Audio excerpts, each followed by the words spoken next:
Part 1 dropped from the clouds. Chapter 1. Are we rising again? No. On the contrary, are we descending? Worse than that, Captain. We are falling. For heaven's sake, heave out the ballast. There. The last sack is empty. Does the balloon rise? No. I hear a noise like the dashing of waves. The sea is below the car. It cannot be more than 500 feet from us. Overboard with every weight. Everything. Such were the loud and startling words which resounded through the air, above the vast watery desert of the Pacific, about 4 o'clock in the evening of the 23rd of March, 1865. Few can possibly have forgotten the terrible storm from the northeast, in the middle of the equinox of that year. The tempest raged without intermission from the 18th to the 26th of March. Its ravages were terrible in America, Europe, and Asia, covering a distance of 1,800 miles and extending obliquely to the equator from the 35th north parallel to the 40th south parallel. Towns were overthrown, forests uprooted, coasts devastated by the mountains of water which were precipitated on them, vessels cast on the shore, which the published accounts numbered by hundreds, whole districts leveled by waterspouts which destroyed everything they passed over, several thousand people crushed on land or drowned at sea. Such were the traces of its fury, left by this devastating tempest. It surpassed in disasters those which so frightfully ravaged Havana and Guadeloupe, one on the 25th of October, 1810, the other on the 26th of July, 1825.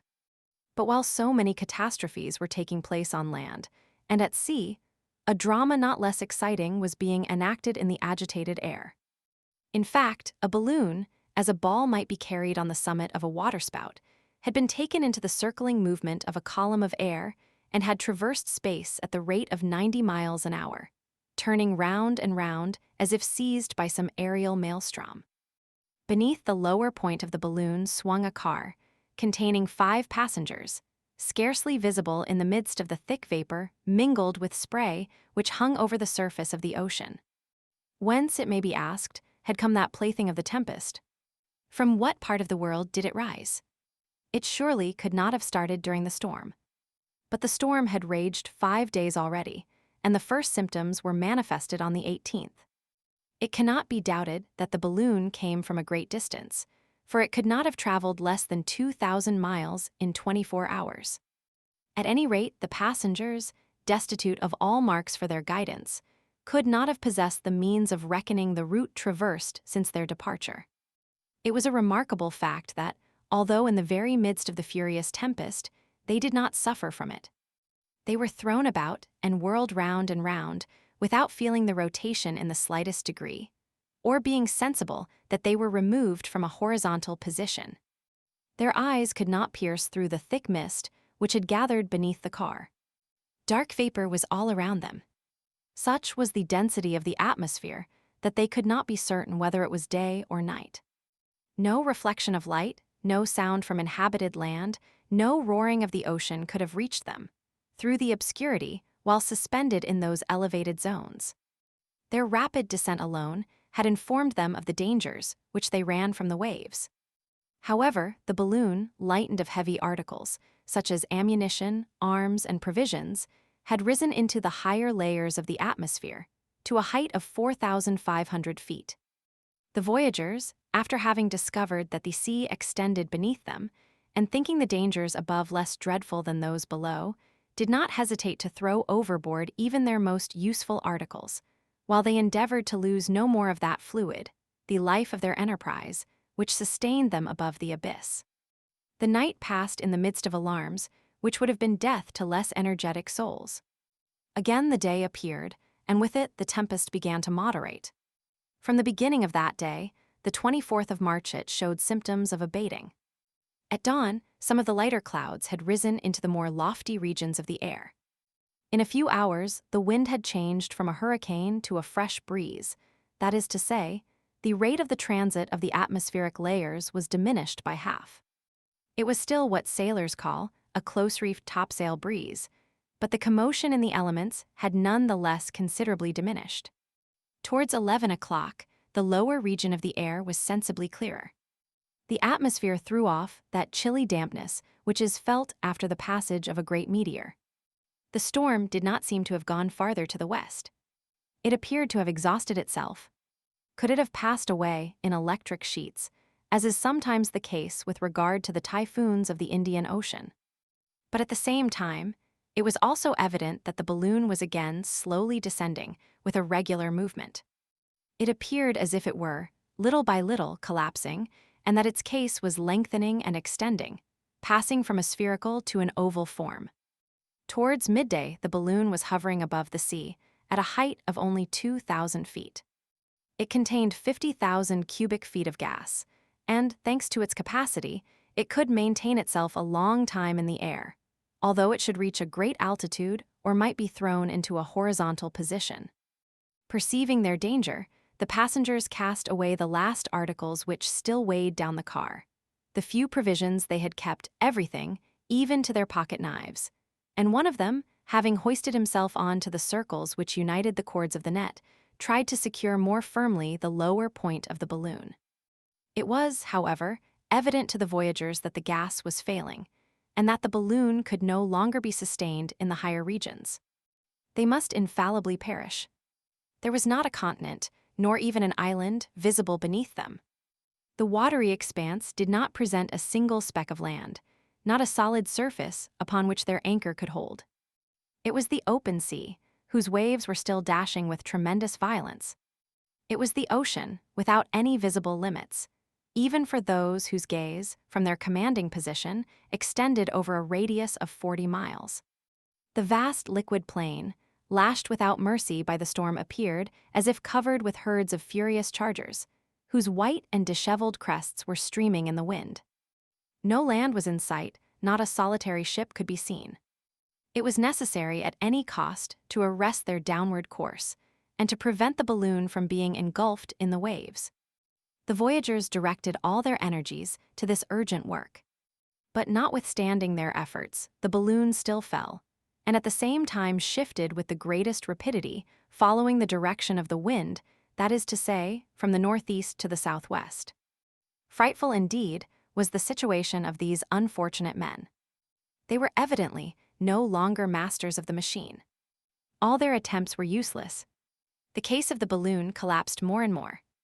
The gas escaped without any possibility of retaining it. Their descent was visibly accelerated, and soon after midday the car hung within 600 feet of the ocean. It was impossible to prevent the escape of gas, which rushed through a large rent in the silk. By lightening the car of all the articles which it contained, the passengers had been able to prolong their suspension in the air for a few hours.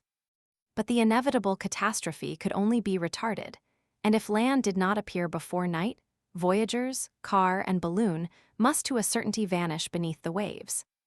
They now resorted to the only remaining expedient. They were truly dauntless men who knew how to look death in the face. Not a single murmur escaped from their lips. They were determined to struggle to the last minute, to do anything to retard their fall. The car was only a sort of willow basket, unable to float, and there was not the slightest possibility of maintaining it on the surface of the sea. 2 more hours passed, and the balloon was scarcely 400 feet above the water. At that moment, a loud voice, the voice of a man whose heart was inaccessible to fear, was heard. To this voice responded others, not less determined. Is everything thrown out? No, here are still $2,000 in gold. A heavy bag immediately plunged into the sea. Does the balloon rise? A little, but it will not be long before it falls again. What still remains to be thrown out? Nothing. Yes. The car? Let us catch hold of the net and into the sea with the car. This was, in fact, the last and only mode of lightening the balloon. The ropes which held the car were cut, and the balloon, after its fall, mounted 2,000 feet. The 5 voyagers had hoisted themselves into the net and clung to the meshes, gazing at the abyss. The delicate sensibility of balloons is well known. It is sufficient to throw out the lightest article to produce a difference in its vertical position. The apparatus in the air is like a balance of mathematical precision. It can be thus easily understood that, when it is lightened of any considerable weight, its movement will be impetuous and sudden. So it happened on this occasion. But after being suspended for an instant aloft, the balloon began to redescend, the gas escaping by the rent which it was impossible to repair. The men had done all that men could do. No human efforts could save them now. They must trust to the mercy of him who rules the elements. At 4 o'clock, the balloon was only 500 feet above the surface of the water. A loud barking was heard. A dog accompanied the voyagers and was held pressed close to his master in the meshes of the net. "Top has seen something," cried one of the men. Then immediately a loud voice shouted, "Land! Land!" The balloon, which the wind still drove towards the southwest, had since daybreak gone a considerable distance, which might be reckoned by hundreds of miles, and a tolerably high land had, in fact, appeared in that direction. But this land was still 30 miles off. It would not take less than an hour to get to it, and then there was the chance of falling to leeward. An hour? Might not the balloon before that be emptied of all the fluid it yet retained? Such was the terrible question. The voyagers could distinctly see that solid spot which they must reach at any cost. They were ignorant of what it was, whether an island or a continent, for they did not know to what part of the world the hurricane had driven them. But they must reach this land, whether inhabited or desolate, whether hospitable or not. It was evident that the balloon could no longer support itself. Several times already had the crests of the enormous billows licked the bottom of the net, making it still heavier, and the balloon only half rose, like a bird with a wounded wing. Half an hour later the land was not more than a mile off, but the balloon, exhausted, flabby, hanging in great folds, had gas in its upper part alone. The voyagers, clinging to the net, were still too heavy for it, and soon, half plunged into the sea, they were beaten by the furious waves. The balloon case bulged out again, and the wind, taking it, drove it along like a vessel. Might it not possibly thus reach the land? But when only 2 fathoms off, terrible cries resounded from 4 pairs of lungs at once. The balloon, which had appeared as if it would never again rise, suddenly made an unexpected bound, after having been struck by a tremendous sea. As if it had been at that instant relieved of a new part of its weight, it mounted to a height of 1,500 feet, and here it met a current of wind, which instead of taking it directly to the coast, carried it in a nearly parallel direction. At last, 2 minutes later, it approached obliquely, and finally fell on a sandy beach, out of the reach of the waves. The voyagers, aiding each other, managed to disengage themselves from the meshes of the net. The balloon, relieved of their weight, was taken by the wind, and like a wounded bird which revives for an instant, disappeared into space.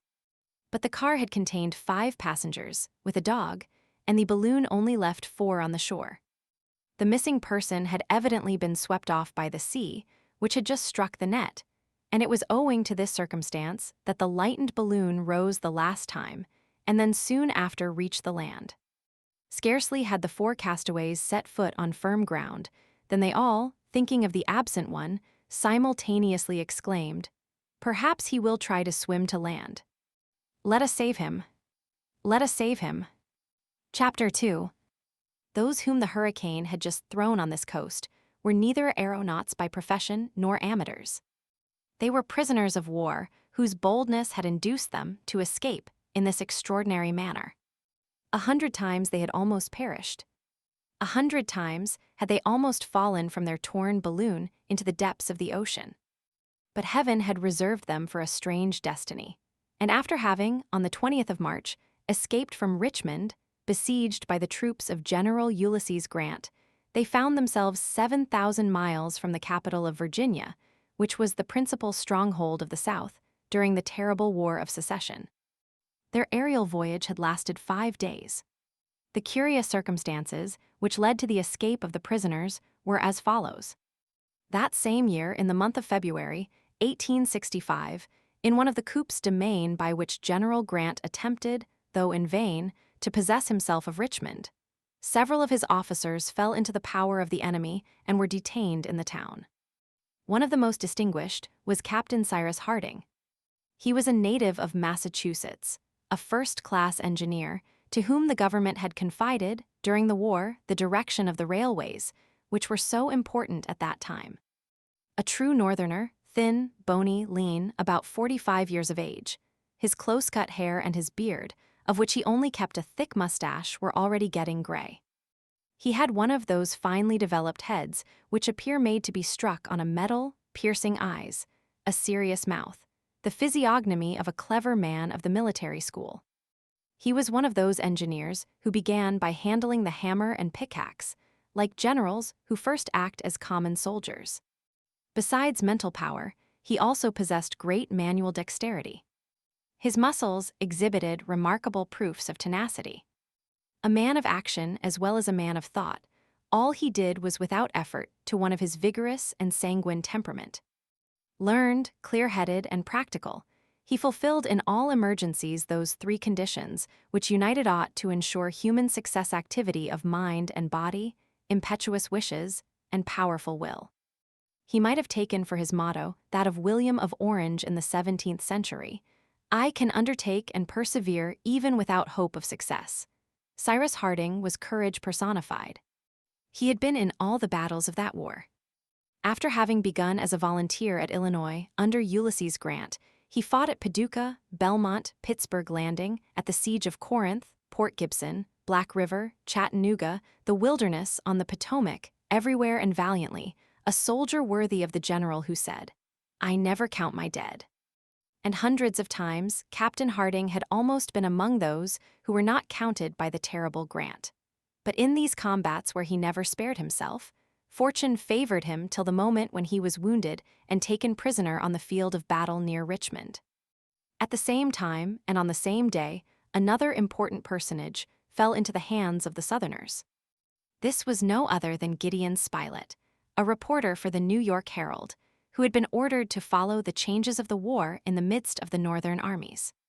Gideon Spilett was one of that race of indomitable English or American chroniclers, like Stanley and others, who stop at nothing to obtain exact information and transmit it to their journal in the shortest possible time. The newspapers of the Union, such as the New York Herald, are genuine powers, and their reporters are men to be reckoned with. Gideon Spilett ranked among the first of those reporters.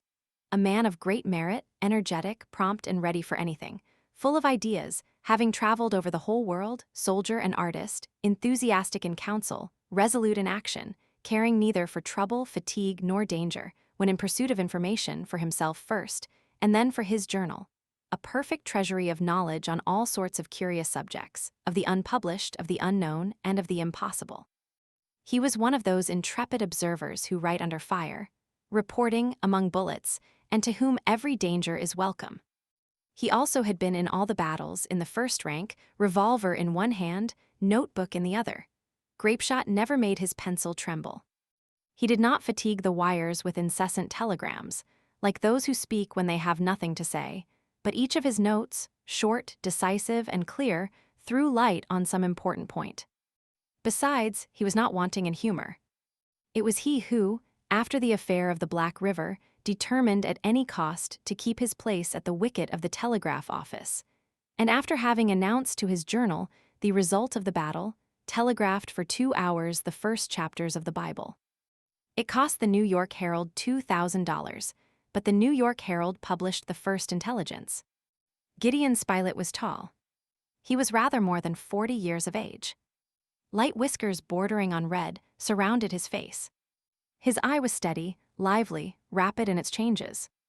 It was the eye of a man accustomed to take in at a glance all the details of a scene. Well built, he was inured to all climates, like a bar of steel hardened in cold water.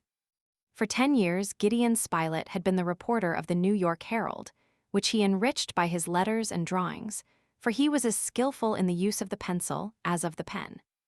When he was captured, he was in the act of making a description and sketch of the battle. The last words in his notebook were these: "A Southern rifleman has just taken aim at me, but, the Southerner notwithstanding, missed Gideon Spilett, who, with his usual fortune, came out of this affair without a scratch." Cyrus Harding and Gideon Spilett, who did not know each other except by reputation, had both been carried to Richmond. The engineer's wounds rapidly healed, and it was during his convalescence that he made acquaintance with the reporter. The two men then learned to appreciate each other. Soon their common aim had but one object, that of escaping, rejoining Grant's army, and fighting together in the ranks of the Federals. The two Americans had from the first determined to seize every chance, but although they were allowed to wander at liberty in the town, Richmond was so strictly guarded that escape appeared impossible. In the meanwhile, Captain Harding was rejoined by a servant who was devoted to him in life and in death. This intrepid fellow was a Negro born on the engineer's estate, of a slave father and mother, but to whom Cyrus, who was an abolitionist from conviction and heart, had long since given his freedom. The one slave, though free, would not leave his master. He would have died for him. He was a man of about 30, vigorous, active, clever, intelligent, gentle, and calm, sometimes naive, always merry, obliging, and honest. His name was Nebuchadnezzar, but he only answered to the familiar abbreviation of Neb.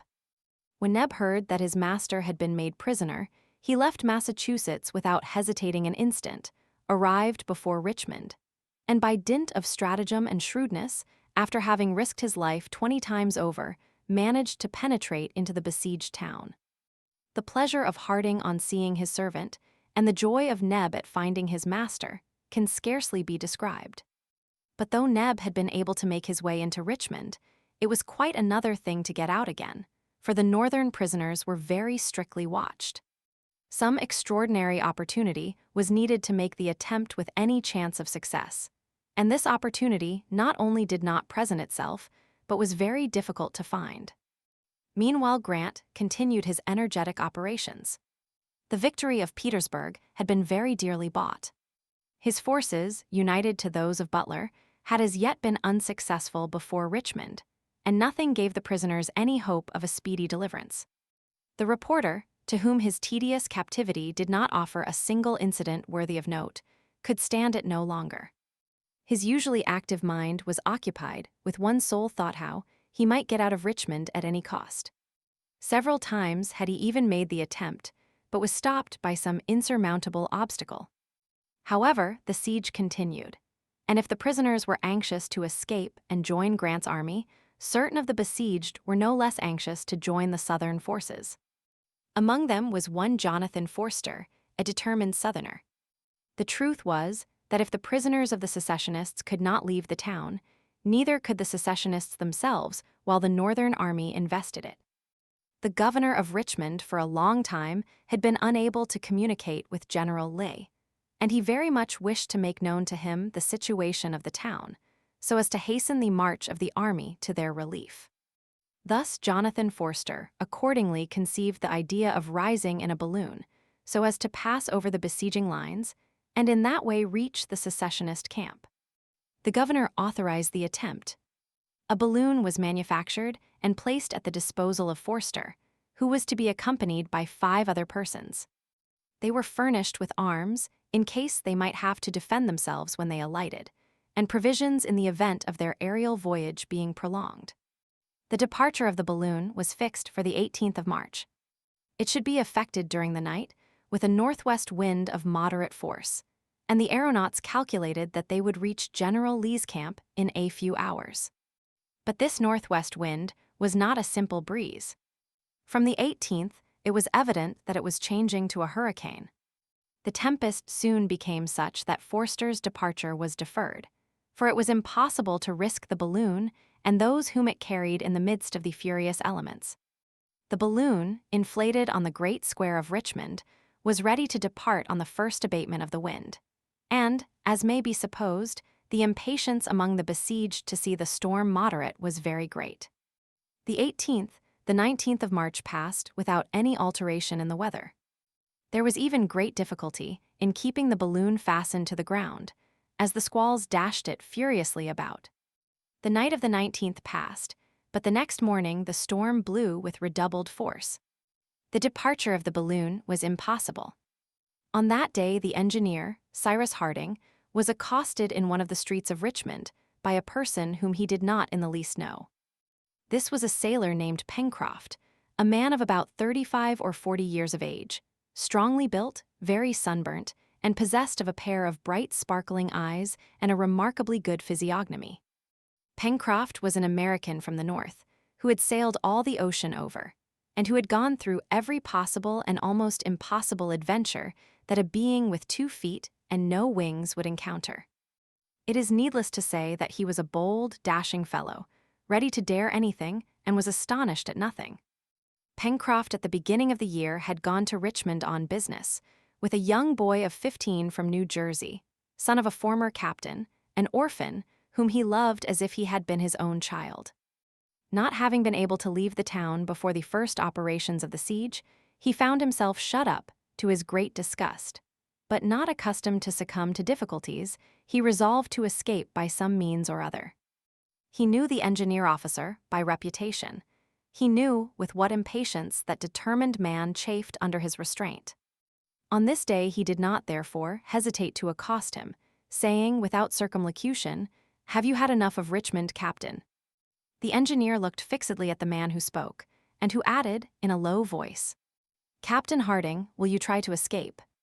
"When?" asked the engineer quickly, and it was evident that this question was uttered without consideration, for he had not yet examined the stranger who addressed him.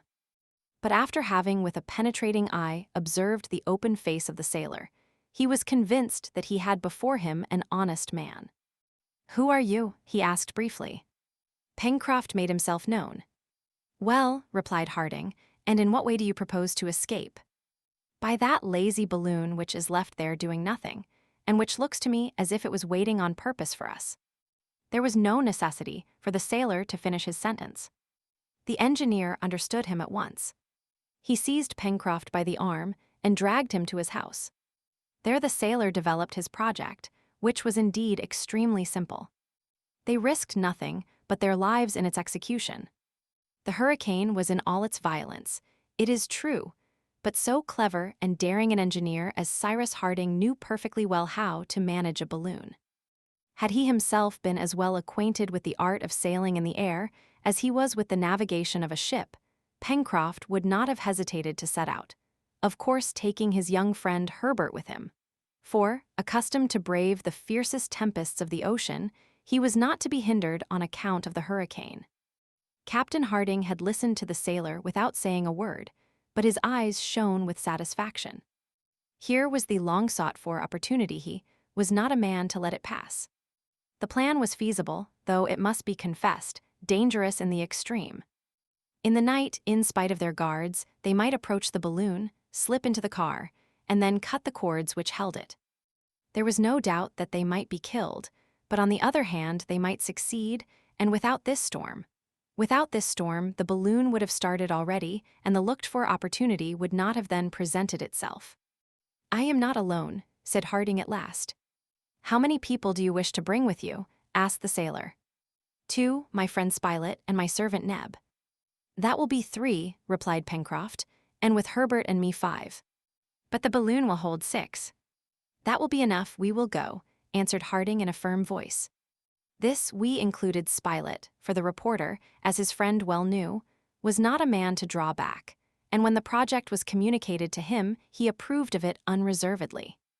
What astonished him was that so simple an idea had not occurred to him before. As to Neb, he followed his master wherever his master wished to go. "This evening, then," said Pencroft, "we will all meet out there." "This evening at 10 o'clock, replied Captain Harding, "and heaven grant that the storm does not abate before our departure." Pencroft took leave of the 2 friends and returned to his lodging, where young Herbert Brown had remained. The courageous boy knew of the sailor's plan, and it was not without anxiety that he awaited the result of the proposal being made to the engineer. Thus 5 determined persons were about to abandon themselves to the mercy of the tempestuous elements. No, the storm did not abate, and neither Jonathan Forster nor his companions dreamed of confronting it in that frail car. It would be a terrible journey. The engineer only feared one thing. It was that the balloon, held to the ground and dashed about by the wind, would be torn into shreds. For several hours he roamed round the nearly deserted square, surveying the apparatus. Pencroft did the same on his side, his hands in his pockets, yawning now and then like a man who did not know how to kill the time, but really dreading, like his friend, either the escape or destruction of the balloon. Evening arrived. The night was dark in the extreme. Thick mists passed like clouds close to the ground. Rain fell mingled with snow. It was very cold. A mist hung over Richmond. It seemed as if the violent storm had produced a truce between the besiegers and the besieged, and that the cannon were silenced by the louder detonations of the storm. The streets of the town were deserted. It had not even appeared necessary in that horrible weather to place a guard in the square, in the midst of which plunged the balloon. Everything favored the departure of the prisoners, but what might possibly be the termination of the hazardous voyage they contemplated in the midst of the furious elements? "Dirty weather," exclaimed Pencroft, fixing his hat firmly on his head with a blow of his fist. "But pshaw, we shall succeed all the same." At 9:30, Harding and his companions glided from different directions into the square, which the gas lamps, extinguished by the wind, had left in total obscurity. Even the enormous balloon, almost beaten to the ground, could not be seen. Independently of the sacks of ballast, to which the cords of the net were fastened, the car was held by a strong cable passed through a ring in the pavement. The 5 prisoners met by the car. They had not been perceived, and such was the darkness that they could not even see each other. Without speaking a word, Harding, Spilett, Neb, and Herbert took their places in the car, while Pencroft by the engineer's order detached successively the bags of ballast. It was the work of a few minutes only, and the sailor rejoined his companions. The balloon was then only held by the cable, and the engineer had nothing to do but to give the word.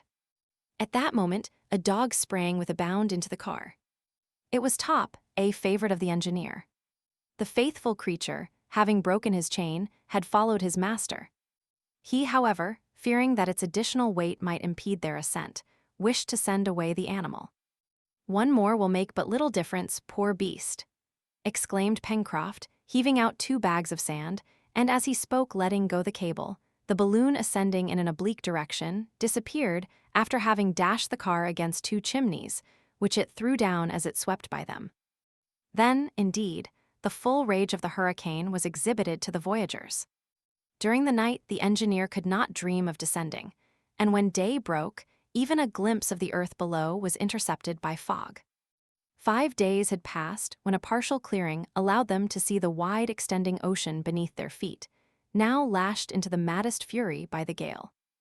Our readers will recollect what befell these 5 daring individuals who set out on their hazardous expedition in the balloon on the 20th of March.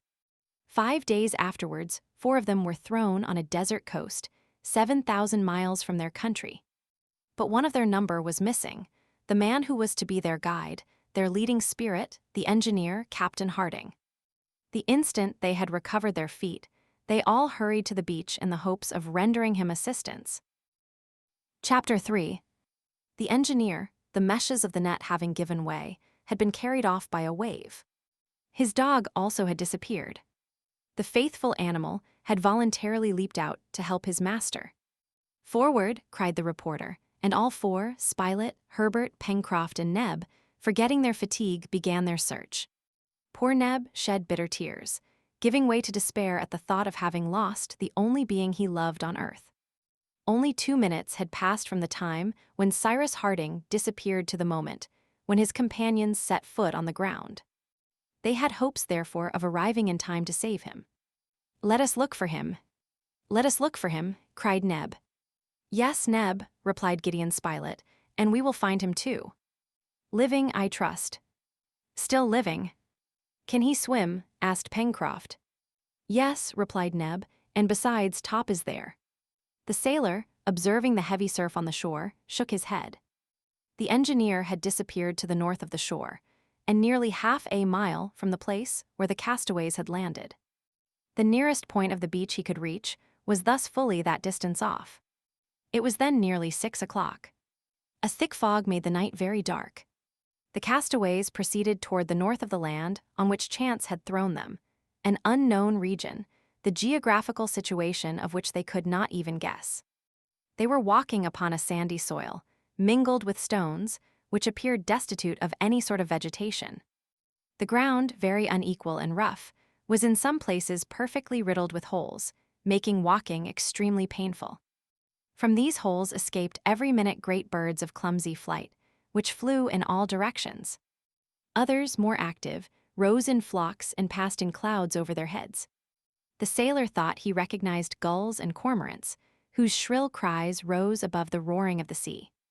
From time to time, the castaways stopped and shouted, then listened for some response from the ocean, for they thought that if the engineer had landed and they had been near to the place, they would have heard the barking of the dog Top, even should Harding himself have been unable to give any sign of existence. They stopped to listen, but no sound arose above the roaring of the waves and the dashing of the surf. The little band then continued their march forward, searching into every hollow of the shore. After walking for 20 minutes, the 4 castaways were suddenly brought to a standstill by the sight of foaming billows close to their feet. The solid ground ended here. They found themselves at the extremity of a sharp point on which the sea broke furiously. "It is a promontory," said the sailor. "We must retrace our steps, holding towards the right, and we shall thus gain the mainland." "But if he is there," said Neb, pointing to the ocean, whose waves shone of a snowy white in the darkness. "Well, let us call again," and all uniting their voices, they gave a vigorous shout, but there came no reply. They waited for a lull, then began again, still no reply. The castaways accordingly returned, following the opposite side of the promontory, over a soil equally sandy and rugged. However, Pencroft observed that the shore was more equal, that the ground rose, and he declared that it was joined by a long slope to a hill, whose massive front he thought that he could see looming indistinctly through the mist. The birds were less numerous on this part of the shore. The sea was also less tumultuous, and they observed that the agitation of the waves was diminished. The noise of the surf was scarcely heard. This side of the promontory evidently formed a semicircular bay, which the sharp point sheltered from the breakers of the open sea. But to follow this direction was to go south, exactly opposite to that part of the coast where Harding might have landed. After a walk of 1.5 miles, the shore presented no curve which would permit them to return to the north. This promontory, of which they had turned the point, must be attached to the mainland. The castaways, although their strength was nearly exhausted, still marched courageously forward, hoping every moment to meet with a sudden angle which would set them in the first direction. What was their disappointment when, after trudging nearly 2 miles, having reached an elevated point composed of slippery rocks, they found themselves again stopped by the sea. "We are on an islet," said Pencroft, "and we have surveyed it from one extremity to the other." The sailor was right. They had been thrown, not on a continent, not even on an island, but on an islet which was not more than 2 miles in length, with even a less breadth.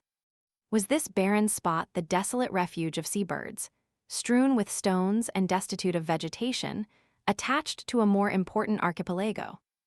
It was impossible to say.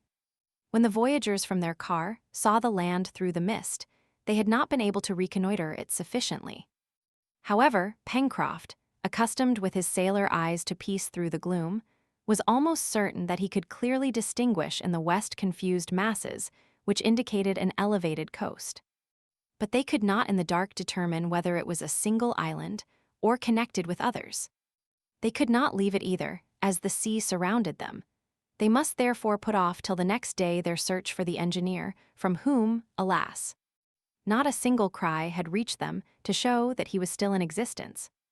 "The silence of our friend proves nothing," said the reporter. "Perhaps he has fainted or is wounded, and unable to reply directly, so we will not despair." The reporter then proposed to light a fire on a point of the islet, which would serve as a signal to the engineer. But they searched in vain for wood or dry brambles. Nothing but sand and stones were to be found. The grief of Neb and his companions, who were all strongly attached to the intrepid Harding, can be better pictured than described. It was too evident that they were powerless to help him. They must wait with what patience they could for daylight. Either the engineer had been able to save himself, and had already found a refuge on some point of the coast, or he was lost forever. The long and painful hours passed by. The cold was intense. The castaways suffered cruelly, but they scarcely perceived it. They did not even think of taking a minute's rest. Forgetting everything but their chief, hoping or wishing to hope on, They continued to walk up and down on the sterile spot, always returning to its northern point, where they could approach nearest to the scene of the catastrophe. They listened, they called, and then uniting their voices, they endeavored to raise even a louder shout than before, which would be transmitted to a great distance. The wind had now fallen almost to a calm, and the noise of the sea began also to subside. One of Neb's shouts even appeared to produce an echo. Herbert directed Pencroft's attention to it, adding, "That proves that there is a coast to the west, at no great distance." The sailor nodded. Besides, his eyes could not deceive him. If he had discovered land, however indistinct it might appear, land was sure to be there. But that distant echo was the only response produced by Neb's shouts, while a heavy gloom hung over all the part east of the island. Meanwhile, the sky was clearing little by little. Towards midnight the stars shone out, and if the engineer had been there with his companions, he would have remarked that these stars did not belong to the northern hemisphere. The polar star was not visible. The constellations were not those which they had been accustomed to see in the United States. The Southern Cross glittered brightly in the sky. The night passed away. Towards 5 o'clock in the morning of the 25th of March, the sky began to lighten. The horizon still remained dark, but with daybreak a thick mist rose from the sea, so that the eye could scarcely penetrate beyond 20 feet or so from where they stood. At length the fog gradually unrolled itself in great heavily moving waves. It was unfortunate, however, that the castaways could distinguish nothing around them. While the gaze of the reporter and Neb were cast upon the ocean, the sailor and Herbert looked eagerly for the coast in the west. But not a speck of land was visible. "Never mind," said Pencroft, "though I do not see the land, I feel it. It is there. There. As sure as the fact that we are no longer at Richmond." But the fog was not long in rising. It was only a fine-weather mist. A hot sun soon penetrated to the surface of the island. About 6:30, 3/4 of an hour after sunrise, the mist became more transparent. It grew thicker above, but cleared away below. Soon the isle appeared as if it had descended from a cloud, then the sea showed itself around them, spreading far away towards the east, but bounded on the west by an abrupt and precipitous coast. Yes, the land was there. Their safety was at least provisionally ensured. The islet and the coast were separated by a channel about half a mile in breadth, through which rushed an extremely rapid current. However, one of the castaways, following the impulse of his heart, immediately threw himself into the current, without consulting his companions, without saying a single word. It was Neb. He was in haste to be on the other side, and to climb towards the north. It had been impossible to hold him back. Pencroft called him in vain.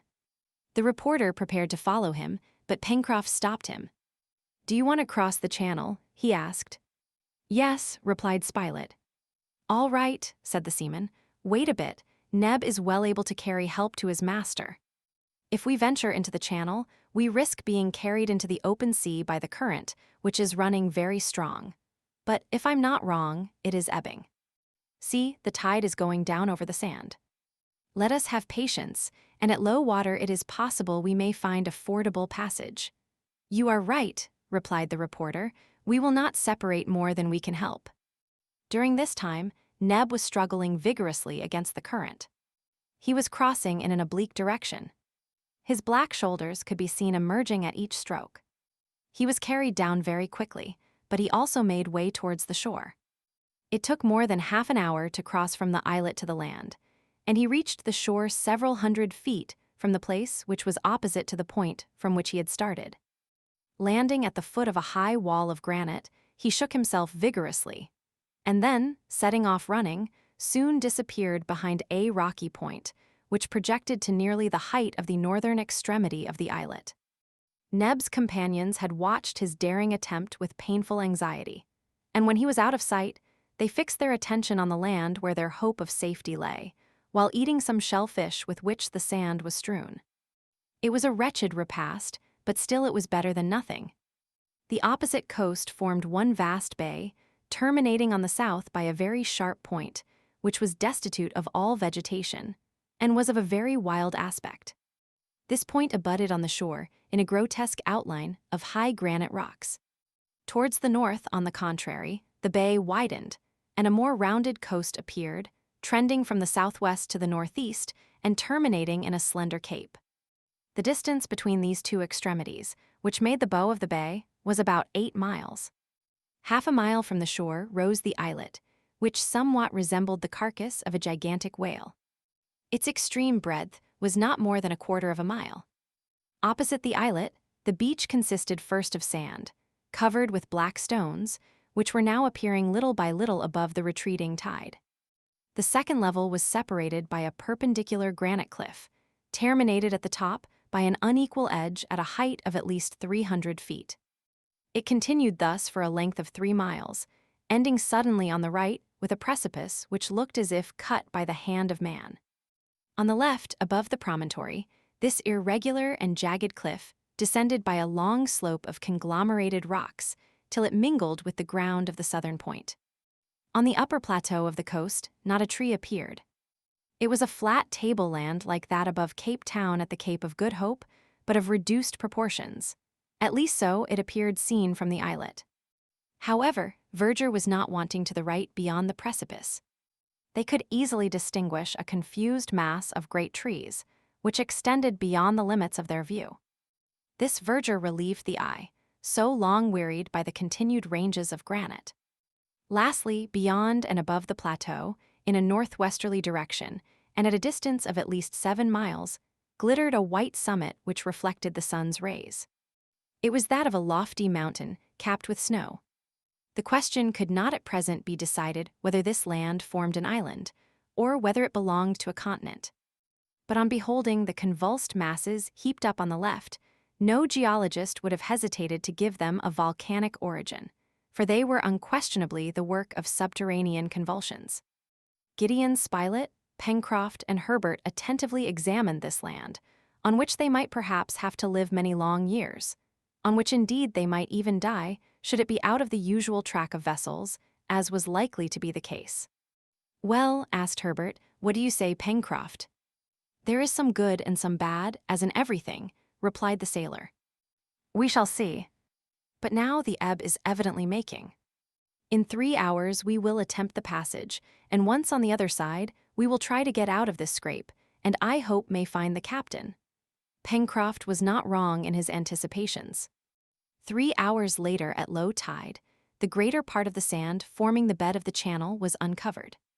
Between the islet and the coast, there only remained a narrow channel which would no doubt be easy to cross.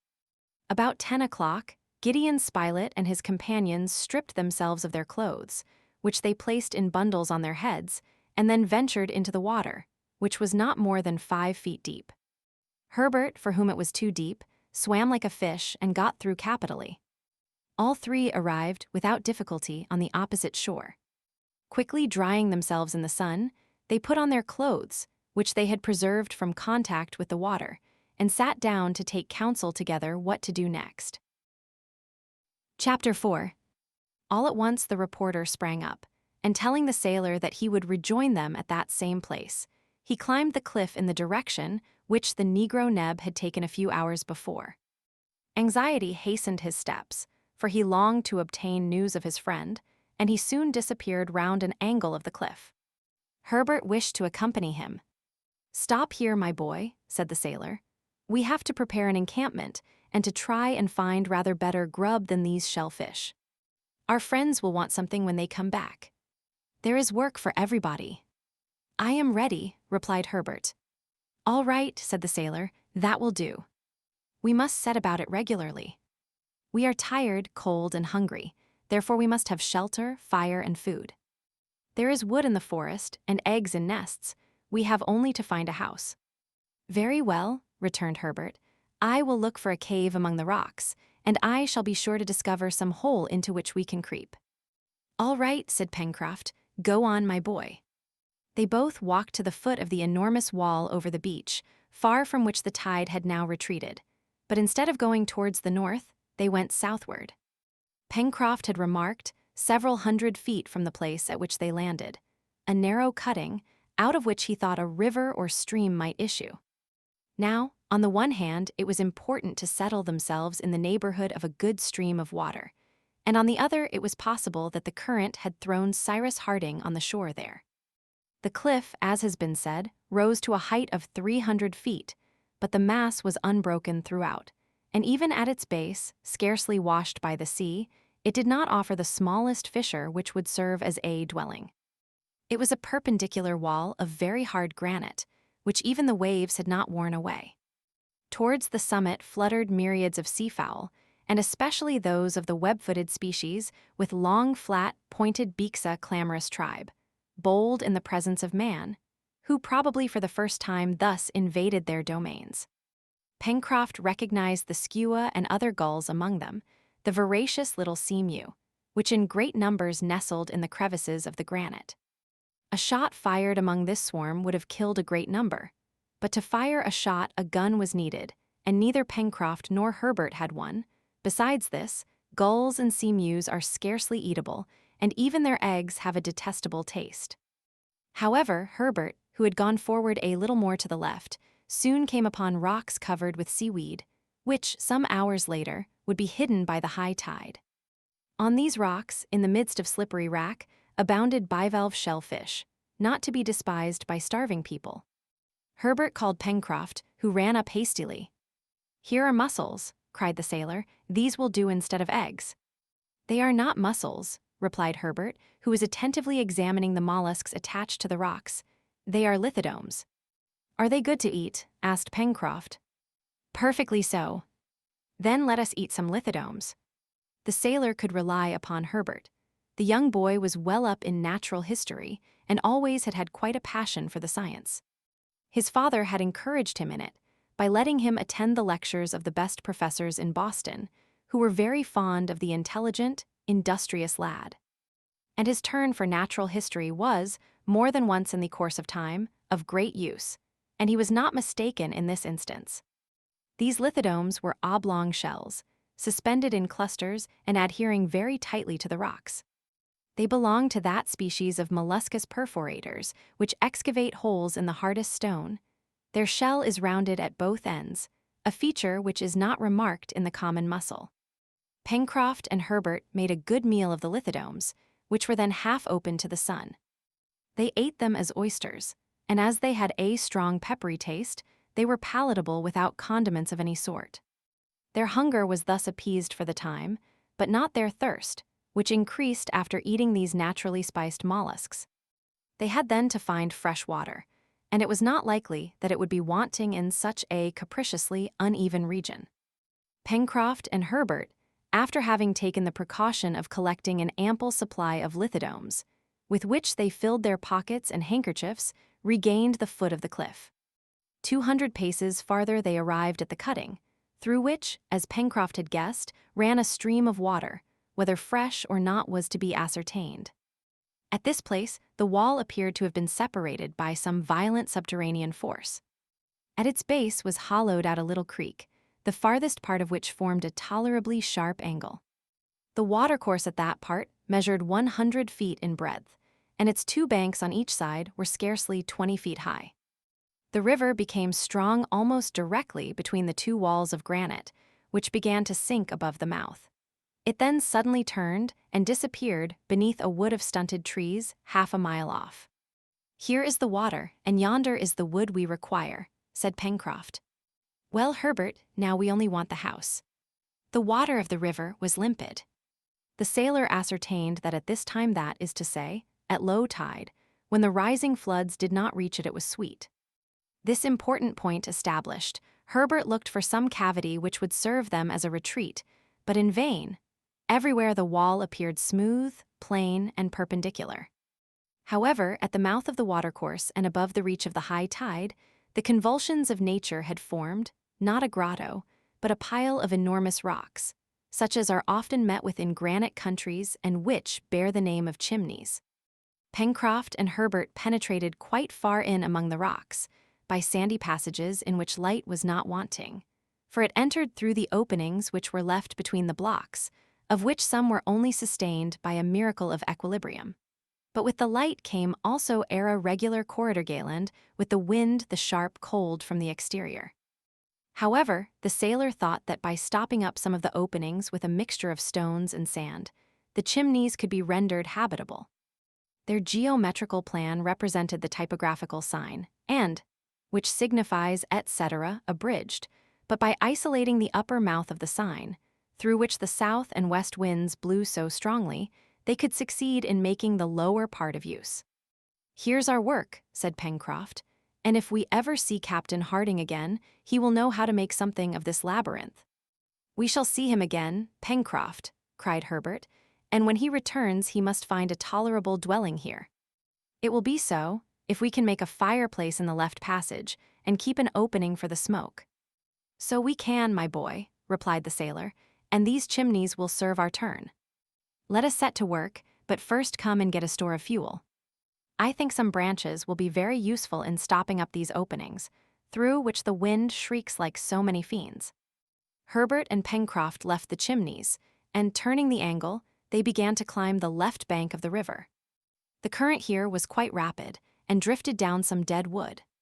The rising tide end, it could already be perceived, must drive it back, with force, to a considerable distance. The sailor then thought that they could utilize this ebb and flow for the transport of heavy objects. After having walked for a quarter of an hour, the sailor and the boy arrived at the angle which the river made in turning towards the left. From this point its course was pursued through a forest of magnificent trees. These trees still retained their verdure, notwithstanding the advanced season, for they belong to the family of coniferae, which is spread over all the regions of the globe, from northern climates to the tropics. The young naturalist recognized especially the deodara, which are very numerous in the Himalayan zone, and which spread around them a most agreeable odor. Between these beautiful trees sprang up clusters of firs, whose opaque open parasol boughs spread wide around. Among the long grass, Pencroft felt that his feet were crushing dry branches, which crackled like fireworks. "Well, my boy," said he to Herbert, "if I don't know the name of these trees, at any rate I reckon that we may call them burning wood, and just now that's the chief thing we want." "Let us get a supply," replied Herbert, who immediately set to work. The collection was easily made. It was not even necessary to lop the trees, for enormous quantities of dead wood were lying at their feet, but if fuel was not wanting, the means of transporting it was not yet found. The wood, being very dry, would burn rapidly. It was therefore necessary to carry to the chimneys a considerable quantity, and the loads of 2 men would not be sufficient. Herbert remarked this. "Well, my boy," replied the sailor, "there must be some way of carrying this wood. There is always a way of doing everything. If we had a cart or a boat, it would be easy enough." "But we have the river," said Herbert. "Right," replied Pencroft. "The river will be to us like a road which carries of itself, and rafts have not been invented for nothing." "Only," observed Herbert, "at this moment our road is going the wrong way, for the tide is rising." "We shall be all right if we wait till it ebbs," replied the sailor, "and then we will trust it to carry our fuel to the chimneys. Let us get the raft ready." The sailor, followed by Herbert, directed his steps towards the river. They both carried, each in proportion to his strength, a load of wood bound in faggots. They found on the bank also a great quantity of dead branches in the midst of grass, among which the foot of man had probably never before trod. Pencroft began directly to make his raft. In a kind of little bay, created by a point of the shore which broke the current, the sailor and the lad placed some good-sized pieces of wood, which they had fastened together with dry creepers. A raft was thus formed, on which they stacked all they had collected, sufficient, indeed, to have loaded at least 20 men. In an hour the work was finished, and the raft moored to the bank awaited the turning of the tide. There were still several hours to be occupied, and with one consent Pencroft and Herbert resolved to gain the upper plateau, so as to have a more extended view of the surrounding country. Exactly 200 feet behind the angle formed by the river, the wall, terminated by a fall of rocks, died away in a gentle slope to the edge of the forest. It was a natural staircase. Herbert and the sailor began their ascent. Thanks to the vigor of their muscles, they reached the summit in a few minutes, and proceeded to the point above the mouth of the river. On attaining it, their first look was cast upon the ocean, which not long before they had traversed in such a terrible condition. They observed, with emotion, all that part to the north of the coast on which the catastrophe had taken place. It was there that Cyrus Harding had disappeared. They looked to see if some portion of their balloon, to which a man might possibly cling, yet existed. Nothing. The sea was but one vast, watery desert. As to the coast, it was solitary also. Neither the reporter nor Neb could be anywhere seen. But it was possible that at this time they were both too far away to be perceived. "Something tells me," cried Herbert, "that a man as energetic as Captain Harding would not let himself be drowned like other people. He must have reached some point of the shore, don't you think so, Pencroft?" The sailor shook his head sadly. He little expected ever to see Cyrus Harding again, but wishing to leave some hope to Herbert, doubtless, said he, "our engineer is a man who would get out of a scrape to which anyone else would yield." In the meantime, he examined the coast with great attention. Stretched out below them was the sandy shore, bounded on the right of the river's mouth by lines of breakers. The rocks which were visible appeared like amphibious monsters reposing in the surf.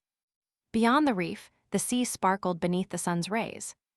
To the south, a sharp point closed the horizon, and it could not be seen if the land was prolonged in that direction, or if it ran southeast and southwest, which would have made this coast a very long peninsula. At the northern extremity of the bay, the outline of the shore was continued to a great distance in a wider curve. There the shore was low, flat, without cliffs, and with great banks of sand, which the tide left uncovered. Pencroft and Herbert then returned towards the west. Their attention was first arrested by the snow-topped mountain, which rose at a distance of 6 or 7 miles. From its first declivities to within 2 miles of the coast were spread vast masses of wood, relieved by large green patches, caused by the presence of evergreen trees. Then, from the edge of this forest to the shore extended a plain, scattered irregularly with groups of trees. Here and there on the left sparkled through glades the waters of the little river. They could trace its winding course back towards the spurs of the mountain, among which it seemed to spring. At the point where the sailor had left his raft of wood, it began to run between the 2 high granite walls. But if on the left bank the wall remained clear and abrupt, on the right bank, on the contrary, it sank gradually, the massive sides changed to isolated rocks, the rocks to stones, the stones to shingle running to the extremity of the point. "Are we on an island?" murmured the sailor. "At any rate, it seems to be big enough," replied the lad. "An island, ever so big, is an island all the same," said Pencroft. But this important question could not yet be answered. A more perfect survey had to be made to settle the point. As to the land itself, island or continent, it appeared fertile, agreeable in its aspect, and varied in its productions. "This is satisfactory," observed Pencroft, "and in our misfortune we must thank Providence for it." "God be praised," responded Herbert, whose pious heart was full of gratitude to the author of all things. Pencroft and Herbert examined for some time the country on which they had been cast, but it was difficult to guess, after so hasty an inspection, what the future had in store for them. They then returned, following the southern crest of the granite platform, bordered by a long fringe of jagged rocks of the most whimsical shapes. Some hundreds of birds lived there nestled in the holes of the stone. Herbert, jumping over the rocks, startled a whole flock of these winged creatures. "Oh," cried he, "those are not gulls nor emus." "What are they then?" asked Pencroft. "Upon my word, one would say they were pigeons." "Just so, but these are wild or rock pigeons. I recognize them by the double band of black on the wing, by the white tail, and by their slate-colored plumage.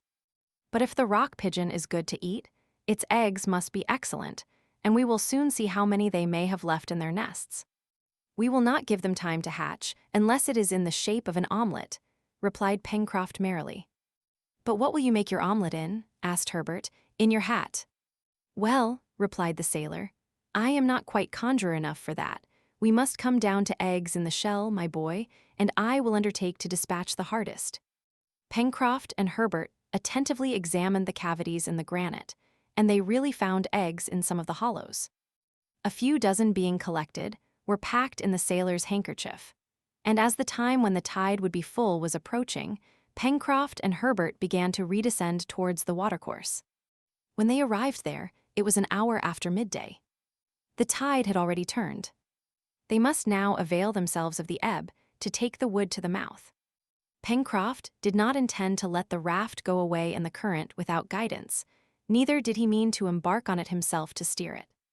But a sailor is never at a loss when there is a question of cables or ropes, and Pencroft rapidly twisted a cord, a few fathoms long, made of dry creepers.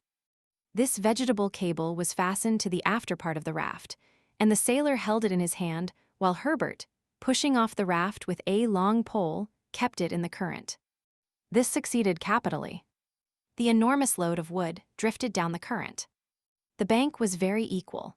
There was no fear that the raft would run aground, and before 2 o'clock they arrived at the river's mouth, a few paces from the Chimneys.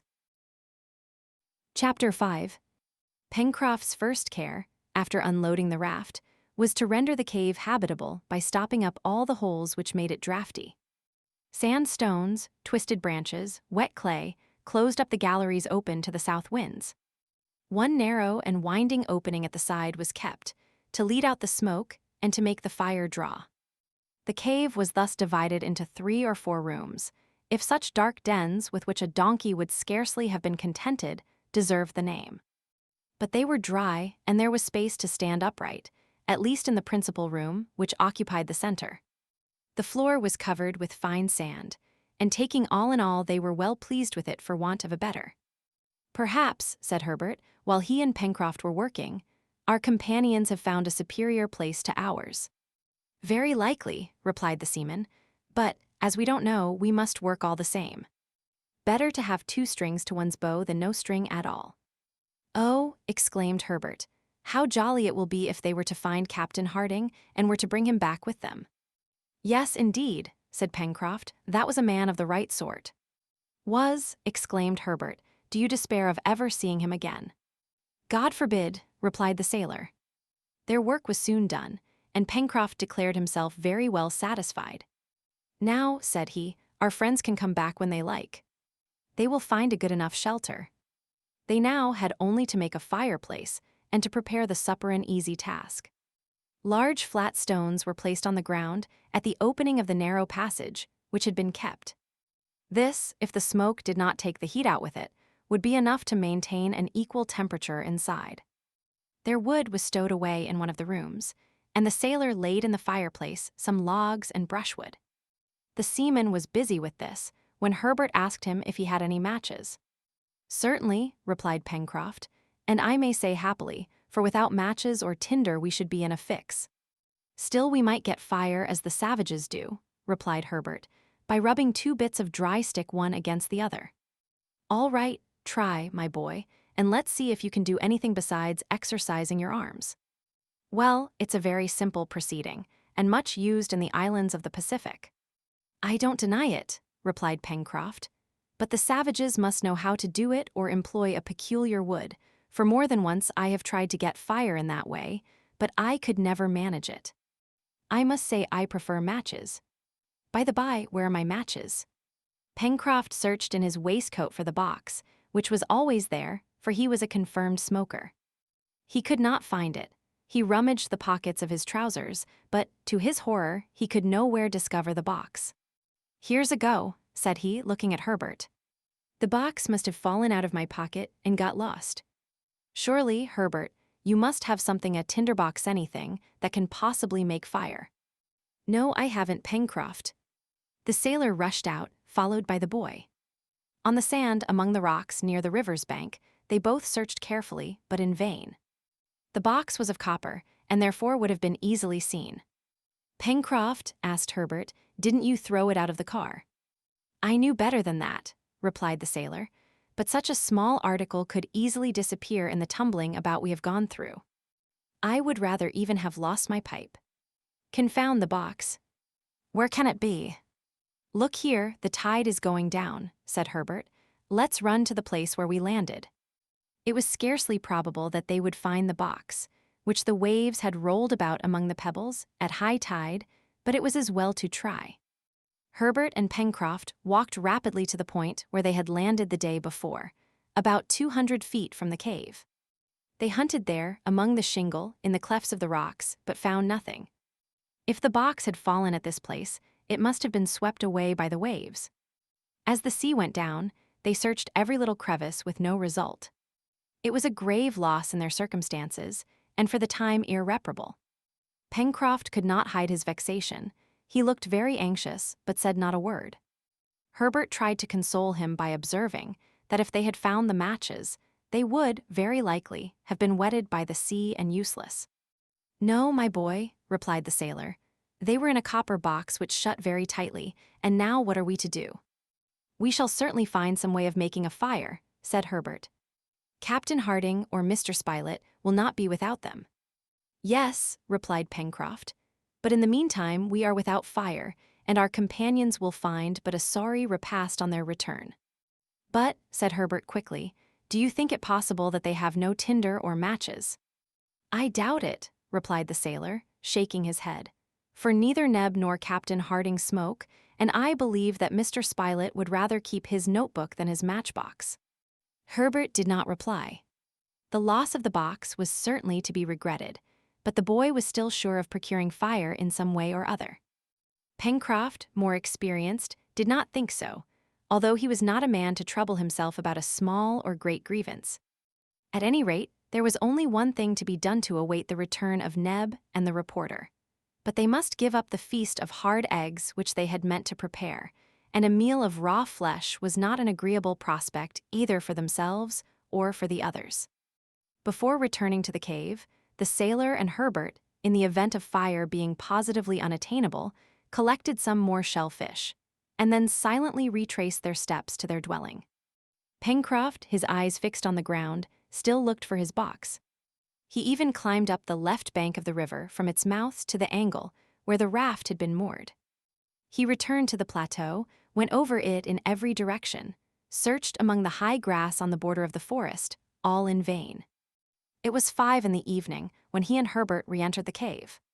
It is useless to say that the darkest corners of the passages were ransacked before they were obliged to give it up in despair. Towards 6 o'clock, when the sun was disappearing behind the high lands of the west, Herbert, who was walking up and down on the strand, signalized the return of Neb and Spilett. They were returning alone. The boy's heart sank. The sailor had not been deceived in his forebodings. The engineer, Cyrus Harding, had not been found. The reporter, on his arrival, sat down on a rock without saying anything.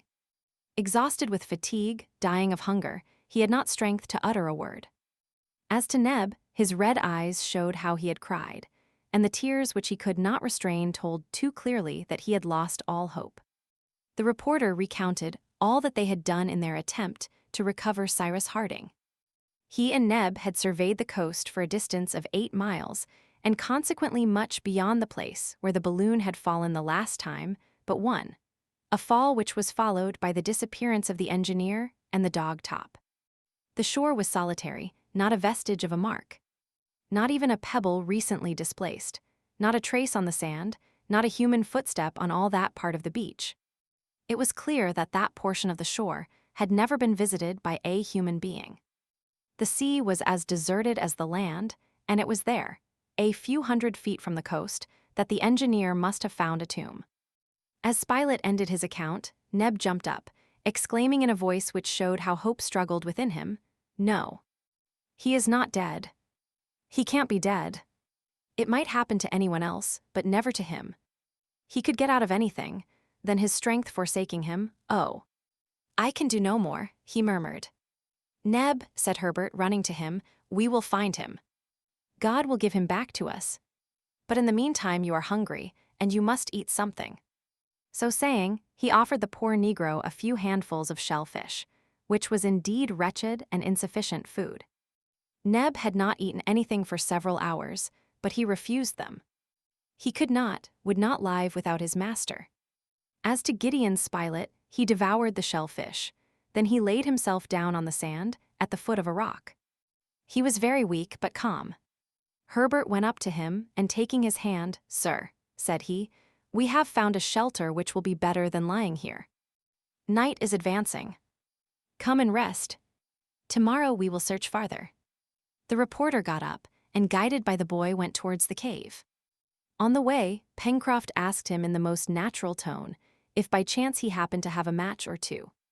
The reporter stopped, felt in his pockets, but finding nothing said, "I had some, but I must have thrown them away." The seaman then put the same question to Neb, and received the same answer. "Confound it," exclaimed the sailor. The reporter heard him, and seizing his arm, "Have you no matches?" he asked. "Not one, and no fire in consequence." "Ah," cried Neb, "if my master was here, he would know what to do." The four castaways remained motionless, looking uneasily at each other. Herbert was the first to break the silence by saying, "Mr. Spilett, you are a smoker and always have matches about you. Perhaps you haven't looked well, try again, a single match will be enough." The reporter hunted again in the pockets of his trousers, waistcoat, and greatcoat, and at last, to Pencroft's great joy, no less to his extreme surprise, he felt a tiny piece of wood entangled in the lining of his waistcoat. He seized it with his fingers through the stuff, but he could not get it out. If this was a match, and a single one, it was of great importance not to rub off the phosphorus. "Will you let me try?" said the boy, and very cleverly, without breaking it, he managed to draw out the wretched yet precious little bit of wood which was of such great importance to these poor men. It was unused. "Hurrah!" cried Pencroft, "it is as good as having a whole cargo." He took the match, and, followed by his companions, entered the cave. This small piece of wood, of which so many in an inhabited country are wasted with indifference, and are of no value, must here be used with the greatest caution. The sailor first made sure that it was quite dry. That done, "We must have some paper," said he. "Here," replied Spilett, after some hesitation, tearing a leaf out of his notebook. Pencroft took the piece of paper which the reporter held out to him, and knelt down before the fireplace.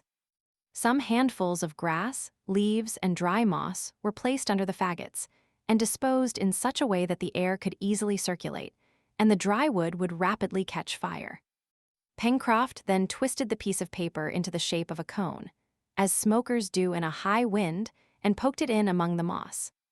Taking a small, rough stone, he wiped it carefully, and with a beating heart, holding his breath, he gently rubbed the match. The first attempt did not produce any effect. Pencroft had not struck hard enough, fearing to rub off the phosphorus. "No, I can't do it," said he. "My hand trembles, the match has missed fire. I will not." And rising, he told Herbert to take his place. Certainly, the boy had never in all his life been so nervous. Prometheus going to steal the fire from heaven could not have been more anxious. He did not hesitate, however, but struck the match directly. A little spluttering was heard, and a tiny blue flame sprang up, making a choking smoke.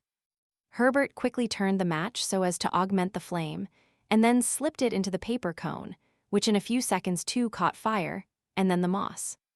A minute later the dry wood crackled, and a cheerful flame, assisted by the vigorous blowing of the sailor, sprang up in the midst of the darkness. "At last," cried Pencroft, getting up, "I was never so nervous before in all my life." The flat stones made a capital fireplace. The smoke went quite easily out at the narrow passage, the chimney drew, and an agreeable warmth was not long in being felt. They must now take great care not to let the fire go out, and always to keep some embers alight. It only needed care and attention, as they had plenty of wood and could renew their store at any time. Pencroft's first thought was to use the fire by preparing a more nourishing supper than a dish of shellfish. 24 eggs were brought by Herbert. The reporter, leaning up in a corner, watched these preparations without saying anything. A threefold thought weighed on his mind. Was Cyrus still alive? If he was alive, where was he? If he had survived from his fall, how was it that he had not found some means of making known his existence? As to Neb, he was roaming about the shore. He was like a body without a soul. Pencroft knew 50 ways of cooking eggs, but this time he had no choice, and was obliged to content himself with roasting them under the hot cinders. In a few minutes the cooking was done, and the seaman invited the reporter to take his share of the supper. Such was the first repast of the castaways on this unknown coast. The hard eggs were excellent, and as eggs contain everything indispensable to man's nourishment, these poor people thought themselves well off, and were much strengthened by them. Oh, if only one of them had not been missing at this meal. If the 5 prisoners who escaped from Richmond had been all there, under the piled-up rocks, before this clear, crackling fire on the dry sand, what thanksgiving must they have rendered to heaven? But the most ingenious, the most learned, he who was their unquestioned chief, Cyrus Harding, was, alas, missing, and his body had not even obtained a burial place. Thus passed the 25th of March. Night had come on. Outside could be heard the howling of the wind and the monotonous sound of the surf breaking on the shore. The waves rolled the shingle backwards and forwards with a deafening noise. The reporter retired into a dark corner after having shortly noted down the occurrences of the day. The first appearance of this new land, the loss of their leader, the exploration of the coast, the incident of the matches, etc. And then, overcome by fatigue, he managed to forget his sorrows in sleep. Herbert went asleep directly. As to the sailor, he passed the night with one eye on the fire, on which he did not spare fuel. But one of the castaways did not sleep in the cave. The inconsolable, despairing Neb, notwithstanding all that his companions could say to induce him to take some rest, wandered all night long on the shore calling on his master. Chapter 6. The inventory of the articles possessed by these castaways from the clouds, thrown upon a coast which appeared to be uninhabited, was soon made out. They had nothing, save the clothes which they were wearing at the time of the catastrophe. We must mention, however, a notebook and a watch which Gideon Spilett had kept, doubtless by inadvertence, not a weapon, not a tool, not even a pocket knife. For while in the car they had thrown out everything to lighten the balloon. The imaginary heroes of Daniel Defoe, or of Wyss, as well as Selkirk and Raynal shipwrecked on Juan Fernandez and on the archipelago of the Aucklands, were never in such absolute destitution. Either they had abundant resources from their stranded vessels, in grain, cattle, tools, ammunition, or else some things were thrown up on the coast which supplied them with all the first necessities of life. But here, not any instrument whatever, not a utensil. From nothing, they must supply themselves with everything. And yet, if Cyrus Harding had been with them, if the engineer could have brought his practical science, his inventive mind to bear on their situation, perhaps all hope would not have been lost. Alas, they must hope no longer again to see Cyrus Harding. The castaways could expect nothing but from themselves, and from that Providence which never abandons those whose faith is sincere. But ought they to establish themselves on this part of the coast, without trying to know to what continent it belonged, if it was inhabited, or if they were on the shore of a desert island? It was an important question, and should be solved with the shortest possible delay. From its answer, they would know what measures to take. However, according to Pencroft's advice, it appeared best to wait a few days before commencing an exploration. They must, in fact, prepare some provisions and procure more strengthening food than eggs and mollusks. The explorers, before undertaking new fatigues, must first of all recruit their strength. The chimneys offered a retreat sufficient for the present. The fire was lighted, and it was easy to preserve some embers. There were plenty of shellfish and eggs among the rocks and on the beach. It would be easy to kill a few of the pigeons which were flying by hundreds about the summit of the plateau, either with sticks or stones. Perhaps the trees of the neighboring forest would supply them with eatable fruit. Lastly, the sweet water was there. It was accordingly settled that for a few days they would remain at the chimneys so as to prepare themselves for an expedition, either along the shore or into the interior of the country. This plan suited Neb particularly. As obstinate in his ideas as in his presentiments, he was in no haste to abandon this part of the coast, the scene of the catastrophe. He would not believe in the loss of Cyrus Harding. No, it did not seem to him possible that such a man had ended in this vulgar fashion, carried away by a wave, drowned in the floods, a few hundred feet from a shore. As long as the waves had not cast up the body of the engineer, as long as he, Neb, had not seen with his eyes, touched with his hands the corpse of his master, he would not believe in his death. And this idea rooted itself deeper than ever in his determined heart. An illusion, perhaps, but still an illusion to be respected, and one which the sailor did not wish to destroy. As for him, he hoped no longer, but there was no use in arguing with Neb. He was like the dog who will not leave the place where his master is buried, and his grief was such that most probably he would not survive him.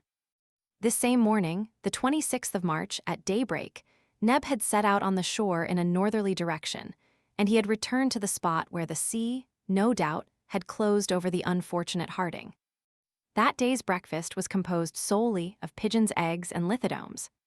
Herbert had found some salt deposited by evaporation in the hollows of the rocks, and this mineral was very welcome. The repast ended, Pencroft asked the reporter if he wished to accompany Herbert and himself to the forest, where they were going to try to hunt. But on consideration, it was thought necessary that someone should remain to keep in the fire, and to be at hand in the highly improbable event of Neb requiring aid. The reporter accordingly remained behind. "To the chase, Herbert," said the sailor. "We shall find ammunition on our way and cut our weapons in the forest." But at the moment of starting, Herbert observed that since they had no tinder, it would perhaps be prudent to replace it by another substance. "What?" asked Pencroft. "Burnt linen," replied the boy. "That could in case of need serve for tinder." The sailor thought it very sensible advice. Only it had the inconvenience of necessitating the sacrifice of a piece of handkerchief. Notwithstanding, the thing was well worth while trying, and a part of Pencroft's large checked handkerchief was soon reduced to the state of a half-burnt rag. This inflammable material was placed in the central chamber at the bottom of a little cavity in the rock, sheltered from all wind and damp. It was 9 o'clock in the morning. The weather was threatening, and the breeze blew from the southeast. Herbert and Pencroft turned the angle of the chimneys, not without having cast a look at the smoke which, just at that place, curled round a point of rock. They ascended the left bank of the river. Arrived at the forest, Pencroft broke from the first tree 2 stout branches, which he transformed into clubs, the ends of which Herbert rubbed smooth on a rock. Oh, what would they not have given for a knife? The 2 hunters now advanced among the long grass, following the bank. From the turning which directed its course to the southwest, the river narrowed gradually, and the channel lay between high banks, over which the trees formed a double arch. Pencroft, lest they should lose themselves, resolved to follow the course of the stream, which would always lead them back to the point from which they started. But the bank was not without some obstacles. Here, the flexible branches of the trees bent level with the current. There, creepers and thorns which they had to break down with their sticks. Herbert often glided among the broken stumps with the agility of a young cat, and disappeared in the underwood. But Pencroft called him back directly, begging him not to wander away. Meanwhile, the sailor attentively observed the disposition and nature of the surrounding country. On the left bank, the ground, which was flat and marshy, rose imperceptibly towards the interior. It looked there like a network of liquid threads, which doubtless reached the river by some underground drain. Sometimes a stream ran through the underwood, which they crossed without difficulty. The opposite shore appeared to be more uneven, and the valley of which the river occupied the bottom was more clearly visible. The hill, covered with trees disposed in terraces, intercepted the view.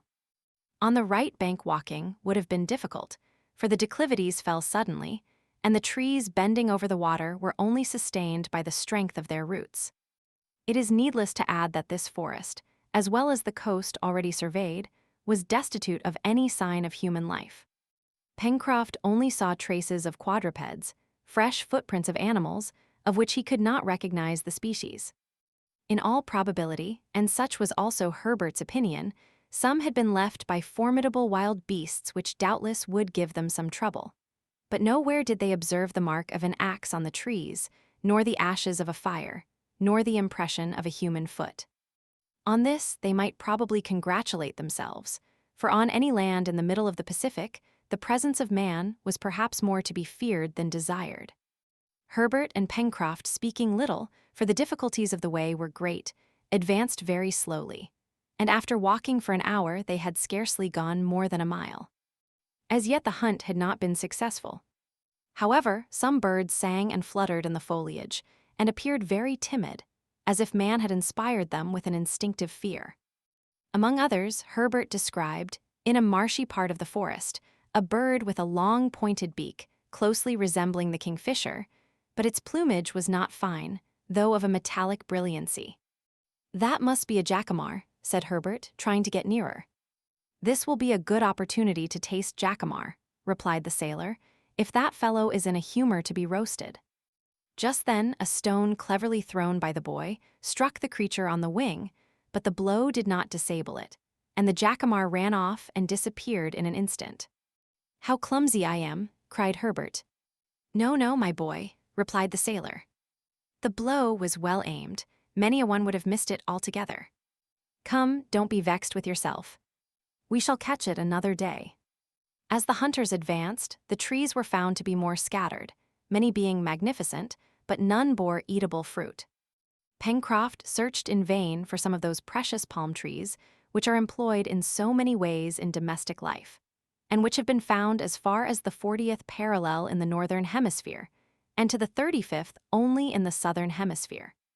But this forest was only composed of coniferae, such as deodaras, already recognized by Herbert, and Douglas pine, similar to those which grow on the northwest coast of America, and splendid firs, measuring 150 feet in height.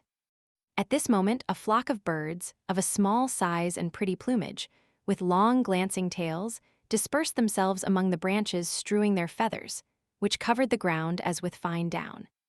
Herbert picked up a few of these feathers, and after having examined them, "These are caraucus," said he. "I should prefer a moorcock or guinea fowl," replied Pencroft, "still, if they are good to eat." "They are good to eat, and also their flesh is very delicate," replied Herbert. "Besides, if I don't mistake, it is easy to approach and kill them with a stick." The sailor and the lad, creeping among the grass, arrived at the foot of a tree, whose lower branches were covered with little birds. The caraucus were waiting the passage of insects, which served for their nourishment. Their feathery feet could be seen clasping the slender twigs which supported them. The hunters then rose, and using their sticks like scythes, they mowed down whole rows of these caraucus, who never thought of flying away, and stupidly allowed themselves to be knocked off. 100 were already heaped on the ground, before the others made up their minds to fly. "Well," said Pencroft, "here is game which is quite within the reach of hunters like us. We have only to put out our hands and take it." The sailor having strung the caraucus like larks on flexible twigs, they then continued their exploration. The stream here made a bend towards the south, but this detour was probably not prolonged, for the river must have its source in the mountain, and be supplied by the melting of the snow which covered the sides of the central cone. The particular object of their expedition was, as has been said, to procure the greatest possible quantity of game for the inhabitants of the Chimneys. It must be acknowledged that as yet this object had not been attained. So the sailor actively pursued his researches, though he exclaimed, when some animal which he had not even time to recognize fled into the long grass, "If only we had had the dog Top!" But Top had disappeared at the same time as his master, and had probably perished with him. Towards 3 o'clock, new flocks of birds were seen through certain trees, at whose aromatic berries they were pecking, those of the juniper tree among others. Suddenly, a loud trumpet call resounded through the forest. This strange and sonorous cry was produced by a game bird called grouse in the United States. They soon saw several couples, whose plumage was rich chestnut brown mottled with dark brown, and tail of the same color. Herbert recognized the males by the 2 wing-like appendages raised on the neck. Pencroft determined to get hold of at least one of these gallinaceae, which were as large as a fowl, and whose flesh is better than that of a pullet. But it was difficult, for they would not allow themselves to be approached. After several fruitless attempts, which resulted in nothing but scaring the grouse, the sailor said to the lad, "Decidedly, since we can't kill them on the wing, we must try to take them with a line." "Like a fish," cried Herbert, much surprised at the proposal. "Like a fish," replied the sailor quite seriously. Pencroft had found among the grass 6 grouse nests, each having 3 or 4 eggs. He took great care not to touch these nests, to which their proprietors would not fail to return. It was around these that he meant to stretch his lines, not snares, but real fishing lines. He took Herbert to some distance from the nests, and there prepared his singular apparatus with all the care which a disciple of Izaak Walton would have used. Herbert watched the work with great interest, though rather doubting its success. The lines were made of fine creepers, fastened one to the other, of the length of 15 or 20 feet. Thick, strong thorns, the points bent back, which were supplied from a dwarf acacia bush, were fastened to the ends of the creepers by way of hooks. Large red worms, which were crawling on the ground, furnished bait. This done, Pencroft, passing among the grass and concealing himself skillfully, placed the end of his lines armed with hooks near the grouse nests. Then he returned, took the other ends and hid with Herbert behind a large tree. There they both waited patiently, though it must be said that Herbert did not reckon much on the success of the inventive Pencroft. A whole half-hour passed, but then, as the sailor had surmised, several couple of grouse returned to their nests. They walked along, pecking the ground, and not suspecting in any way the presence of the hunters, who, besides, had taken care to place themselves to leeward of the gallinaceae. The lad felt at this moment highly interested. He held his breath, and Pencroft, his eyes staring, his mouth open, his lips advanced, as if about to taste a piece of grouse, scarcely breathed. Meanwhile, the birds walked about the hooks, without taking any notice of them. Pencroft then gave little tugs, which moved the bait as if the worms had been still alive. The sailor undoubtedly felt much greater anxiety than does the fisherman, for he does not see his prey coming through the water. The jerks attracted the attention of the gallinaceae, and they attacked the hooks with their beaks. 3 voracious grouse swallowed at the same moment bait and hook. Suddenly, with a smart jerk, Pencroft struck his line, and a flapping of wings showed that the birds were taken. "Hurrah!" he cried, rushing towards the game, of which he made himself master in an instant. Herbert clapped his hands. It was the first time that he had ever seen birds taken with a line, but the sailor modestly confessed that it was not his first attempt, and that besides he could not claim the merit of invention. "And at any rate," added he, "situated as we are, we must hope to hit upon many other contrivances." The grouse were fastened by their claws, and Pencroft, delighted at not having to appear before their companions with empty hands, and observing that the day had begun to decline, judged it best to return to their dwelling. The direction was indicated by the river, whose course they had only to follow, and, towards 6 o'clock, tired enough with their excursion, Herbert and Pencroft arrived at the Chimneys. Chapter 7. Gideon Spilett was standing motionless on the shore, his arms crossed, gazing over the sea, the horizon of which was lost towards the east in a thick black cloud which was spreading rapidly towards the zenith. The wind was already strong, and increased with the decline of day. The whole sky was of a threatening aspect, and the first symptoms of a violent storm were clearly visible. Herbert entered the Chimneys, and Pencroft went towards the reporter. The latter, deeply absorbed, did not see him approach. "We are going to have a dirty night, Mr. Spilett," said the sailor. "Petrels delight in wind and rain."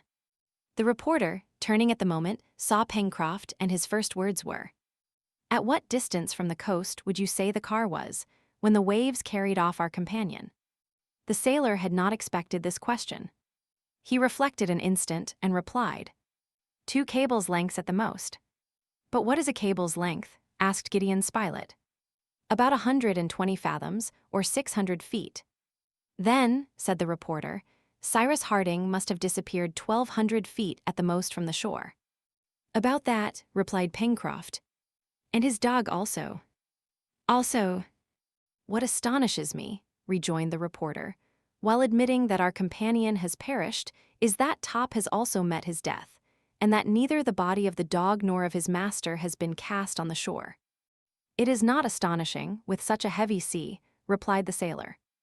"Besides, it is possible that currents have carried them farther down the coast." "Then, it is your opinion that our friend has perished in the waves?" again asked the reporter. "That is my opinion." "My own opinion," said Gideon Spilett, "with due deference to your experience, Pencroft, is that in the double fact of the absolute disappearance of Cyrus and Top, living or dead, there is something unaccountable and unlikely." "I wish I could think like you, Mr. Spilett," replied Pencroft. "Unhappily, my mind is made up on this point. Having said this, the sailor returned to the chimneys. A good fire crackled on the hearth. Herbert had just thrown on an armful of dry wood, and the flame cast a bright light into the darkest parts of the passage. Pencroft immediately began to prepare the dinner. It appeared best to introduce something solid into the bill of fare, for all needed to get up their strength. The strings of caraucus were kept for the next day, but they plucked a couple of grouse, which were soon spitted on a stick and roasting before a blazing fire. At 7 in the evening, Neb had not returned. The prolonged absence of the Negro made Pencroft very uneasy. It was to be feared that he had met with an accident on this unknown land, or that the unhappy fellow had been driven to some act of despair. But Herbert drew very different conclusions from this absence. According to him, Neb's delay was caused by some new circumstances which had induced him to prolong his search. Also, everything new must be to the advantage of Cyrus Harding. Why had Neb not returned unless hope still detained him? Perhaps he had found some mark, a footstep, a trace which had put him in the right path. Perhaps he was at this moment on a certain track. Perhaps even he was near his master. Thus the lad reasoned. Thus he spoke. His companions let him talk. The reporter alone approved with a gesture. But what Pencroft thought most probable was that Neb had pushed his researches on the shore farther than the day before, and that he had not as yet had time to return. Herbert, however, agitated by vague presentiments, several times manifested an intention to go to meet Neb.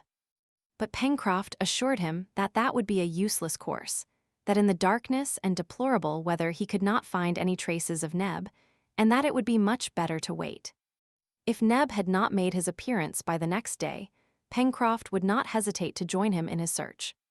Gideon Spilett approved of the sailor's opinion that it was best not to divide, and Herbert was obliged to give up his project. But 2 large tears fell from his eyes. The reporter could not refrain from embracing the generous boy. Bad weather now set in. A furious gale from the southeast passed over the coast. The sea roared as it beat over the reef. Heavy rain was dashed by the storm into particles like dust. Ragged masses of vapor drove along the beach, on which the tormented shingles sounded as if poured out in cartloads, while the sand raised by the wind added as it were mineral dust to that which was liquid, and rendered the united attack insupportable. Between the river's mouth and the end of the cliff, eddies of wind whirled and gusts from this maelstrom lashed the water which ran through the narrow valley. The smoke from the fireplace was also driven back through the opening, filling the passages and rendering them uninhabitable. Therefore, as the grouse were cooked, Pencroft let the fire die away and only preserved a few embers buried under the ashes. At 8 o'clock, Neb had not appeared, but there was no doubt that the frightful weather alone hindered his return, and that he must have taken refuge in some cave, to await the end of the storm or at least the return of day. As to going to meet him, or attempting to find him, it was impossible. The game constituted the only dish at supper. The meat was excellent, and Pencroft and Herbert, whose long excursion had rendered them very hungry, devoured it with infinite satisfaction. Their meal concluded, each retired to the corner in which he had rested the preceding night, and Herbert was not long in going to sleep near the sailor, who had stretched himself beside the fireplace. Outside, as the night advanced, the tempest also increased in strength, until it was equal to that which had carried the prisoners from Richmond to this land in the Pacific. The tempests which are frequent during the seasons of the equinox, and which are so prolific in catastrophes, are above all terrible over this immense ocean, which opposes no obstacle to their fury. No description can give an idea of the terrific violence of the gale as it beat upon the unprotected coast. Happily, the pile of rocks which formed the chimneys was solid. It was composed of enormous blocks of granite, a few of which, insecurely balanced, seemed to tremble on their foundations, and Pencroft could feel rapid quiverings under his head as it rested on the rock. But he repeated to himself, and rightly, that there was nothing to fear, and that their retreat would not give way. However, he heard the noise of stones torn from the summit of the plateau by the wind, falling down onto the beach. A few even rolled on to the upper part of the chimneys, or flew off in fragments when they were projected perpendicularly. Twice the sailor rose and entrenched himself at the opening of the passage, so as to take a look in safety at the outside. But there was nothing to be feared from these showers, which were not considerable, and he returned to his couch before the fireplace, where the embers glowed beneath the ashes. Notwithstanding the fury of the hurricane, the uproar of the tempest, the thunder, and the tumult, Herbert slept profoundly. Sleep at last took possession of Pencroft, whom a seafaring life had habituated to anything. Gideon Spilett alone was kept awake by anxiety. He reproached himself with not having accompanied Neb. It was evident that he had not abandoned all hope. The presentiments which had troubled Herbert did not cease to agitate him also. His thoughts were concentrated on Neb. Why had Neb not returned? He tossed about on his sandy couch, scarcely giving a thought to the struggle of the elements.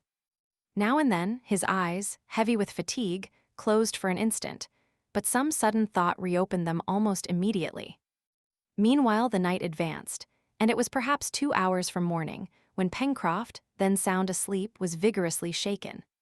"What's the matter?"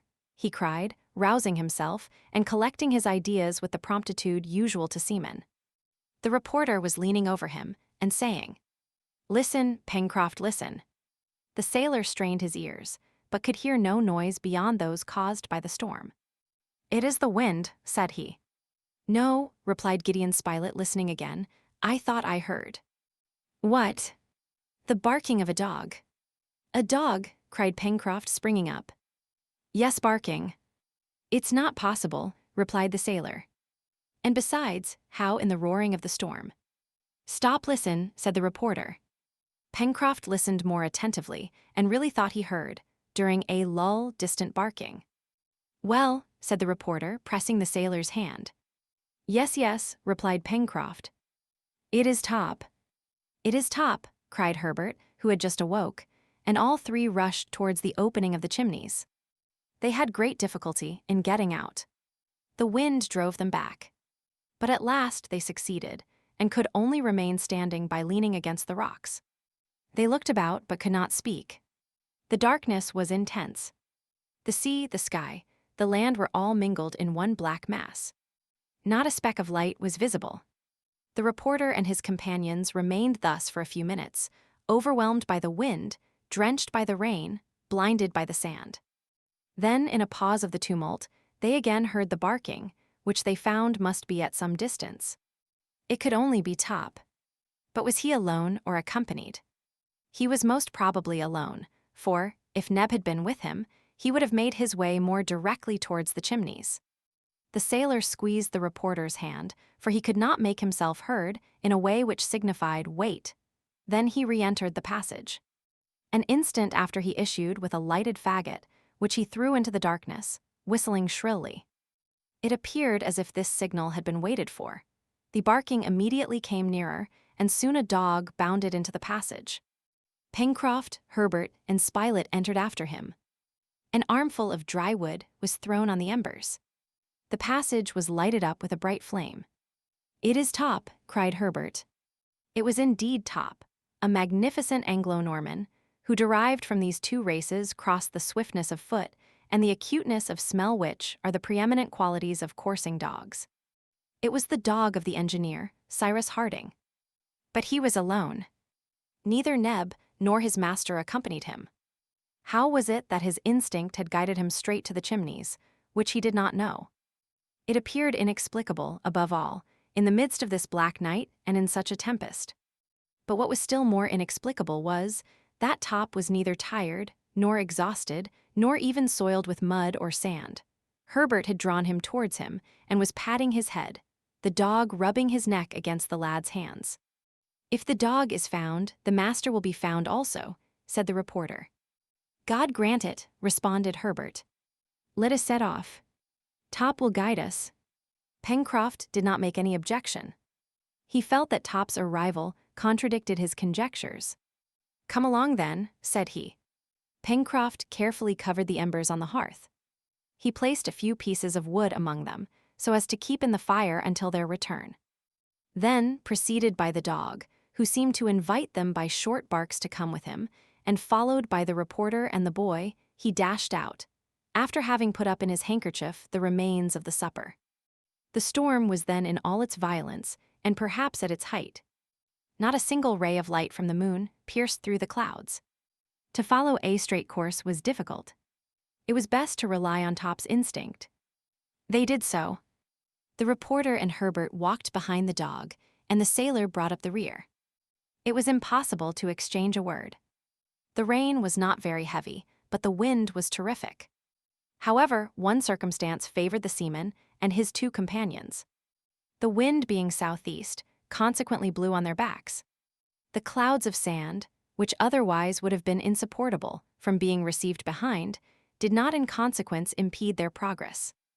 In short, they sometimes went faster than they liked and had some difficulty in keeping their feet, but hope gave them strength, for it was not at random that they made their way along the shore. They had no doubt that Neb had found his master, and that he had sent them the faithful dog.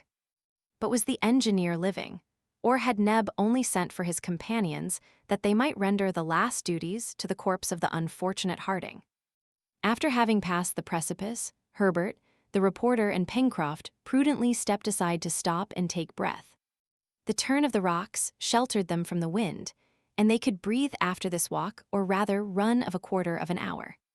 They could now hear and reply to each other, and the lad having pronounced the name of Cyrus Harding, Top gave a few short barks, as much as to say that his master was saved. "Saved, isn't he?" repeated Herbert. "Saved Top." And the dog barked in reply. They once more set out. The tide began to rise, and urged by the wind it threatened to be unusually high, as it was a spring tide. Great billows thundered against the reef with such violence that they probably passed entirely over the islet, then quite invisible. The mole no longer protected the coast, which was directly exposed to the attacks of the open sea. As soon as the sailor and his companions left the precipice, the wind struck them again with renewed fury. Though bent under the gale, they walked very quickly, following Top, who did not hesitate as to what direction to take. They ascended towards the north, having on their left an interminable extent of billows, which broke with a deafening noise, and on their right a dark country, the aspect of which it was impossible to guess. But they felt that it was comparatively flat, for the wind passed completely over them, without being driven back as it was when it came in contact with the cliff. At 4 o'clock in the morning, they reckoned that they had cleared about 5 miles. The clouds were slightly raised, and the wind, though less damp, was very sharp and cold.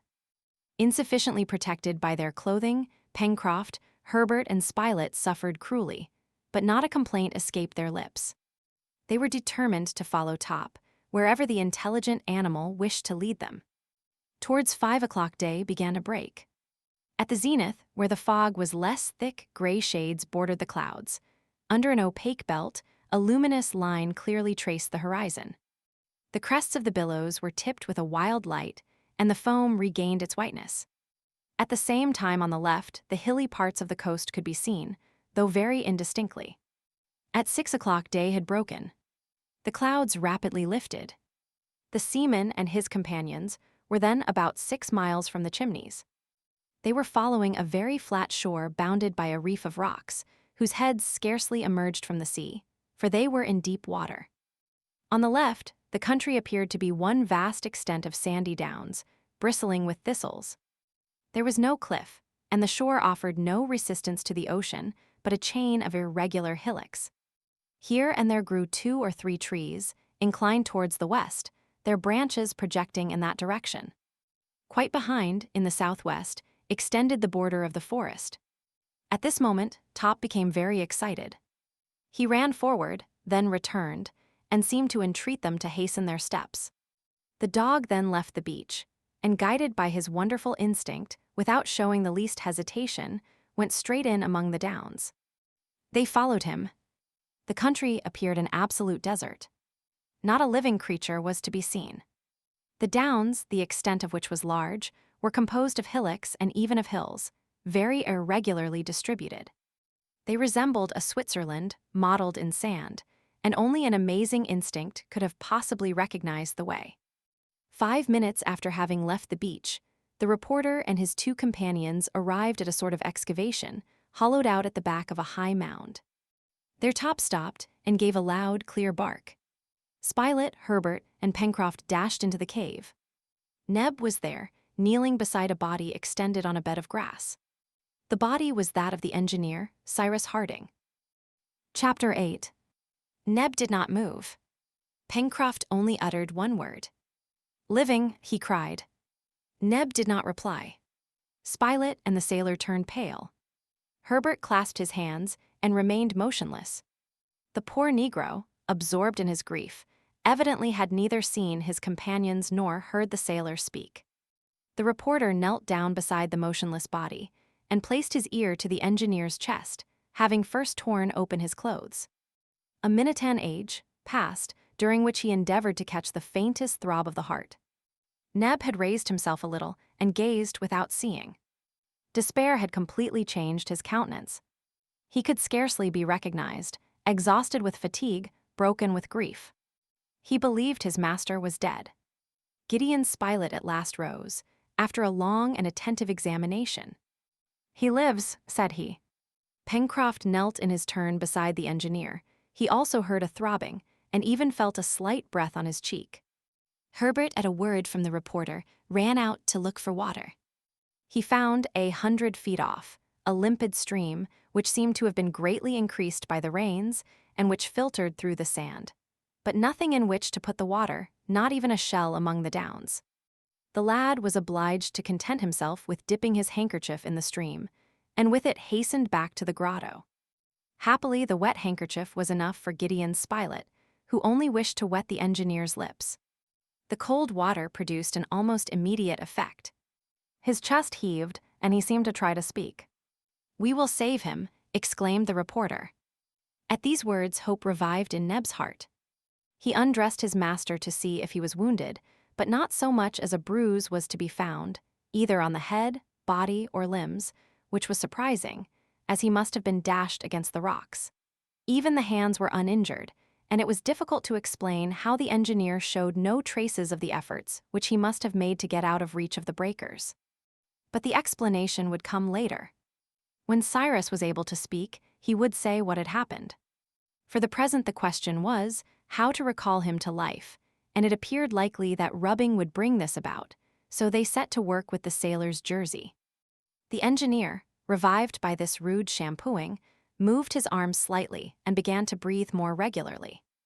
He was sinking from exhaustion, and certainly, had not the reporter and his companions arrived, it would have been all over with Cyrus Harding. "You thought your master was dead, didn't you?" said the seaman to Neb. "Yes." "Quite dead," replied Neb, "and if Top had not found you and brought you here, I should have buried my master and then have lain down on his grave to die." It had indeed been a narrow escape for Cyrus Harding. Neb then recounted what had happened. The day before, after having left the Chimneys at daybreak, he had ascended the coast in a northerly direction, and had reached that part of the shore which he had already visited. There, without any hope he acknowledged, Neb had searched the beach among the rocks on the sand for the smallest trace to guide him. He examined particularly that part of the beach which was not covered by the high tide, for near the sea the water would have obliterated all marks. Neb did not expect to find his master living. It was for a corpse that he searched, a corpse which he wished to bury with his own hands. He sought long in vain. This desert coast appeared never to have been visited by a human creature. The shells, those which the sea had not reached, and which might be met with by millions above high water mark, were untouched. Not a shell was broken. Neb then resolved to walk along the beach for some miles. It was possible that the waves had carried the body to quite a distant point. When a corpse floats a little distance from a low shore, it rarely happens that the tide does not throw it up, sooner or later. This Neb knew, and he wished to see his master again for the last time. I went along the coast for another 2 miles, carefully examining the beach, both at high and low water, and I had despaired of finding anything, when yesterday, above 5 in the evening, I saw footprints on the sand. "Footprints!" exclaimed Pencroft. "Yes," replied Neb. "Did these footprints begin at the water's edge?" asked the reporter. "No," replied Neb. only above high water mark, for the others must have been washed out by the tide. "Go on, Neb," said Spilett. "I went half crazy when I saw these footprints. They were very clear and went towards the downs. I followed them for a quarter of a mile, running, but taking care not to destroy them. 5 minutes after, as it was getting dark, I heard the barking of a dog. It was Top, and Top brought me here to my master." Neb ended his account by saying what had been his grief at finding the inanimate body, in which he vainly sought for the least sign of life. Now that he had found him dead, he longed for him to be alive. All his efforts were useless. Nothing remained to be done but to render the last duties to the one whom he had loved so much. Neb then thought of his companions.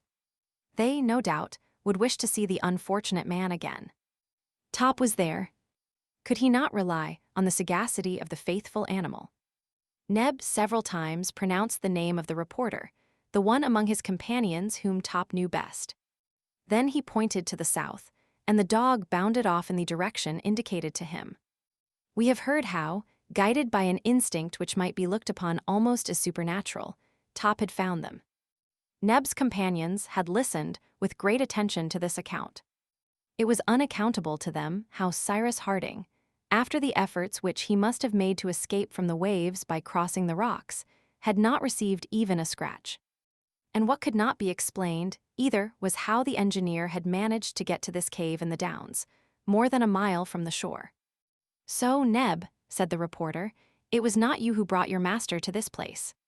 "No, it was not I," replied the Negro. "It's very clear that the captain came here by himself," said Pencroft. "It is clear in reality," observed Spilett, "but it is not credible. The explanation of this fact could only be produced from the engineer's own lips, and they must wait for that till speech returned." Rubbing had re-established the circulation of the blood. Cyrus Harding moved his arm again, then his head, and a few incomprehensible words escaped him. Neb, who was bending over him, spoke, but the engineer did not appear to hear, and his eyes remained closed. Life was only exhibited in him by movement. His senses had not as yet been restored. Pencroft much regretted not having either fire or the means of procuring it, for he had, unfortunately, forgotten to bring the burnt linen, which would easily have ignited from the sparks produced by striking together two flints. As to the engineer's pockets, they were entirely empty, except that of his waistcoat, which contained his watch. It was necessary to carry Harding to the Chimneys, and that as soon as possible. This was the opinion of all. Meanwhile, the care which was lavished on the engineer brought him back to consciousness sooner than they could have expected. The water with which they wetted his lips revived him gradually. Pencroft also thought of mixing with the water some moisture from the titra's flesh which he had brought. Herbert ran to the beach and returned with 2 large bivalve shells. The sailor concocted something which he introduced between the lips of the engineer, who, eagerly drinking it, opened his eyes. Neb and the reporter were leaning over him. My master, cried Neb. The engineer heard him. He recognized Neb and Spilett, then his other 2 companions, and his hand slightly pressed theirs. A few words again escaped him, which showed what thoughts were, even then, troubling his brain. This time he was understood. Undoubtedly, they were the same words he had before attempted to utter. "Island or continent," he murmured. "Bother the continent," cried Pencroft hastily. "There is time enough to see about that, Captain. We don't care for anything, provided you are living." The engineer nodded faintly, and then appeared to sleep. They respected this sleep, and the reporter began immediately to make arrangements for transporting Harding to a more comfortable place. Neb, Herbert, and Pencroft left the cave, and directed their steps towards a high mound crowned with a few distorted trees. On the way the sailor could not help repeating, "Island or continent? To think of that when at one's last gasp. What a man!" Arrived at the summit of the mound, Pencroft and his 2 companions set to work, with no other tools than their hands, to despoil of its principal branches a rather sickly tree, a sort of marine fir. With these branches they made a litter, on which, covered with grass and leaves, they could carry the engineer. This occupied them nearly 40 minutes, and it was 10 o'clock when they returned to Cyrus Harding, whom Spilett had not left.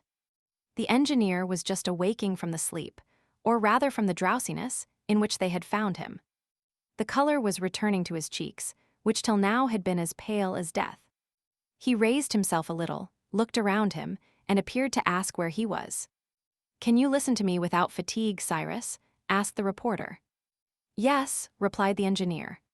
"It's my opinion," said the sailor, "that Captain Harding will be able to listen to you still better if he will have some more grouse jelly, for we have grouse, Captain," added he, presenting him with a little of this jelly, to which he this time added some of the flesh.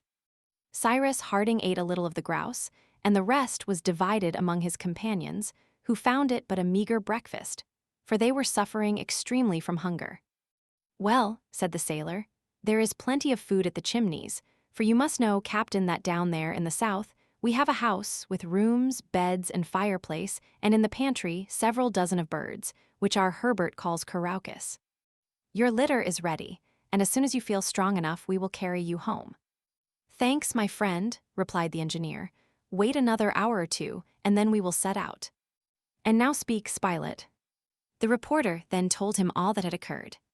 He recounted all the events with which Cyrus was unacquainted, the last fall of the balloon, the landing on this unknown land, which appeared a desert, whatever it was, whether island or continent, the discovery of the Chimneys, the search for him, not forgetting of course Neb's devotion, the intelligence exhibited by the faithful Top, as well as many other matters. "But," asked Harding in a still feeble voice, "you did not, then, pick me up on the beach?" "No," replied the reporter. "And did you not bring me to this cave?" "No." "At what distance is this cave from the sea?" "About a mile," replied Pencroft. "And if you are astonished, Captain, we are not less surprised ourselves at seeing you in this place." "Indeed," said the engineer, who was recovering gradually, and who took great interest in these details, "indeed it is very singular." "But," resumed the sailor, "can you tell us what happened after you were carried off by the sea?" Cyrus Harding considered. He knew very little. The wave had torn him from the balloon net. He sank at first several fathoms. On returning to the surface, in the half-light, he felt a living creature struggling near him. It was Top, who had sprung to his help.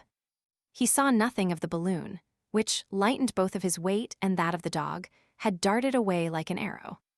There he was, in the midst of the angry sea, at a distance which could not be less than half a mile from the shore. He attempted to struggle against the billows by swimming vigorously. Top held him up by his clothes, but a strong current seized him and drove him towards the north, and after half an hour of exertion, he sank, dragging Top with him into the depths.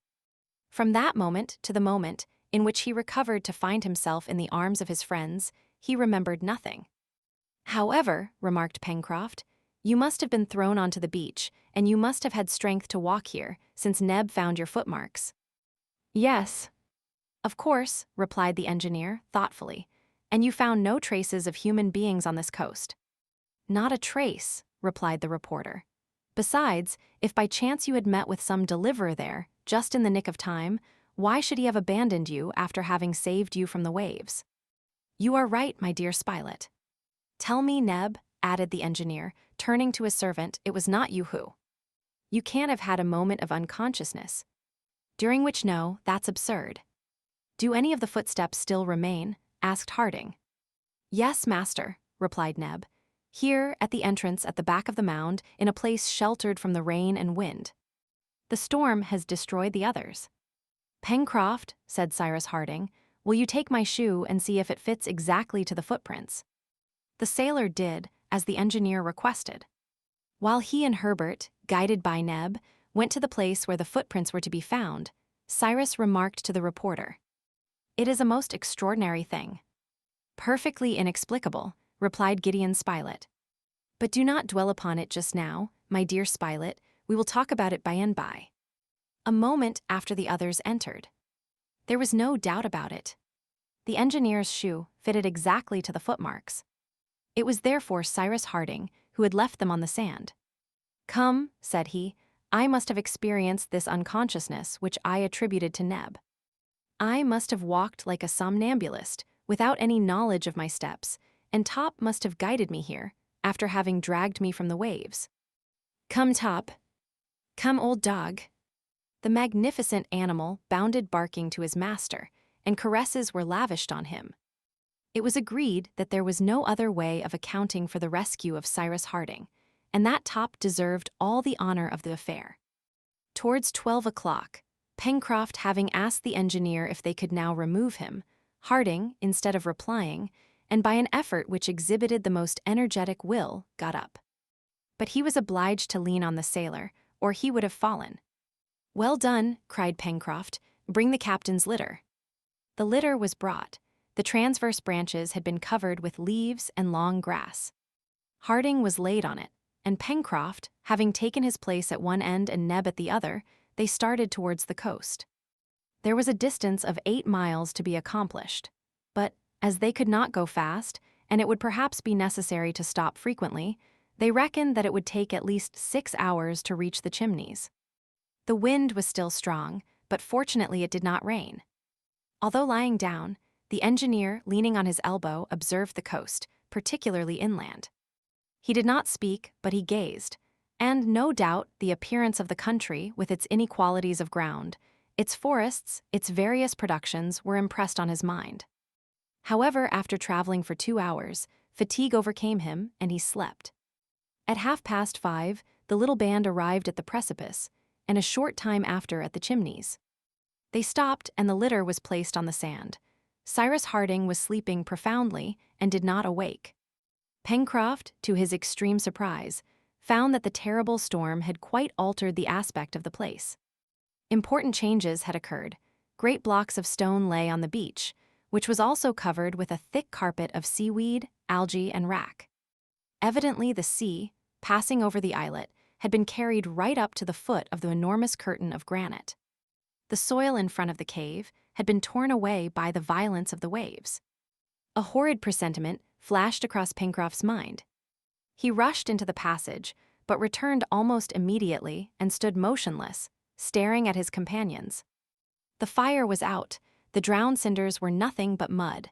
The burnt linen, which was to have served as tinder, had disappeared. The sea had penetrated to the end of the passages, and everything was overthrown and destroyed in the interior of the Chimneys.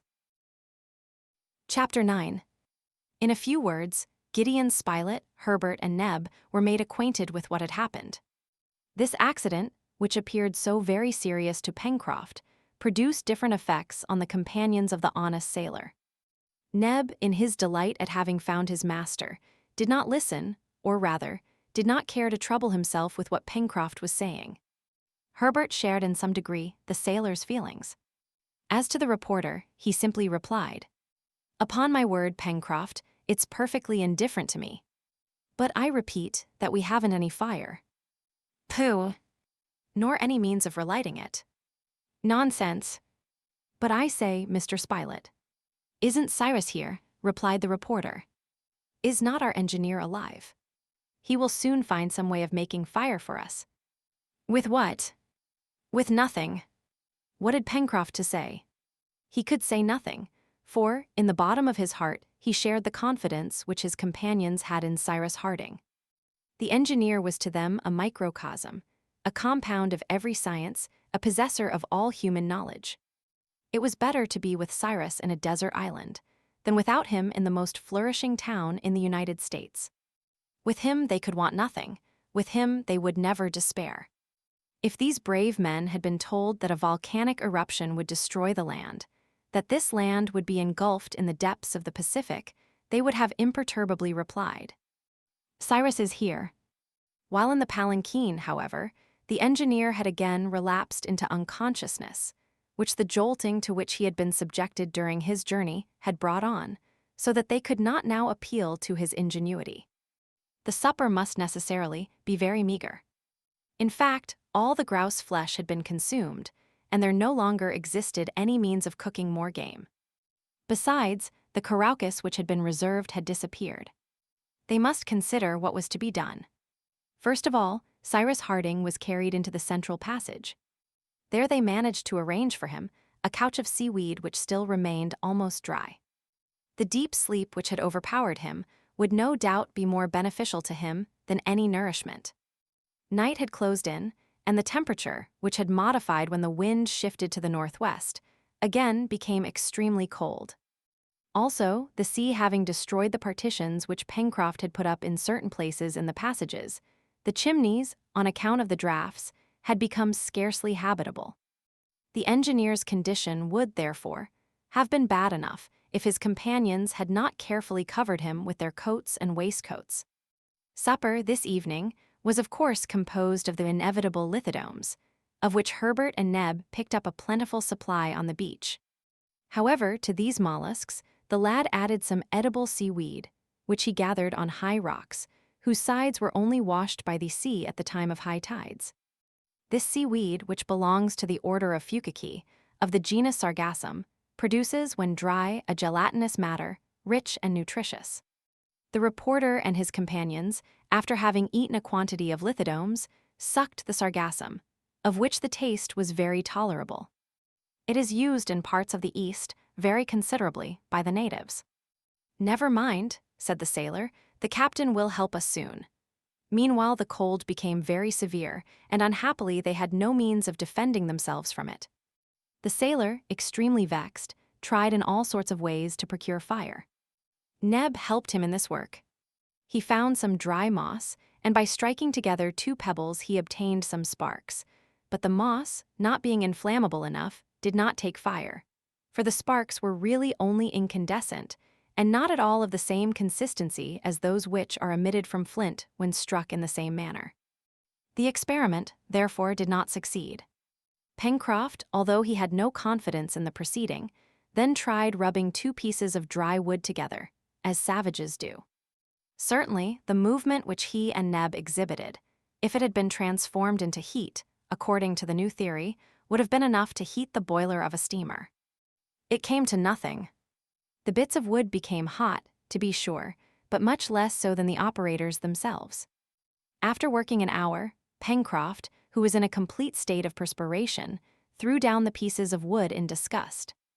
"I can never be made to believe that savages light their fires in this way. Let them say what they will," he exclaimed. "I could sooner light my arms by rubbing them against each other." The sailor was wrong to despise the proceeding. Savages often kindle wood by means of rapid rubbing. But every sort of wood does not answer for the purpose, and besides, there is the knack, following the usual expression, and it is probable that Pencroft had not the knack. Pencroft's ill humor did not last long. Herbert had taken the bits of wood which he had turned down, and was exerting himself to rub them. The hardy sailor could not restrain a burst of laughter on seeing the efforts of the lad to succeed where he had failed. "Rub, my boy, rub," said he. "I am rubbing," replied Herbert, laughing, "but I don't pretend to do anything else but warm myself instead of shivering, and soon I shall be as hot as you are, my good Pencroft." This soon happened. However, they were obliged to give up, for this night at least, the attempt to procure fire. Gideon Spilett repeated, for the 20th time, that Cyrus Harding would not have been troubled for so small a difficulty. And in the meantime, he stretched himself in one of the passages on his bed of sand. Herbert, Neb, and Pencroft did the same, while Top slept at his master's feet. Next day, the 28th of March, when the engineer awoke, about 8 in the morning, he saw his companions around him watching his sleep, and, as on the day before, his first words were, "Island or continent?" This was his uppermost thought.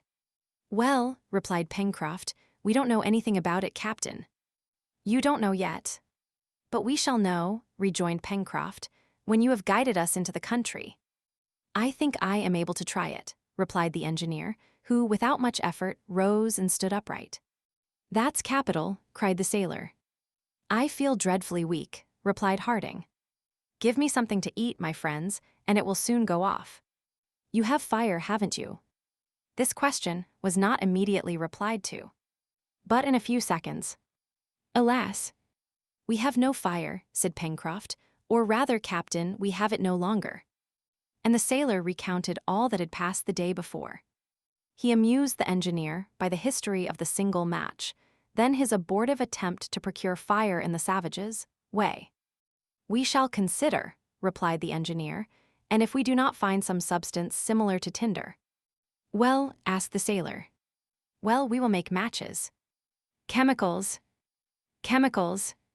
It is not more difficult than that, cried the reporter, striking the sailor on the shoulder. The latter did not think it so simple, but he did not protest. All went out. The weather had become very fine. The sun was rising from the sea's horizon, and touched with golden spangles the prismatic rugosities of the huge precipice. Having thrown a rapid glance around him, the engineer seated himself on a block of stone. Herbert offered him a few handfuls of shellfish and sargassum, saying, "It is all that we have, Captain Harding." "Thanks, my boy," replied Harding. "It will do for this morning at least." He ate the wretched food with appetite and washed it down with a little fresh water, drawn from the river in an immense shell. His companions looked at him without speaking. Then, feeling somewhat refreshed, Cyrus Harding crossed his arms and said, "So, my friends, you do not know yet whether fate has thrown us on an island or on a continent." "No, Captain," replied the boy. "We shall know tomorrow," said the engineer. "Till then, there is nothing to be done." "Yes," replied Pencroft. "What?" "Fire," said the sailor, who also had a fixed idea. "We will make it, Pencroft," replied Harding. "While you were carrying me yesterday, did I not see in the west a mountain which commands the country?" "Yes," replied Spilett, "a mountain which must be rather high." "Well," replied the engineer, "we will climb to the summit tomorrow, and then we shall see if this land is an island or a continent. Till then, I repeat, there is nothing to be done." "Yes, fire," said the obstinate sailor again. "But he will make us a fire," replied Gideon Spilett. "Only have a little patience, Pencroft." The seaman looked at Spilett in a way which seemed to say, "If it depended upon you to do it, we wouldn't taste roast meat very soon." But he was silent. Meanwhile, Captain Harding had made no reply. He appeared to be very little troubled by the question of fire. For a few minutes he remained absorbed in thought, then again speaking. "My friends," said he, "our situation is perhaps deplorable, but at any rate it is very plain. Either we are on a continent, and then, at the expense of greater or less fatigue, we shall reach some inhabited place, or we are on an island. In the latter case, if the island is inhabited, we will try to get out of the scrape with the help of its inhabitants. If it is desert, we will try to get out of the scrape by ourselves." "Certainly nothing could be plainer," replied Pencroft. "But whether it is an island or a continent," asked Gideon Spilett, "whereabouts do you think, Cyrus, this storm has thrown us?" "I cannot say exactly," replied the engineer, "but I presume it is some land in the Pacific. In fact, when we left Richmond, the wind was blowing from the northeast, and its very violence greatly proves that it could not have varied. If the direction has been maintained from the northeast to the southwest, we have traversed the states of North Carolina, of South Carolina, of Georgia, the Gulf of Mexico, itself, in its narrow part, then a part of the Pacific Ocean. I cannot estimate the distance traversed by the balloon at less than 6,000 to 7,000 miles, and, even supposing that the wind had varied half a quarter, it must have brought us either to the archipelago of Mendava, either on the Paumatus, or even, if it had a greater strength than I suppose, to the land of New Zealand. If the last hypothesis is correct, it will be easy enough to get home again. English or Maoris, we shall always find someone to whom we can speak. If, on the contrary, this is the coast of a desert island in some tiny archipelago, perhaps we shall be able to reconnoiter it from the summit of that peak which overlooks the country, and then we shall see how best to establish ourselves here as if we are never to go away." "Never," cried the reporter. "You say never, my dear Cyrus." "Better to put things at the worst at first," replied the engineer, "and reserve the best for a surprise." "Well said," remarked Pencroft. "It is to be hoped, too, that this island, if it be one, is not situated just out of the course of ships. That would be really unlucky. We shall not know what we have to rely on until we have first made the ascent of the mountain," replied the engineer. "But tomorrow, Captain," asked Herbert, "shall you be in a state to bear the fatigue of the ascent?" "I hope so," replied the engineer, "provided you and Pencroft, my boy, show yourselves quick and clever hunters." "Captain," said the sailor, "since you are speaking of game, if on my return I was as certain of roasting it as I am of bringing it back." "Bring it back all the same, Pencroft," replied Harding. It was then agreed that the engineer and the reporter were to pass the day at the Chimneys, so as to examine the shore and the upper plateau. Neb, Herbert, and the sailor were to return to the forest, renew their store of wood, and lay violent hands on every creature, feathered or hairy, which might come within their reach. They set out accordingly about 10 o'clock in the morning, Herbert confident, Neb joyous, Pencroft murmuring aside, "If, on my return, I find a fire at the house, I shall believe that the thunder itself came to light it." All three climbed the bank, and arrived at the angle made by the river. The sailor, stopping, said to his two companions, "Shall we begin by being hunters or woodmen?" "Hunters," replied Herbert. "There is Top already in quest." "We will hunt then," said the sailor, "and afterwards we can come back and collect our wood." This agreed to, Herbert, Neb, and Pencroft, after having torn 3 sticks from the trunk of a young fir, followed Top, who was bounding about among the long grass. This time, the hunters, instead of following the course of the river, plunged straight into the heart of the forest. There were still the same trees, belonging for the most part to the pine family. In certain places, less crowded, growing in clumps, these pines exhibited considerable dimensions and appeared to indicate, by their development, that the country was situated in a higher latitude than the engineer had supposed. Glades, bristling with stumps worn away by time, were covered with dry wood, which formed an inexhaustible store of fuel. Then the glade passed, the underwood thickened again, and became almost impenetrable. It was difficult enough to find the way among the groups of trees, without any beaten track. So the sailor from time to time broke off branches which might be easily recognized. But perhaps he was wrong not to follow the watercourse, as he and Herbert had done on their first excursion, for after walking an hour not a creature had shown itself. Top, running under the branches, only roused birds which could not be approached.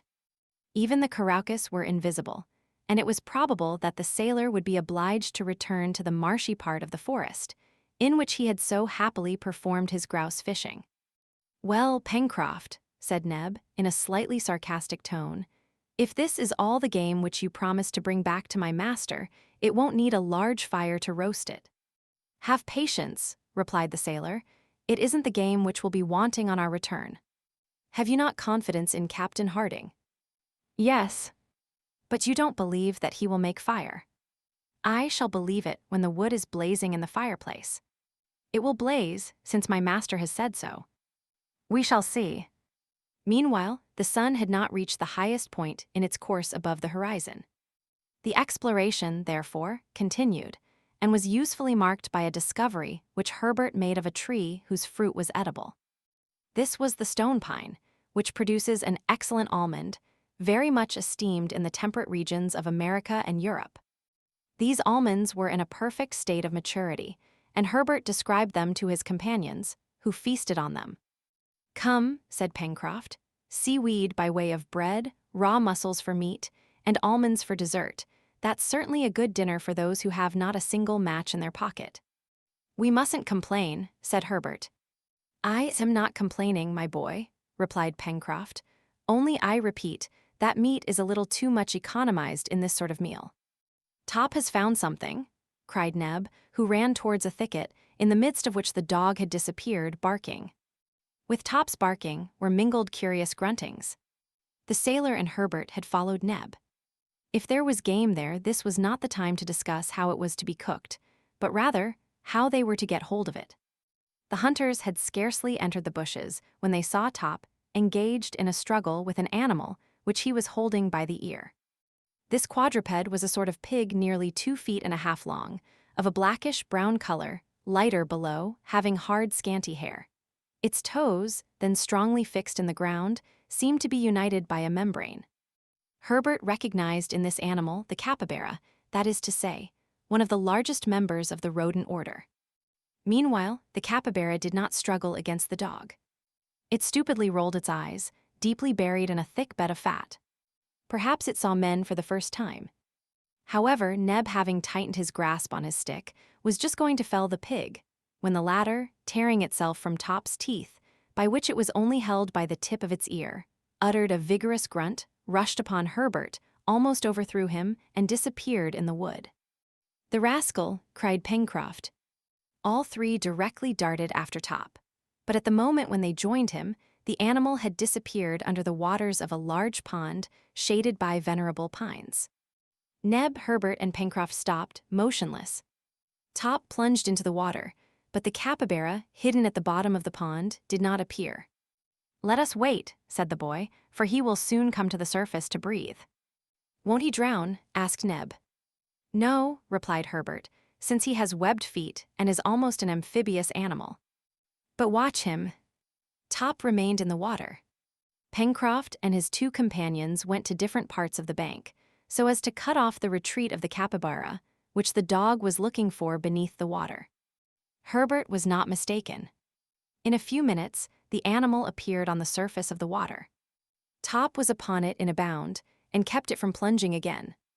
An instant later the capybara, dragged to the bank, was killed by a blow from Neb's stick. "Hurrah!" cried Pencroft, who was always ready with this cry of triumph. "Give me but a good fire, and this pig shall be gnawed to the bones." Pencroft hoisted the capybara on his shoulders, and judging by the height of the sun that it was about 2 o'clock, he gave the signal to return.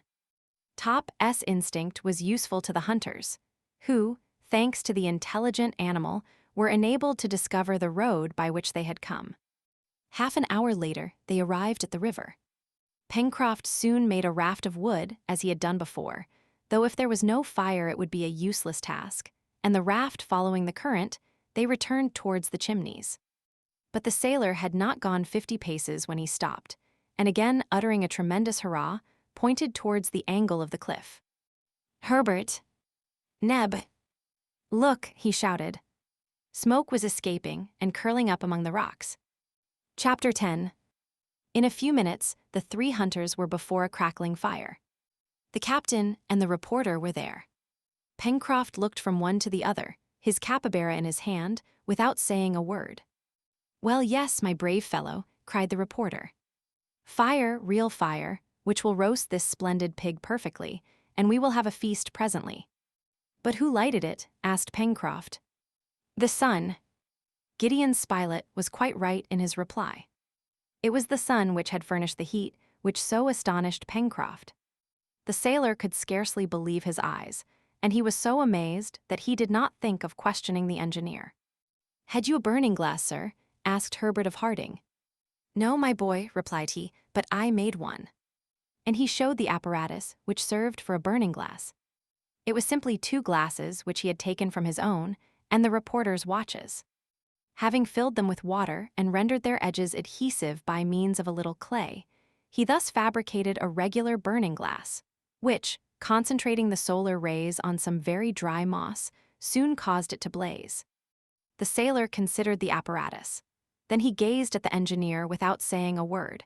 Only a look plainly expressed his opinion that if Cyrus Harding was not a magician, he was certainly no ordinary man. At last speech returned to him, and he cried, "Note that, Mr. Spilett, note that down on your paper." "It is noted," replied the reporter. Then, Neb helping him, the seaman arranged the spit, and the capybara, properly cleaned, was soon roasting like a suckling pig before a clear crackling fire. The Chimneys had again become more habitable, not only because the passages were warmed by the fire, but because the partitions of wood and mud had been re-established. It was evident that the engineer and his companions had employed their day well. Cyrus Harding had almost entirely recovered his strength, and had proved it by climbing to the upper plateau. From this point his eye, accustomed to estimate heights and distances, was fixed for a long time on the cone, the summit of which he wished to reach the next day. The mountain, situated about 6 miles to the northwest, appeared to him to measure 3,500 feet above the level of the sea. Consequently, the gaze of an observer posted on its summit would extend over a radius of at least 50 miles. Therefore, it was probable that Harding could easily solve the question of island or continent, to which he attached so much importance. They supped capitally. The flesh of the capybara was declared excellent. The sargassum and the almonds of the stone pine completed the repast, during which the engineer spoke little. He was preoccupied with projects for the next day. Once or twice, Pencroft gave forth some ideas upon what it would be best to do, but Cyrus Harding, who was evidently of a methodical mind, only shook his head without uttering a word. "Tomorrow," he repeated, "we shall know what we have to depend upon, and we will act accordingly." The meal ended, fresh armfuls of wood were thrown on the fire, and the inhabitants of the chimneys, including the faithful Top, were soon buried in a deep sleep. No incident disturbed this peaceful night, and the next day, the 29th of March, fresh and active they awoke, ready to undertake the excursion which must determine their fate. All was ready for the start. The remains of the capybara would be enough to sustain Harding and his companions for at least 24 hours. Besides, they hoped to find more food on the way. As the glasses had been returned to the watches of the engineer and reporter, Pencroft burned a little linen to serve as tinder. As to flint, that would not be wanting in these regions of plutonic origin. It was 7:30 in the morning when the explorers, armed with sticks, left the chimneys. Following Pencroft's advice, it appeared best to take the road already traversed through the forest, and to return by another route. It was also the most direct way to reach the mountain. They turned the south angle and followed the left bank of the river, which was abandoned at the point where it formed an elbow towards the southwest. The path, already trodden under the evergreen trees, was found, and at 9 o'clock Cyrus Harding and his companions had reached the western border of the forest. The ground, till then, very little undulated, boggy at first, dry and sandy afterwards, had a gentle slope, which ascended from the shore towards the interior of the country. A few very timid animals were seen under the forest trees. Top quickly started them, but his master soon called him back, for the time had not come to commence hunting. That would be attended to later. The engineer was not a man who would allow himself to be diverted from his fixed idea. It might even have been said that he did not observe the country at all, either in its configuration or in its natural productions, his great aim being to climb the mountain before him, and therefore straight towards it he went. At 10 o'clock, a halt of a few minutes was made. On leaving the forest, the mountain system of the country appeared before the explorers. The mountain was composed of two cones. The first, truncated at a height of about 2,500 feet, was sustained by buttresses, which appeared to branch out like the talons of an immense claw set on the ground. Between these were narrow valleys, bristling with trees, the last clumps of which rose to the top of the lowest cone. There appeared to be less vegetation on that side of the mountain which was exposed to the northeast, and deep fissures could be seen which, no doubt, were watercourses. On the first cone rested a second, slightly rounded, and placed a little on one side, like a great round hat cocked over the ear.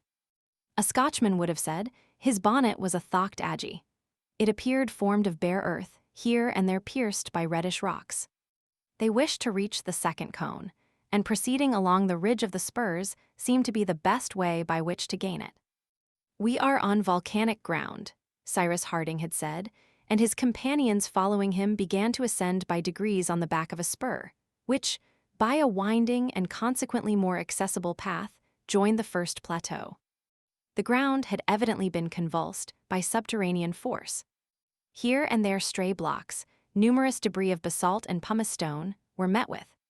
In isolated groups rose fir trees, which, some 100 feet lower, at the bottom of the narrow gorges, formed massive shades almost impenetrable to the sun's rays. During the first part of the ascent, Herbert remarked on the footprints which indicated the recent passage of large animals. "Perhaps these beasts will not let us pass by willingly," said Pencroft. "Well," replied the reporter, who had already hunted the tiger in India and the lion in Africa, "we shall soon learn how successfully to encounter them. But in the meantime, we must be upon our guard." They ascended but slowly. The distance, increased by detours and obstacles which could not be surmounted directly, was long. Sometimes, too, the ground suddenly fell, and they found themselves on the edge of a deep chasm which they had to go round. Thus, in retracing their steps so as to find some practicable path, much time was employed and fatigue undergone for nothing. At 12 o'clock, when the small band of adventurers halted for breakfast at the foot of a large group of firs, near a little stream which fell in cascades, they found themselves still halfway from the first plateau, which most probably they would not reach till nightfall. From this point, the view of the sea was much extended, but on the right the high promontory prevented their seeing whether there was land beyond it. On the left, the sight extended several miles to the north, but on the northwest, at the point occupied by the explorers, it was cut short by the ridge of a fantastically shaped spur, which formed a powerful support of the central cone. At 1 o'clock, the ascent was continued. They slanted more towards the southwest and again entered among thick bushes. There, under the shade of the trees, fluttered several couples of gallinaceae belonging to the pheasant species. They were tragopans, ornamented by a pendant skin which hangs over their throats, and by two small, round horns planted behind the eyes. Among these birds, which were about the size of a fowl, the female was uniformly brown, while the male was gorgeous in his red plumage, decorated with white spots.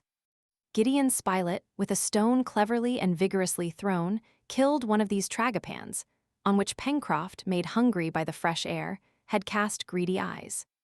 After leaving the region of bushes, the party, assisted by resting on each other's shoulders, climbed for about 100 feet up a steep acclivity and reached a level place, with very few trees, where the soil appeared volcanic.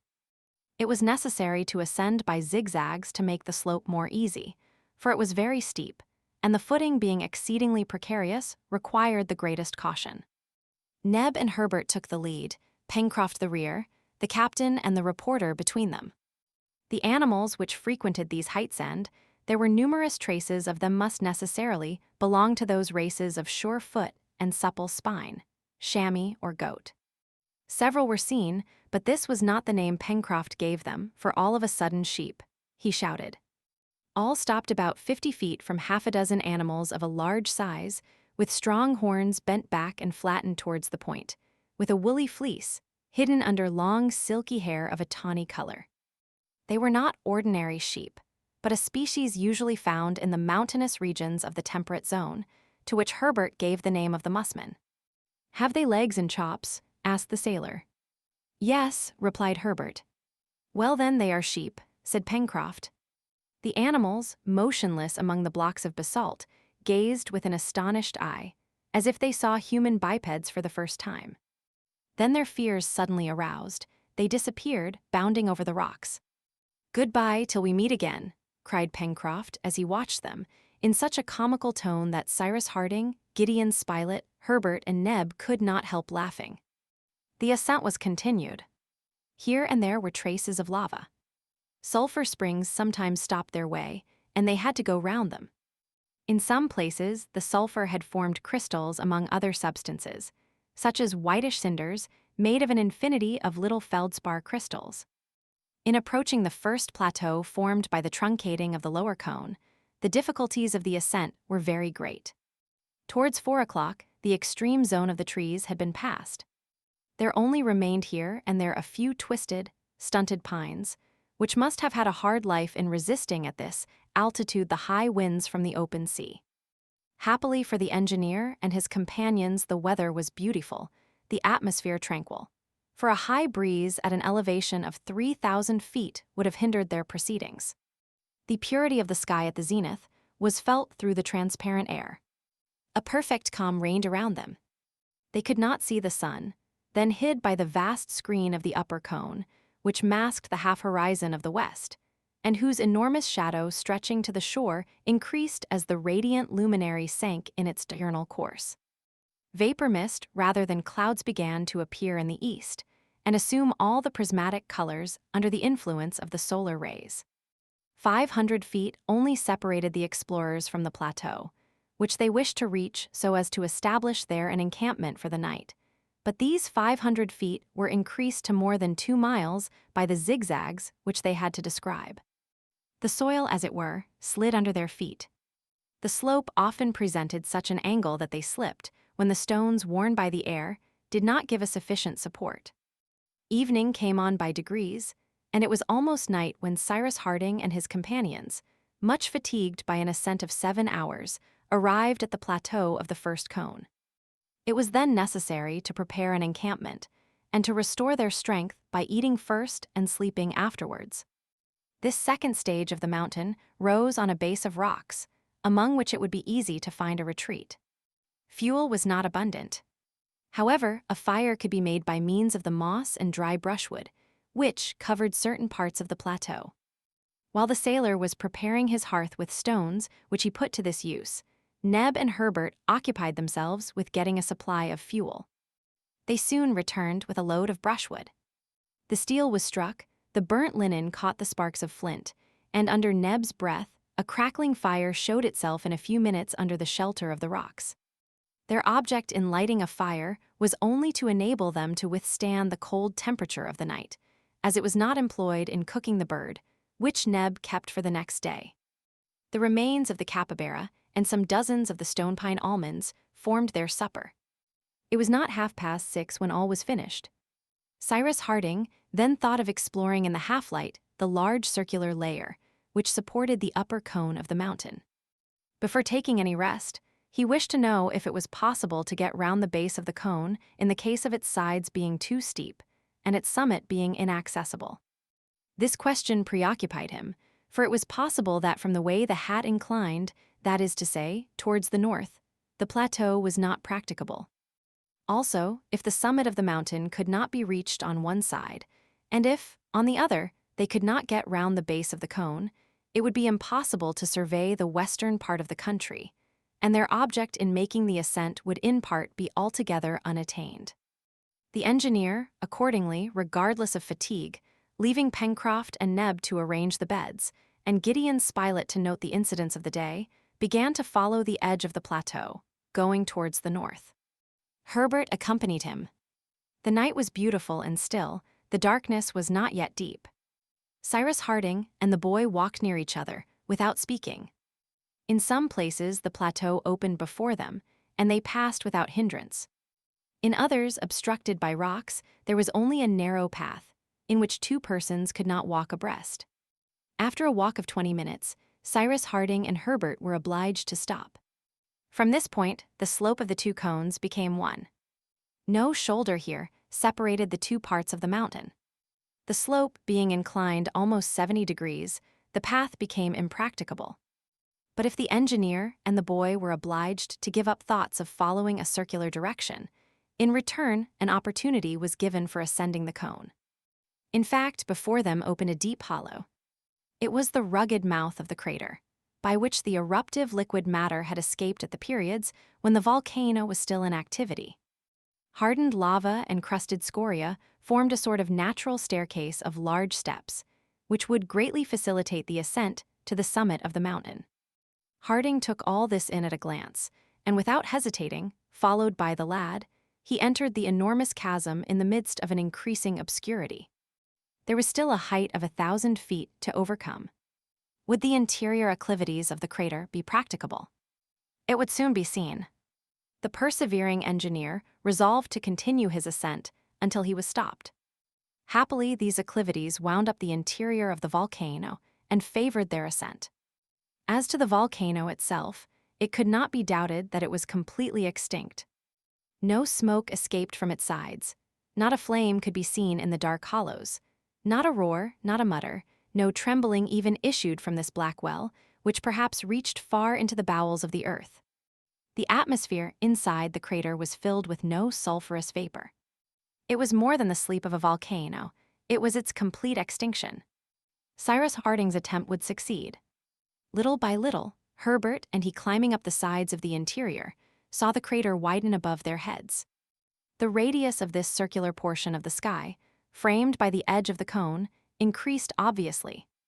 At each step, as it were, that the explorers made, fresh stars entered the field of their vision. The magnificent constellations of the southern sky shone resplendently. At the zenith glittered the splendid Antares and the Scorpion, and not far was Alpha Centauri, which is believed to be the nearest star to the terrestrial globe.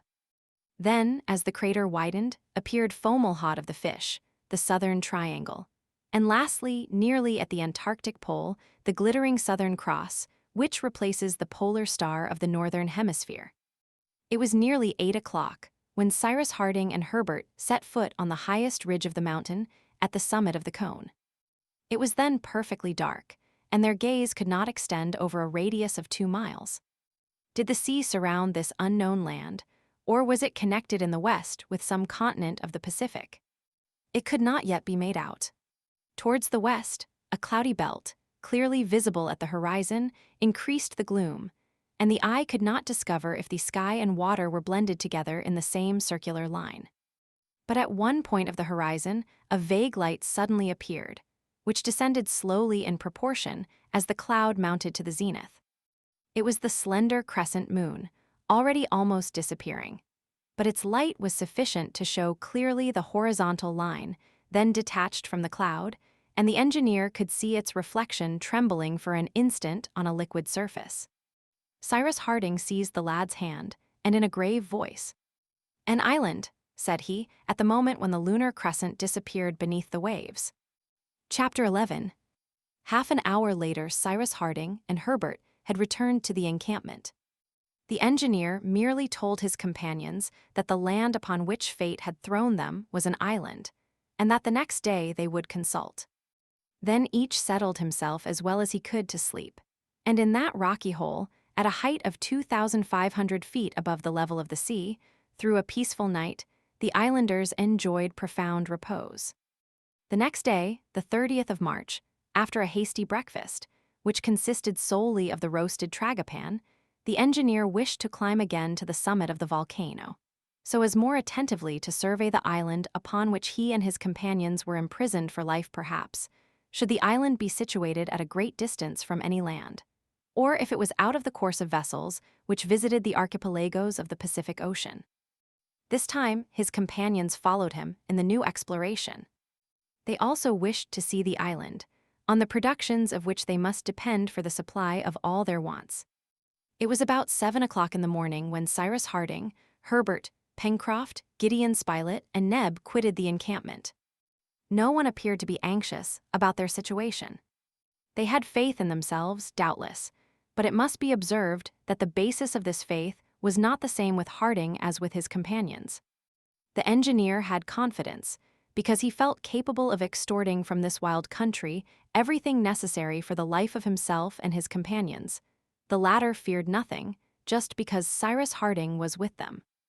Pencroft especially, since the incident of the relighted fire, would not have despaired for an instant, even if he was on a bare rock, if the engineer was with him on the rock. "Pshaw," said he, "we left Richmond without permission from the authorities.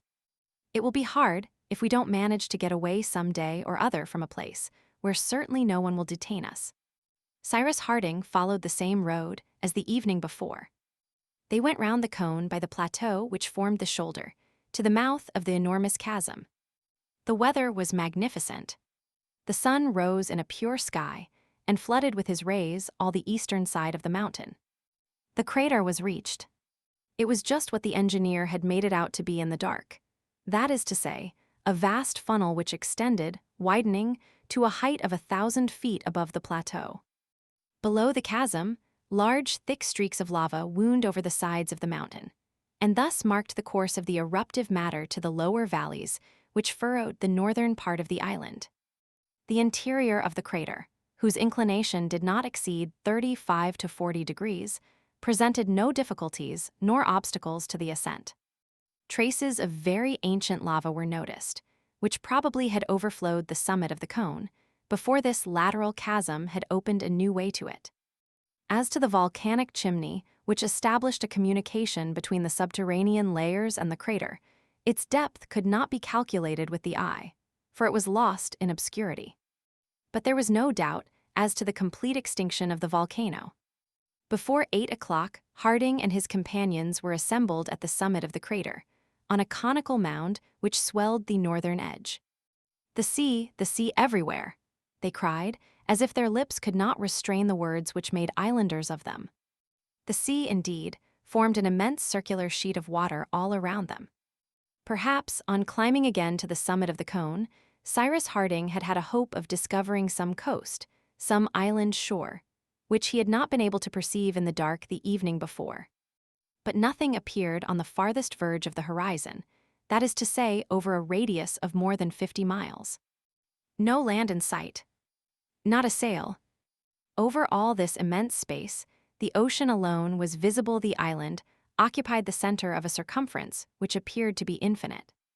The engineer and his companions, mute and motionless, surveyed for some minutes every point of the ocean, examining it to its most extreme limits.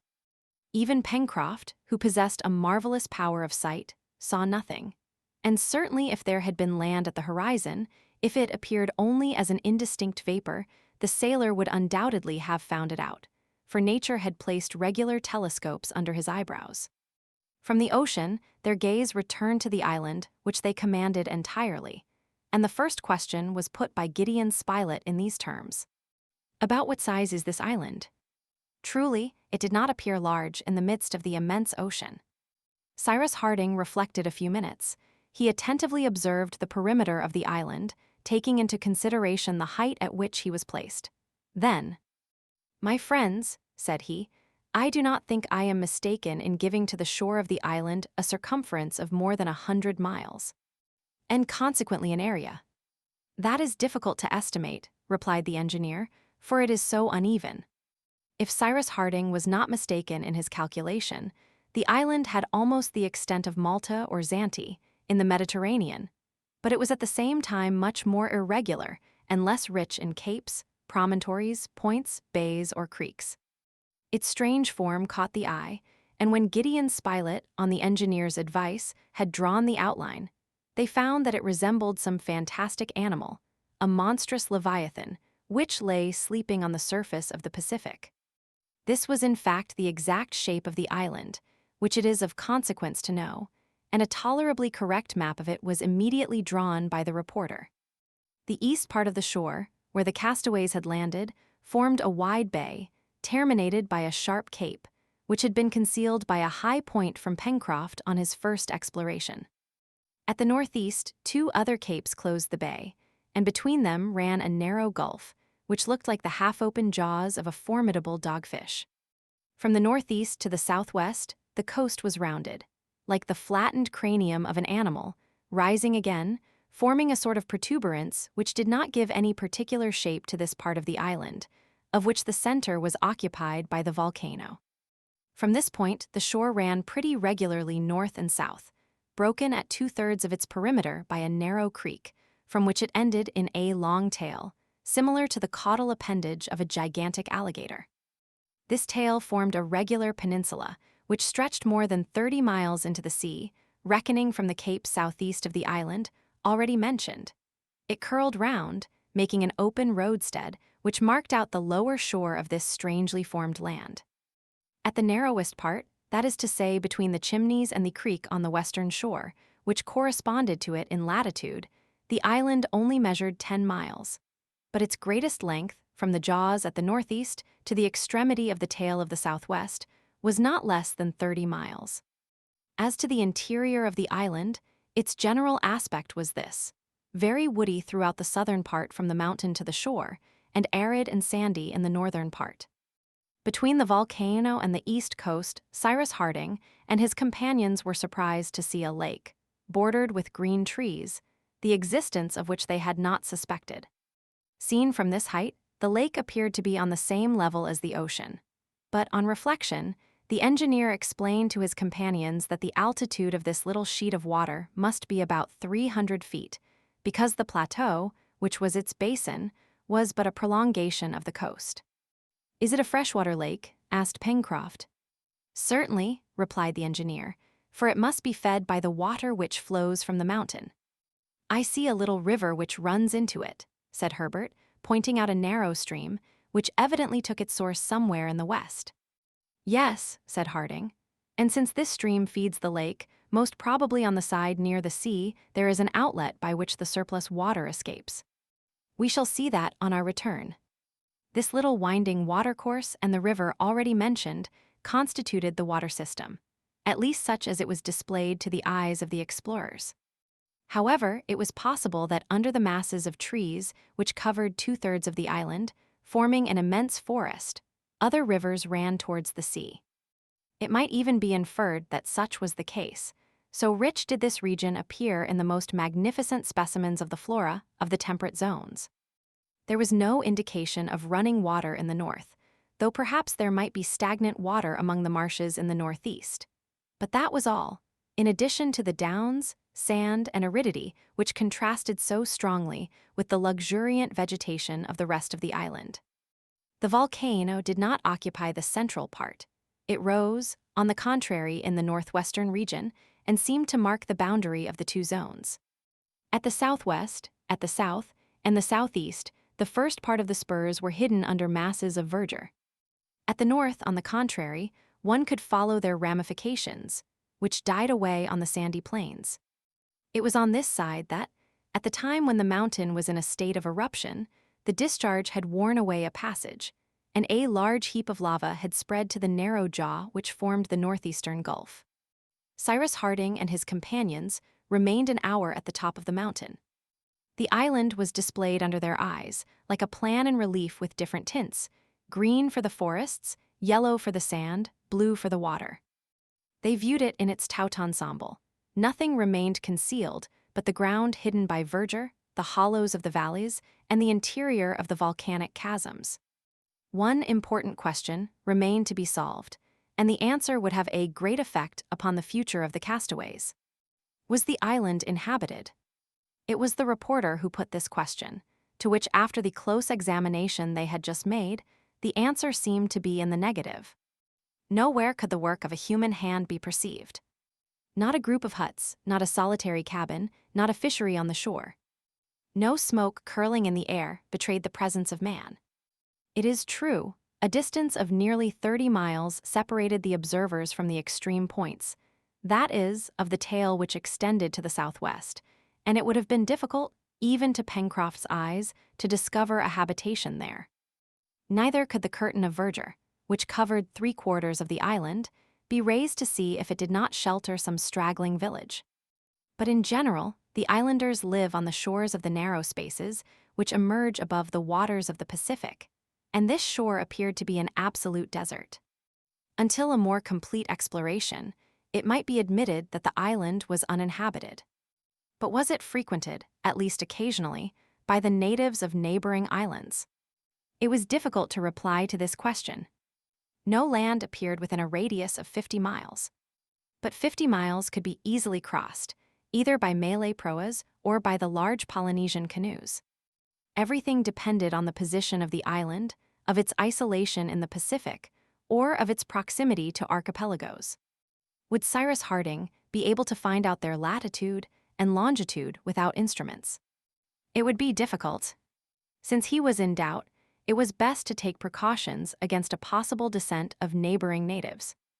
The exploration of the island was finished, its shape determined, its features made out, its extent calculated, the water and mountain systems ascertained. The disposition of the forests and plains had been marked in a general way on the reporter's plan. They had now only to descend the mountain slopes again and explore the soil in the triple point of view of its mineral, vegetable, and animal resources. But before giving his companions the signal for departure, Cyrus Harding said to them in a calm, grave voice, "Here, my friends, is the small corner of land upon which the hand of the Almighty has thrown us. We are going to live here, a long time perhaps. Perhaps, too, unexpected help will arrive if some ship passes by chance. I say by chance, because this is an unimportant island. There is not even a port in which ships could anchor, and it is to be feared that it is situated out of the route usually followed, that is to say, too much to the south for the ships which frequent the archipelagos of the Pacific, and too much to the north for those which go to Australia by doubling Cape Horn. I wish to hide nothing of our position from you." "And you are right, my dear Cyrus," replied the reporter with animation. "You have to deal with men. They have confidence in you, and you can depend upon them. Is it not so, my friends?" "I will obey you in everything, Captain," said Herbert, seizing the engineer's hand. "My master always and everywhere," cried Neb. "As for me," said the sailor, "if I ever grumble at work, my name is not Jack Pencroft, and if you like, Captain, we will make a little America of this island. We will build towns, We will establish railways, start telegraphs, and one fine day, when it is quite changed, quite put in order, and quite civilized, we will go and offer it to the government of the Union. Only, I ask one thing. What is that? Said the reporter. It is that we do not consider ourselves castaways, but colonists who have come here to settle. Harding could not help smiling, and the sailor's idea was adopted. He then thanked his companions, and added that he would rely on their energy and on the aid of heaven. Well, now let us set off to the chimneys, cried Pencroft. 1 minute, my friends, said the engineer. It seems to me it would be a good thing to give a name to this island, as well as to the capes, promontories, and watercourses which we can see. Very good, said the reporter. In the future, that will simplify the instructions which we shall have to give and follow. Indeed, said the sailor, already it is something to be able to say where one is going and where one has come from. At least it looks like somewhere. The chimneys, for example, said Herbert. Exactly, replied Pencroft. That name was the most convenient, and it came to me quite of myself. Shall we keep the name of the chimneys for our first encampment, Captain? Yes, Pencroft, since you have so christened it. Good. As for the others, that will be easy, returned the sailor, who was in high spirits. Let us give them names as the Robinsons did, whose story Herbert has often read to me: Providence Bay, Whale Point, Cape Disappointment. Or rather the names of Captain Harding, said Herbert, of Mr. Spilett, of Neb. My name, cried Neb, showing his sparkling white teeth. Why not, replied Pencroft. Port Neb, that would do very well. And Cape Gideon. I should prefer borrowing names from our country, said the reporter, which would remind us of America. Yes, for the principal ones, then said Cyrus Harding. For those of the bays and seas, I admit it willingly. We might give to that vast bay on the east the name of Union Bay, for example. To that large hollow on the south, Washington Bay. To the mountain upon which we are standing, that of Mount Franklin. To that lake which is extended under our eyes, that of Lake Grant. Nothing could be better, my friends.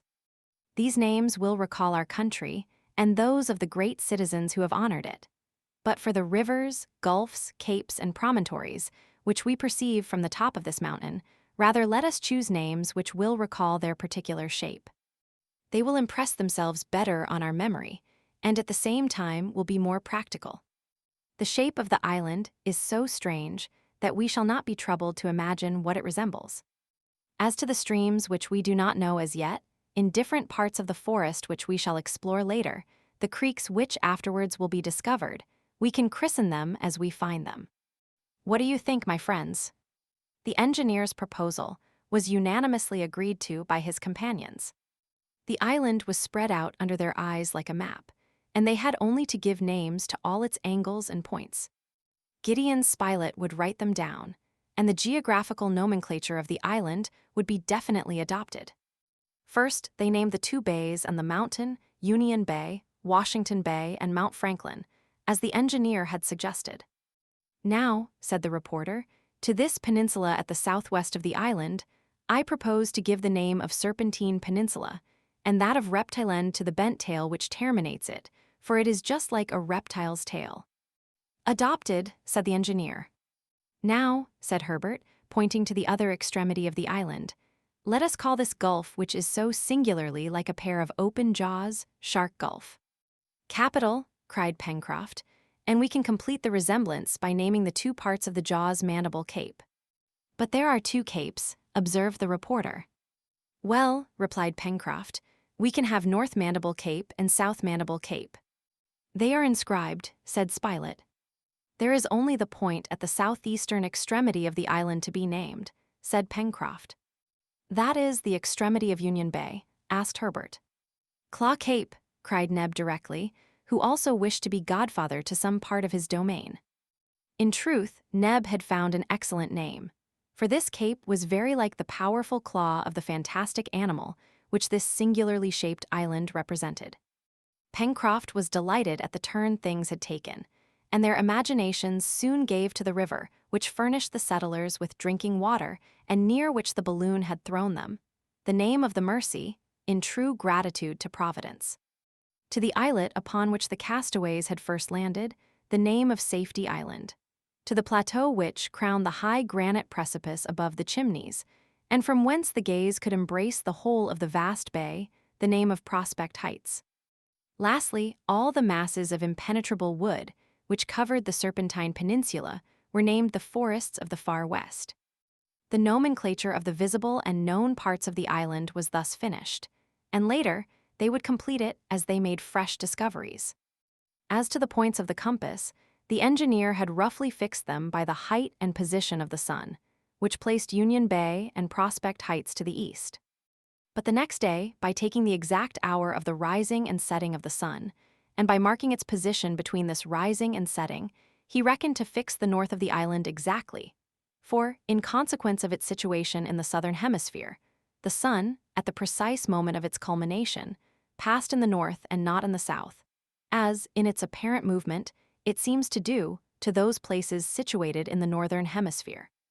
Everything was finished, and the settlers had only to descend Mount Franklin to return to the Chimneys, when Pencroft cried out, "Well, we are preciously stupid." "Why?" asked Gideon Spilett, who had closed his notebook and risen to depart. "Why, our island. We have forgotten to christen it." Herbert was going to propose to give it the engineer's name, and all his companions would have applauded him, when Cyrus Harding said simply, "Let us give it the name of a great citizen, my friend, of him who now struggles to defend the unity of the American Republic. Let us call it Lincoln Island." The engineer's proposal was replied to by 3 hurrahs. And that evening, before sleeping, the new colonists talked of their absent country. They spoke of the terrible war which stained it with blood. They could not doubt that the South would soon be subdued, and that the cause of the North, the cause of justice, would triumph, thanks to Grant, thanks to Lincoln. Now this happened the 30th of March, 1865. They little knew that 16 days afterwards, a frightful crime would be committed in Washington, and that on Good Friday Abraham Lincoln would fall by the hand of a fanatic. Chapter 12. They now began the descent of the mountain. Climbing down the crater, they went round the cone and reached their encampment of the previous night. Pencroft thought it must be breakfast time, and the watches of the reporter and engineer were therefore consulted to find out the hour. That of Gideon Spilett had been preserved from the sea-water, as he had been thrown at once on the sand out of reach of the waves. It was an instrument of excellent quality, a perfect pocket chronometer, which the reporter had not forgotten to wind up carefully every day. As to the engineer's watch, it, of course, had stopped during the time which he had passed on the downs. The engineer now wound it up, and ascertaining by the height of the sun that it must be about 9 o'clock in the morning, he put his watch at that hour. "No, my dear Spilett, wait. You have kept the Richmond time, have you not?" "Yes, Cyrus." "Consequently, your watch is set by the meridian of that town, which is almost that of Washington." "Undoubtedly." "Very well, keep it thus. Content yourself with winding it up very exactly, but do not touch the hands. This may be of use to us." "What will be the good of that?" thought the sailor. They ate, and so heartily, that the store of game and almonds was totally exhausted. But Pencroft was not at all uneasy. They would supply themselves on the way. Top, whose share had been very much to his taste, would know how to find some fresh game among the brushwood. Moreover, the sailor thought of simply asking the engineer to manufacture some powder and 1 or 2 fowling pieces. He supposed there would be no difficulty in that. On leaving the plateau, the captain proposed to his companions to return to the Chimneys by a new way. He wished to reconnoiter Lake Grant, so magnificently framed in trees. They therefore followed the crest of one of the spurs, between which the creek that supplied the lake probably had its source. In talking, the settlers already employed the names which they had just chosen, which singularly facilitated the exchange of their ideas. Herbert and Pencroft, one young and the other very boyish, were enchanted, and while walking, the sailor said, "Hey, Herbert, how capital it sounds. It will be impossible to lose ourselves, my boy, since, whether we follow the way to Lake Grant, or whether we join the Mercy through the woods of the far west, we shall be certain to arrive at Prospect Heights, and consequently at Union Bay." It had been agreed that without forming a compact band, the settlers should not stray away from each other. It was very certain that the thick forests of the island were inhabited by dangerous animals, and it was prudent to be on their guard. In general, Pencroft, Herbert, and Neb walked first, preceded by Top, who poked his nose into every bush. The reporter and the engineer went together, Gideon Spilett ready to note every incident, the engineer silent for the most part, and only stepping aside to pick up one thing or another, a mineral or vegetable substance, which he put into his pocket without making any remark. "What can he be picking up?" muttered Pencroft. "I have looked in vain for anything that's worth the trouble of stooping for." Towards 10 o'clock, the little band descended the last declivities of Mount Franklin. As yet the ground was scantily strewn with bushes and trees. They were walking over yellowish calcinated earth, forming a plain of nearly a mile long, which extended to the edge of the wood. Great blocks of that basalt, which, according to Biscoff, takes 350 millions of years to cool, strewed the plain, very confused in some places. However, there were here no traces of lava, which was spread more particularly over the northern slopes. Cyrus Harding expected to reach, without incident, the course of the creek, which he supposed flowed under the trees at the border of the plain, when he saw Herbert running hastily back, while Neb and the sailor were hiding behind the rocks. "What's the matter, my boy?" asked Spilett. "Smoke," replied Herbert. "We have seen smoke among the rocks, 100 paces from us." "Men in this place," cried the reporter. "We must avoid showing ourselves before knowing with whom we have to deal," replied Cyrus Harding. "I trust that there are no natives on this island. I dread them more than anything else." "Where is Top?" "Top is on before." "And he doesn't bark." "No." "That is strange. However, we must try to call him back." In a few moments, the engineer, Gideon Spilett, and Herbert had rejoined their two companions, and like them, they kept out of sight behind the heaps of basalt. From thence they clearly saw smoke of a yellowish color rising in the air. Top was recalled by a slight whistle from his master, and the latter, signing to his companions to wait for him, glided away among the rocks. The colonists, motionless, anxiously awaited the result of this exploration, when a shout from the engineer made them hasten forward. They soon joined him, and were at once struck with a disagreeable odor which impregnated the atmosphere. The odor, easily recognized, was enough for the engineer to guess what the smoke was which at first, not without cause, had startled him. "This fire," said he, "or rather this smoke is produced by nature alone. There is a sulfur spring there, which will cure all our sore throats." "Captain," cried Pencroft, "what a pity that I haven't got a cold." The settlers then directed their steps towards the place from which the smoke escaped. They there saw a sulfur spring which flowed abundantly between the rocks, and its waters discharged a strong sulfuric acid odor, after having absorbed the oxygen of the air. Cyrus Harding, dipping in his hand, felt the water oily to the touch. He tasted it and found it rather sweet. As to its temperature, that he estimated at 95 degrees Fahrenheit. Herbert having asked on what he based this calculation. "It's quite simple, my boy," said he, "for, in plunging my hand into the water, I felt no sensation either of heat or cold. Therefore it has the same temperature as the human body, which is about 95 degrees. The sulfur spring not being of any actual use to the settlers, they proceeded towards the thick border of the forest, which began some 100 paces off. There, as they had conjectured, the waters of the stream flowed clear and limpid between high banks of red earth, the color of which betrayed the presence of oxide of iron. From this color, the name of Red Creek was immediately given to the watercourse. It was only a large stream, deep and clear, formed of the mountain water, which half river, half torrent, here rippling peacefully over the sand, there falling against the rocks or dashing down in a cascade, ran towards the lake over a distance of 1.5 miles, its breadth varying from 30 to 40 feet. Its waters were sweet, and it was supposed that those of the lake were so also. A fortunate circumstance, in the event of their finding on its borders a more suitable dwelling than the Chimneys. As to the trees, which some 100 feet downwards shaded the banks of the creek, they belonged, for the most part, to the species which abound in the temperate zone of America and Tasmania, and no longer to those coniferae observed in that portion of the island already explored to some miles from Prospect Heights. At this time of the year, the commencement of the month of April, which represents the month of October, in this hemisphere, that is, the beginning of autumn, they were still in full leaf. They consisted principally of casuarinas and eucalypti, some of which next year would yield a sweet manna, similar to the manna of the East.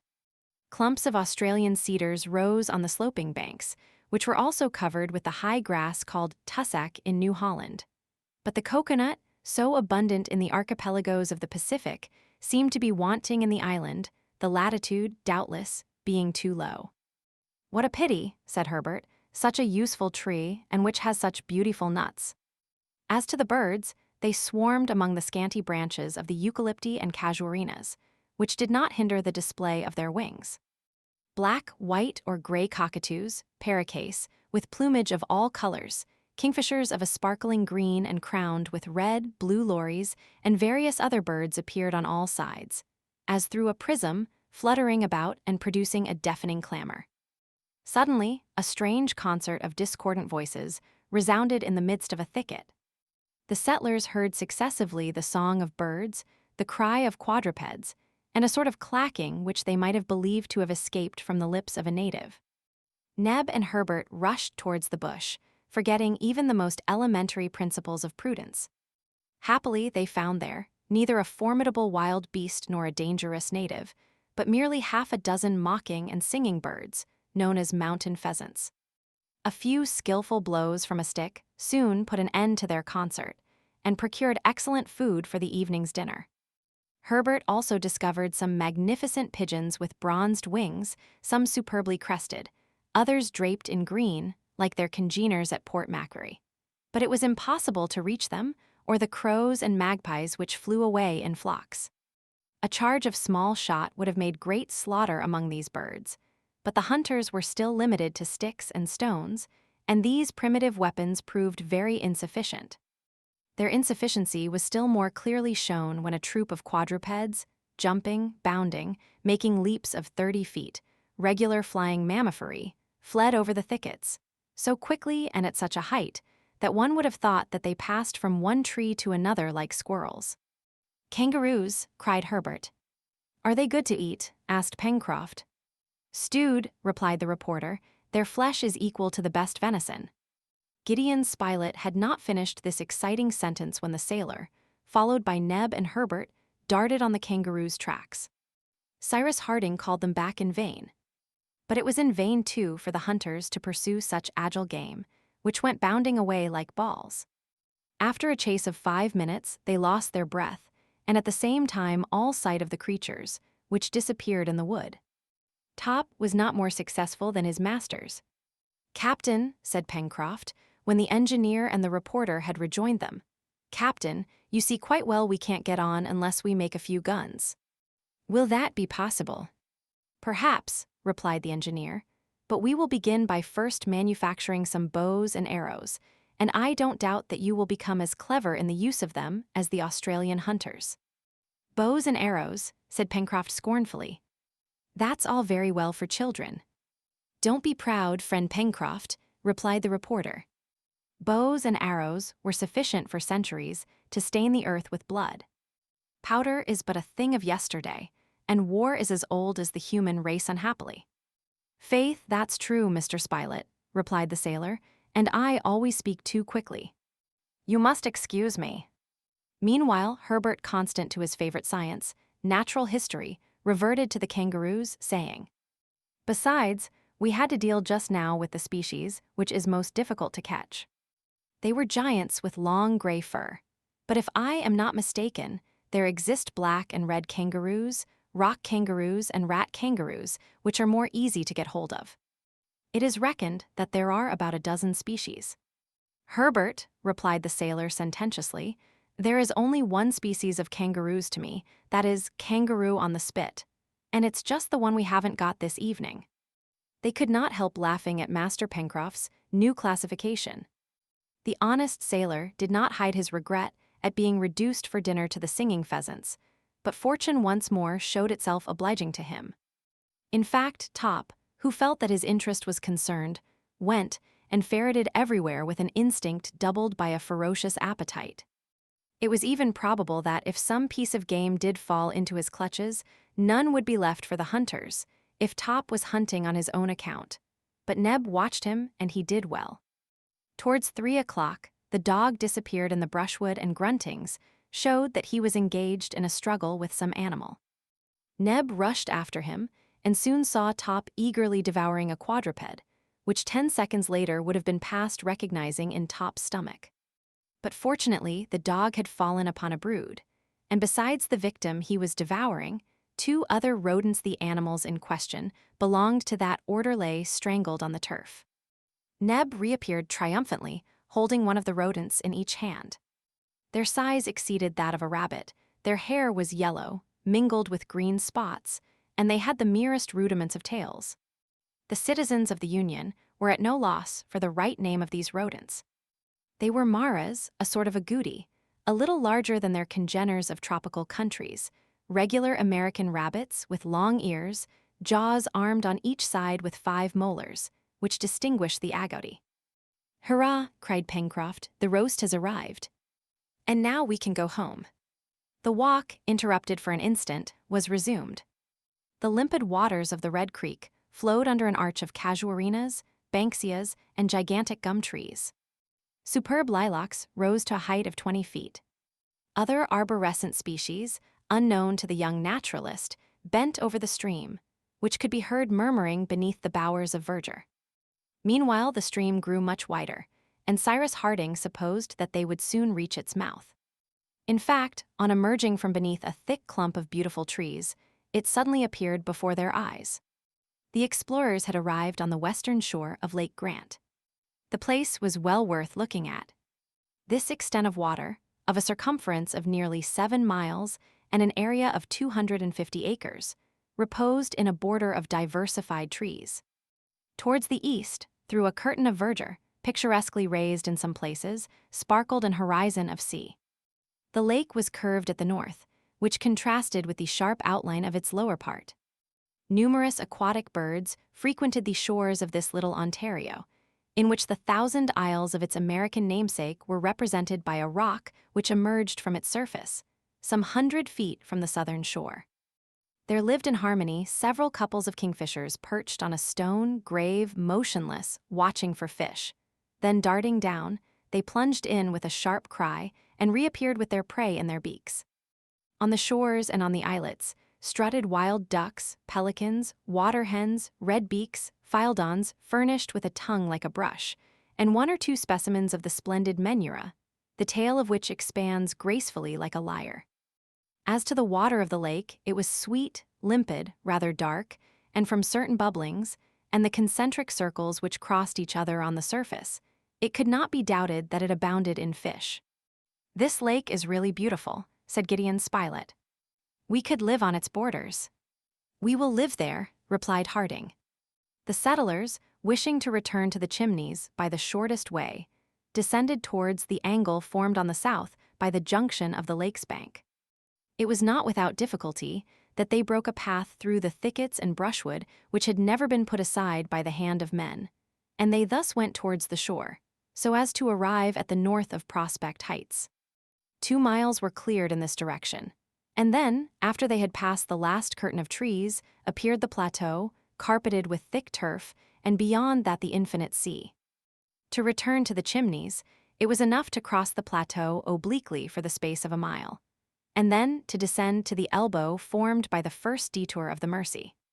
But the engineer desired to know how and where the overplus of the water from the lake escaped, and the exploration was prolonged under the trees for 1.5 miles towards the north. It was most probable that an overfall existed somewhere, and doubtless through a cleft in the granite. This lake was only, in short, an immense center basin, which was filled by degrees by the creek, and its waters must necessarily pass to the sea by some fall. If it was so, the engineer thought that it might perhaps be possible to utilize this fall and borrow its power, actually lost without profit to anyone. They continued then to follow the shores of Lake Grant by climbing the plateau, But after having gone a mile in this direction, Cyrus Harding had not been able to discover the overfall, which, however, must exist somewhere. It was then 4:30. In order to prepare for dinner, it was necessary that the settlers should return to their dwelling. The little band retraced their steps, therefore, and by the left bank of the Mersey, Cyrus Harding and his companions arrived at the Chimneys. The fire was lighted, and Neb and Pencroft, on whom the functions of cooks naturally devolved, to the one in his quality of Negro, to the other in that of sailor, quickly prepared some broiled agouti, to which they did great justice. The repast at length terminated. At the moment when each one was about to give himself up to sleep, Cyrus Harding drew from his pocket little specimens of different sorts of minerals, and just said, "My friends, this is iron mineral, this a pyrite, this is clay, this is lime, and this is coal. Nature gives us these things. It is our business to make a right use of them. Tomorrow we will commence operations." Chapter 13. "Well, Captain, where are we going to begin?" asked Pencroft next morning of the engineer. "At the beginning," replied Cyrus Harding. And in fact, the settlers were compelled to begin at the very beginning. They did not possess even the tools necessary for making tools, and they were not even in the condition of nature, who, having time, husbands her strength.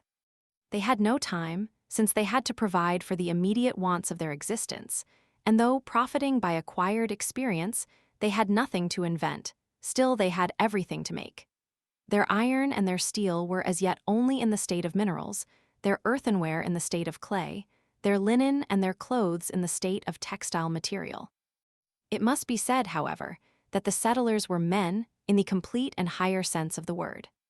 The engineer Harding could not have been seconded by more intelligent companions, nor with more devotion and zeal. He had tried them. He knew their abilities. Gideon Spilett, a talented reporter, having learned everything so as to be able to speak of everything, would contribute largely with his head and hands to the colonization of the island. He would not draw back from any task. A determined sportsman, he would make a business of what till then had only been a pleasure to him. Herbert, a gallant boy, already remarkably well informed in the natural sciences, would render greater service to the common cause. Neb was devotion personified. Clever, intelligent, indefatigable, robust, with iron health, he knew a little about the work of the forge, and could not fail to be very useful in the colony. As to Pencroft, he had sailed over every sea. A carpenter in the dockyards in Brooklyn, assistant tailor in the vessels of the state, gardener, cultivator during his holidays, etc., and like all seamen, fit for anything, he knew how to do everything. It would have been difficult to unite 5 men, better fitted to struggle against fate, more certain to triumph over it. At the beginning, Cyrus Harding had said. Now this beginning of which the engineer spoke was the construction of an apparatus which would serve to transform the natural substances. The part which heat plays in these transformations is known. Now fuel, wood or coal, was ready for immediate use. An oven must be built to use it. "What is this oven for?" asked Pencroft. "To make the pottery which we have need of," replied Harding. "And of what shall we make the oven?" "With bricks." "And the bricks?" "With clay." "Let us start, my friends. To save trouble, we will establish our manufactory at the place of production. Neb will bring provisions, and there will be no lack of fire to cook the food." "No," replied the reporter, "but if there is a lack of food for want of instruments for the chase." "Ah, if we only had a knife," cried the sailor. "Well," asked Cyrus Harding. "Well, I would soon make a bow and arrows, and then there could be plenty of game in the larder." "Yes, a knife, a sharp blade," said the engineer as if he was speaking to himself. At this moment his eyes fell upon Top, who was running about on the shore. Suddenly Harding's face became animated. "Top here," said he. The dog came at his master's call. The latter took Top's head between his hands, and unfastening the collar which the animal wore round his neck, he broke it in two, saying, "There are 2 knives, Pencroft." 2 hurrahs from the sailor was the reply. Top's collar was made of a thin piece of tempered steel. They had only to sharpen it on a piece of sandstone, then to raise the edge on a finer stone. Now sandstone was abundant on the beach. and 2 hours after the stock of tools in the colony consisted of 2 sharp blades, which were easily fixed in solid handles. The production of these, their first tools, was hailed as a triumph. It was indeed a valuable result of their labor, and a very opportune one. They set out. Cyrus Harding proposed that they should return to the western shore of the lake, where the day before he had noticed the clayey ground of which he possessed a specimen. They therefore followed the bank of the Mercy, traversed Prospect Heights, and after a walk of 5 miles or more, they reached a glade situated 200 feet from Lake Grant. On the way, Herbert had discovered a tree, the branches of which the Indians of South America employ for making their bows. It was the crejimba of the palm family, which does not bear edible fruit. Long straight branches were cut, the leaves stripped off. It was shaped stronger in the middle, more slender at the extremities, and nothing remained to be done but to find a plant fit to make the bowstring. This was the hibiscus heterophyllus, which furnishes fibers of such remarkable tenacity that they have been compared to the tendons of animals. Pencroft thus obtained bows of tolerable strength, for which he only wanted arrows. These were easily made with straight stiff branches, without knots, but the points with which they must be armed, that is to say, a substance to serve in lieu of iron, could not be met with so easily. But Pencroft said that having done his part of the work, chance would do the rest. The settlers arrived on the ground, which had been discovered the day before. Being composed of the sort of clay which is used for making bricks and tiles, it was very useful for the work in question. There was no great difficulty in it. It was enough to scour the clay with sand, then to mold the bricks and bake them by the heat of a wood fire. Generally, bricks are formed in molds, but the engineer contented himself with making them by hand. All that day and the day following were employed in this work. The clay, soaked in water, was mixed by the feet and hands of the manipulators, and then divided into pieces of equal size. A practiced workman can make, without a machine, about 10,000 bricks in 12 hours.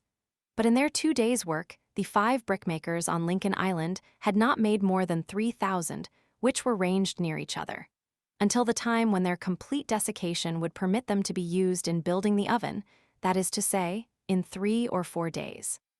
It was on the 2nd of April that Harding had employed himself in fixing the orientation of the island, or, in other words, the precise spot where the sun rose.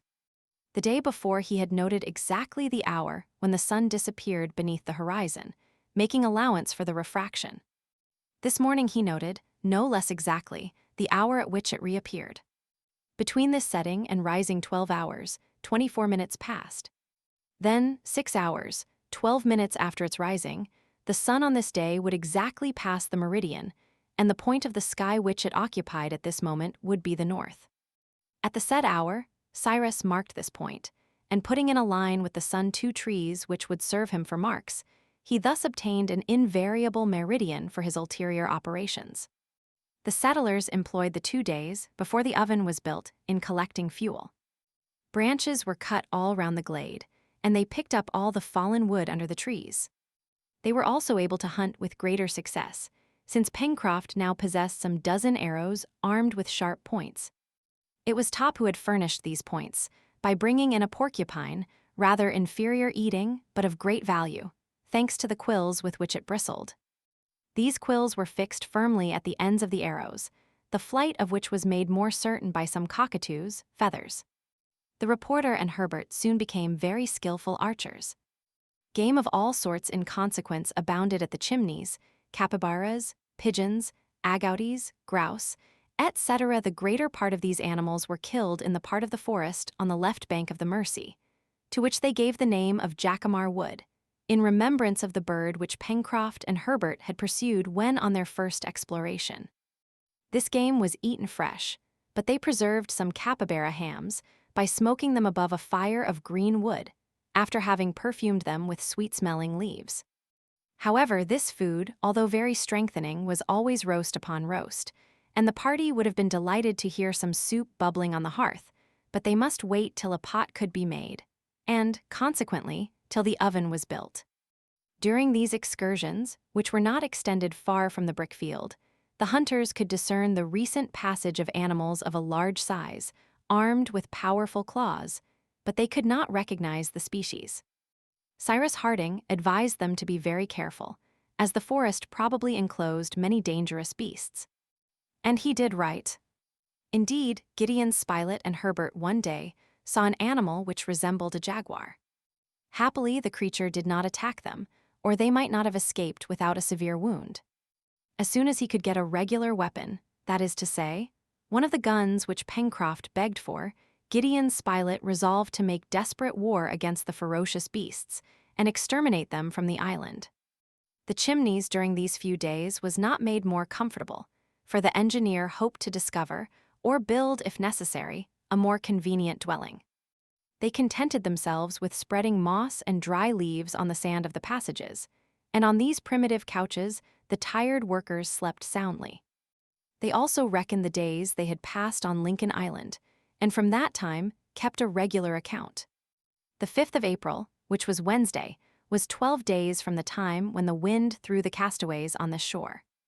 On the 6th of April, at daybreak, the engineer and his companions were collected in the glade, at the place where they were going to perform the operation of baking the bricks. Naturally, this had to be in the open air, and not in a kiln, or rather, the agglomeration of bricks made an enormous kiln, which would bake itself. The fuel, made of well-prepared faggots, was laid on the ground and surrounded with several rows of dried bricks, which soon formed an enormous cube, to the exterior of which they contrived air holes. The work lasted all day, and it was not till the evening that they set fire to the faggots. No one slept that night, all watching carefully to keep up the fire. The operation lasted 48 hours and succeeded perfectly. It then became necessary to leave the smoking mass to cool, and during this time Neb and Pencroft, guided by Cyrus Harding, brought, on a hurdle made of interlaced branches, loads of carbonate of lime and common stones, which were very abundant to the north of the lake. These stones, when decomposed by heat, made a very strong quicklime, greatly increased by slacking, at least as pure as if it had been produced by the calcination of chalk or marble. Mixed with sand, the lime made excellent mortar. The result of these different works was that, on the 9th of April, the engineer had at his disposal a quantity of prepared lime and some thousands of bricks. Without losing an instant, therefore, they began the construction of a kiln to bake the pottery, which was indispensable for their domestic use. They succeeded without much difficulty.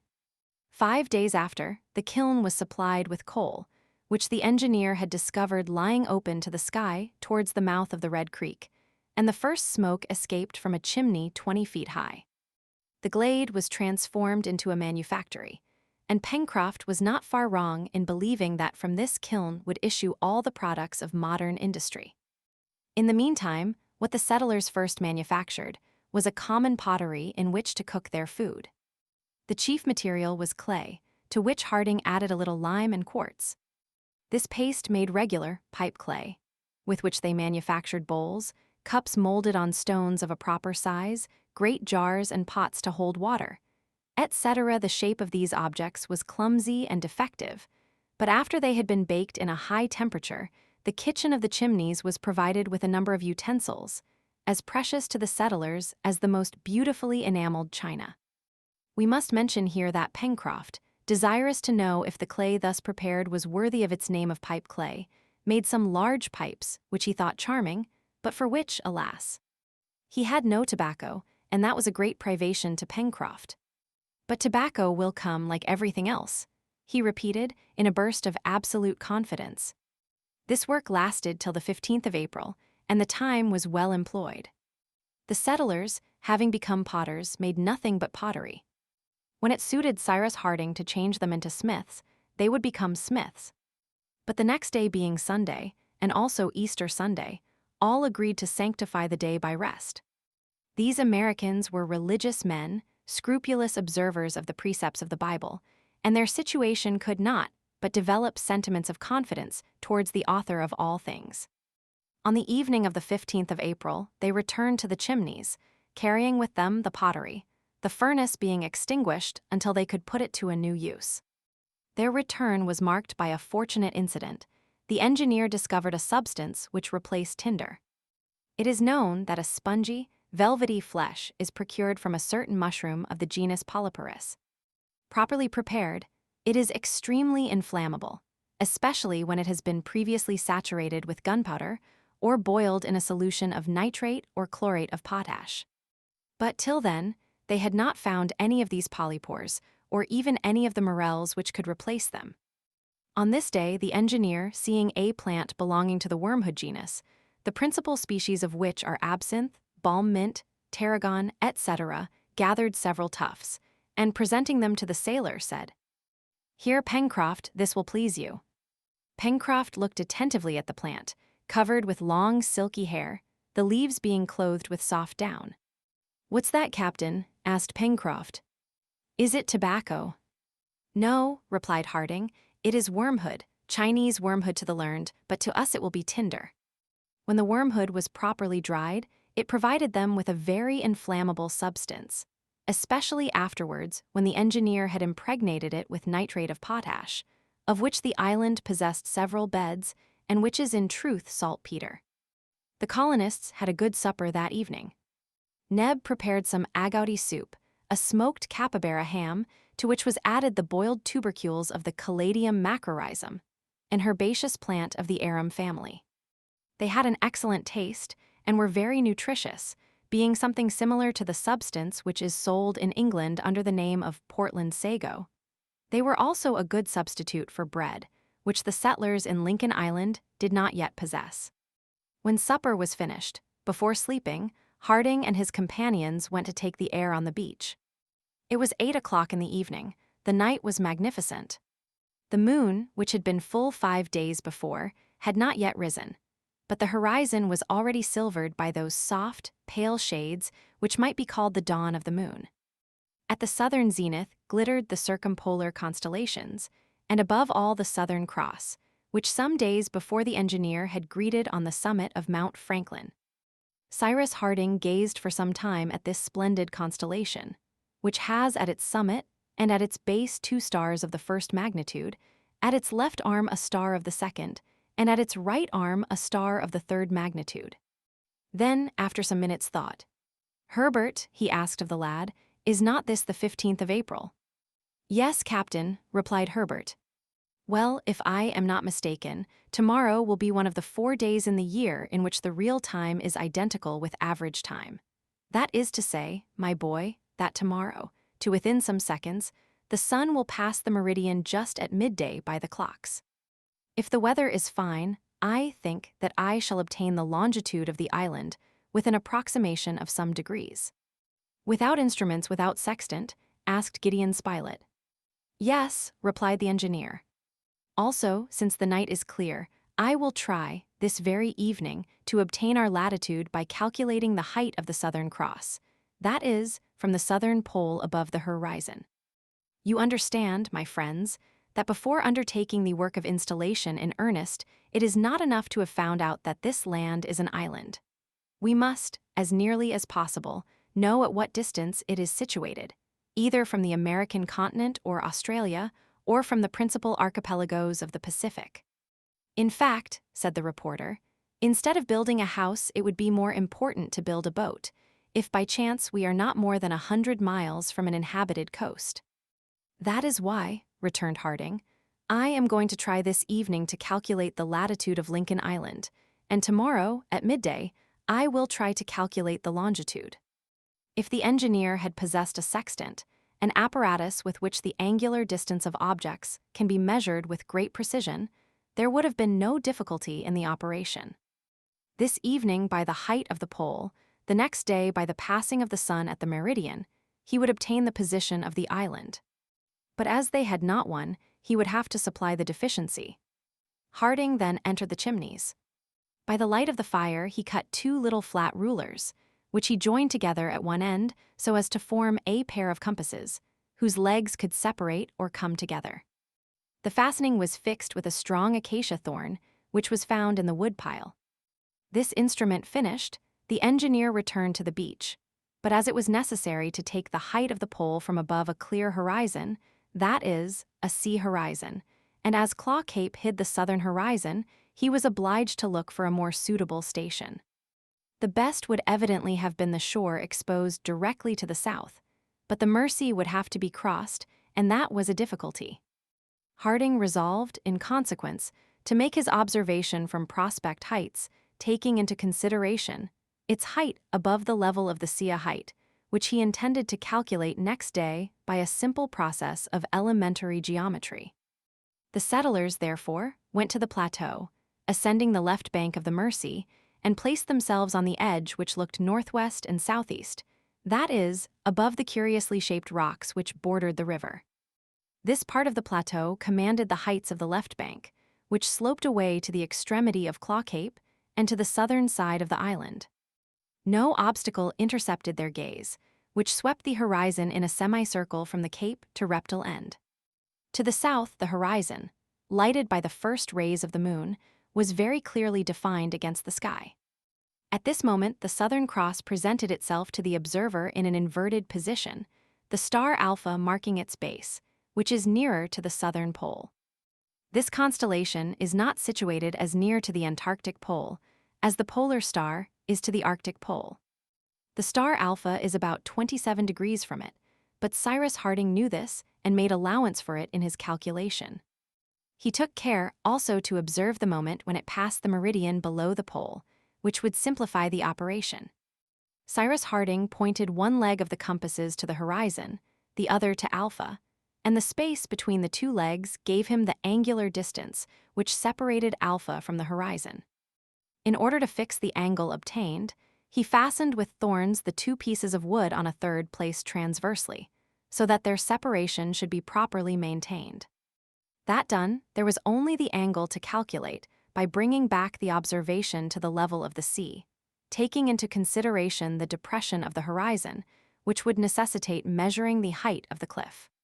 The value of this angle would give the height of Alpha, and consequently that of the pole above the horizon, that is to say, the latitude of the island, since the latitude of a point of the globe is always equal to the height of the pole above the horizon of this point.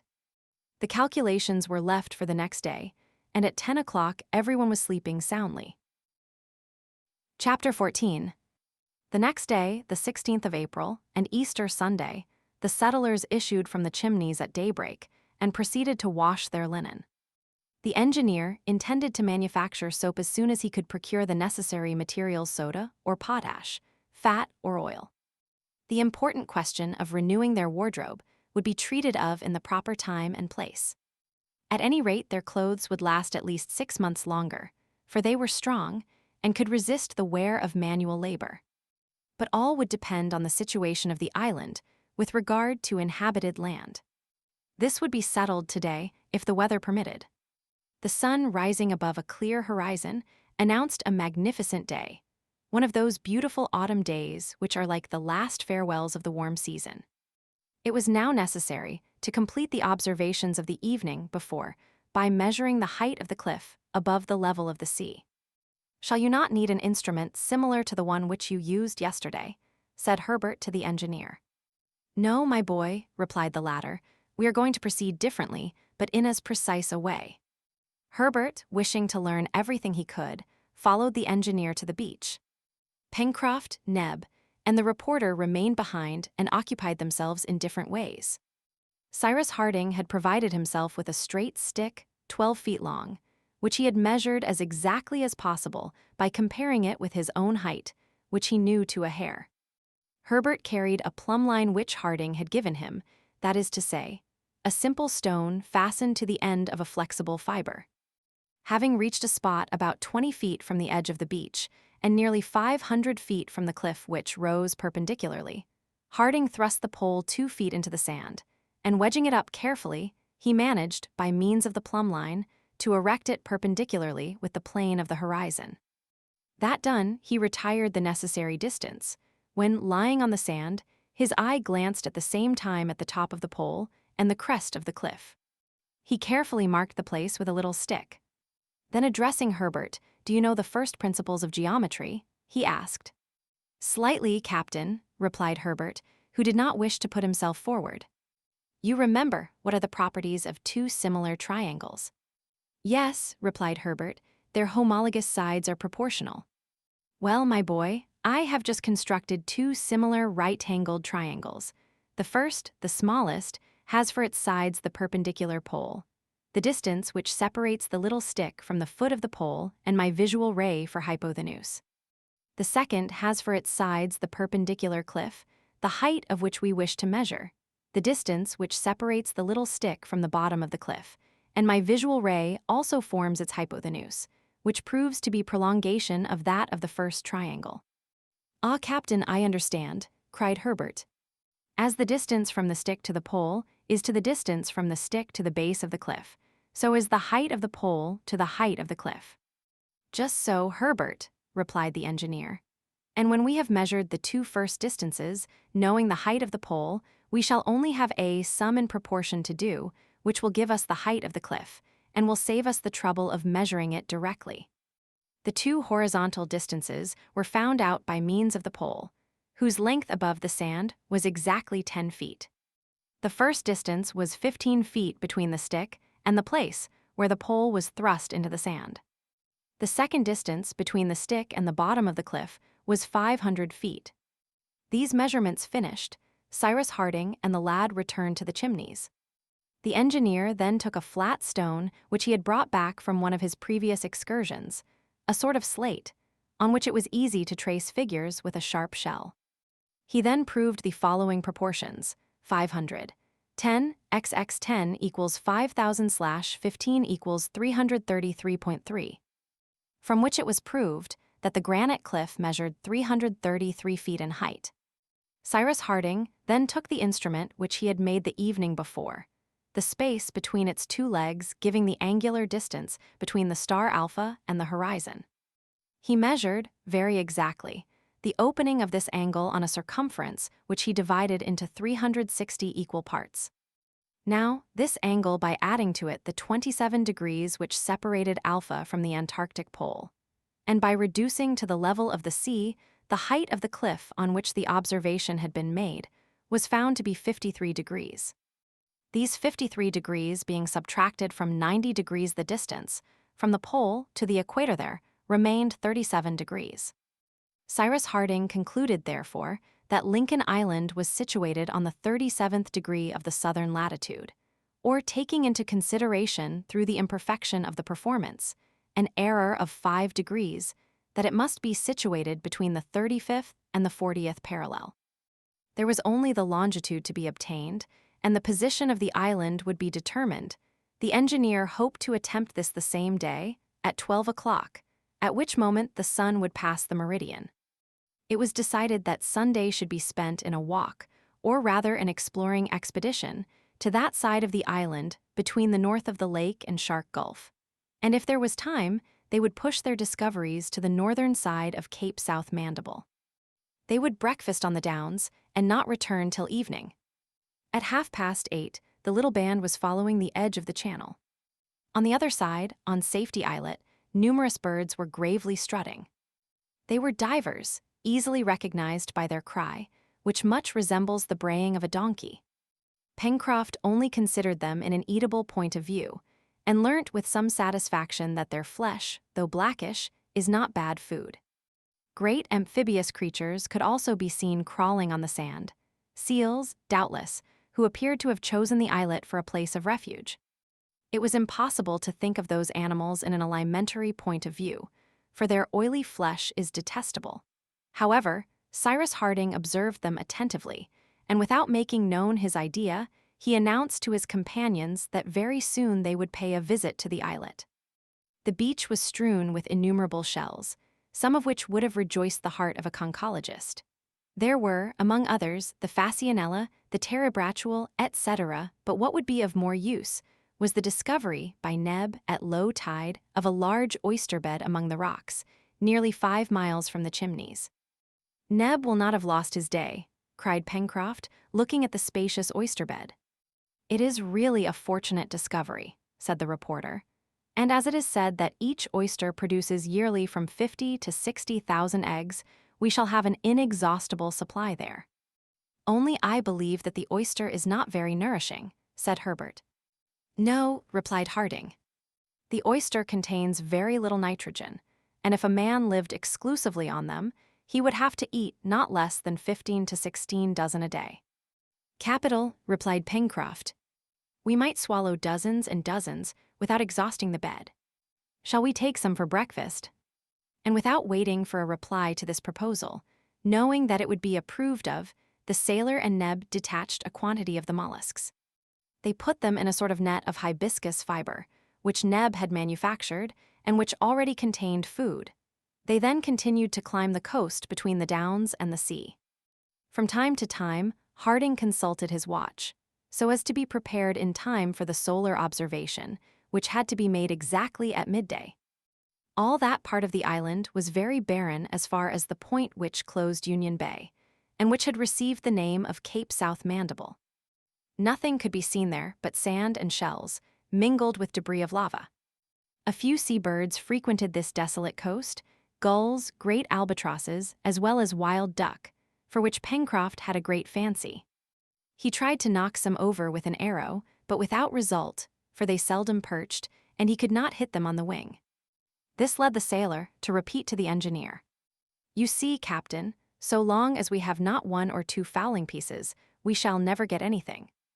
"Doubtless, Pencroft," replied the reporter, "but it depends on you. Procure us some iron for the barrels, steel for the hammers, saltpeter, coal and sulfur for powder, mercury and nitric acid for the fulminate, and lead for the shot, and the captain will make us first-rate guns." "Oh," replied the engineer, "we might, no doubt, find all these substances on the island, but a gun is a delicate instrument and needs very particular tools. However, we shall see later."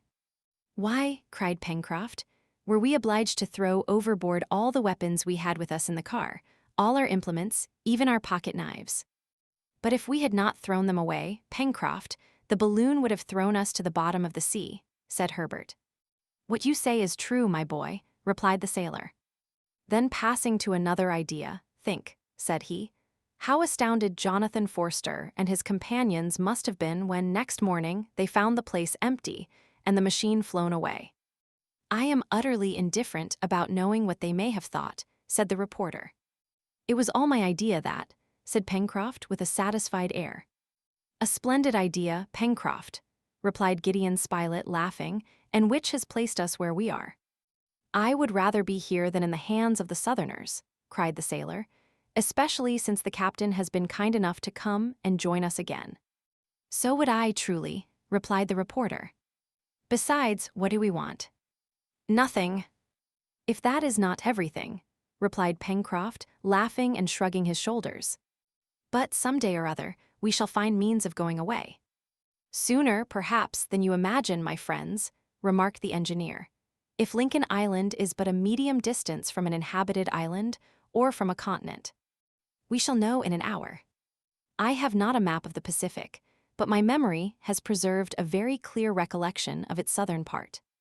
The latitude which I obtained yesterday placed New Zealand to the west of Lincoln Island, and the coast of Chile to the east. But between these two countries, there is a distance of at least 6,000 miles. It has, therefore, to be determined what point in this great space the island occupies, and this the longitude will give us presently, with a sufficient approximation, I hope. "Is not the archipelago of the Paumotus the nearest point to us in latitude?"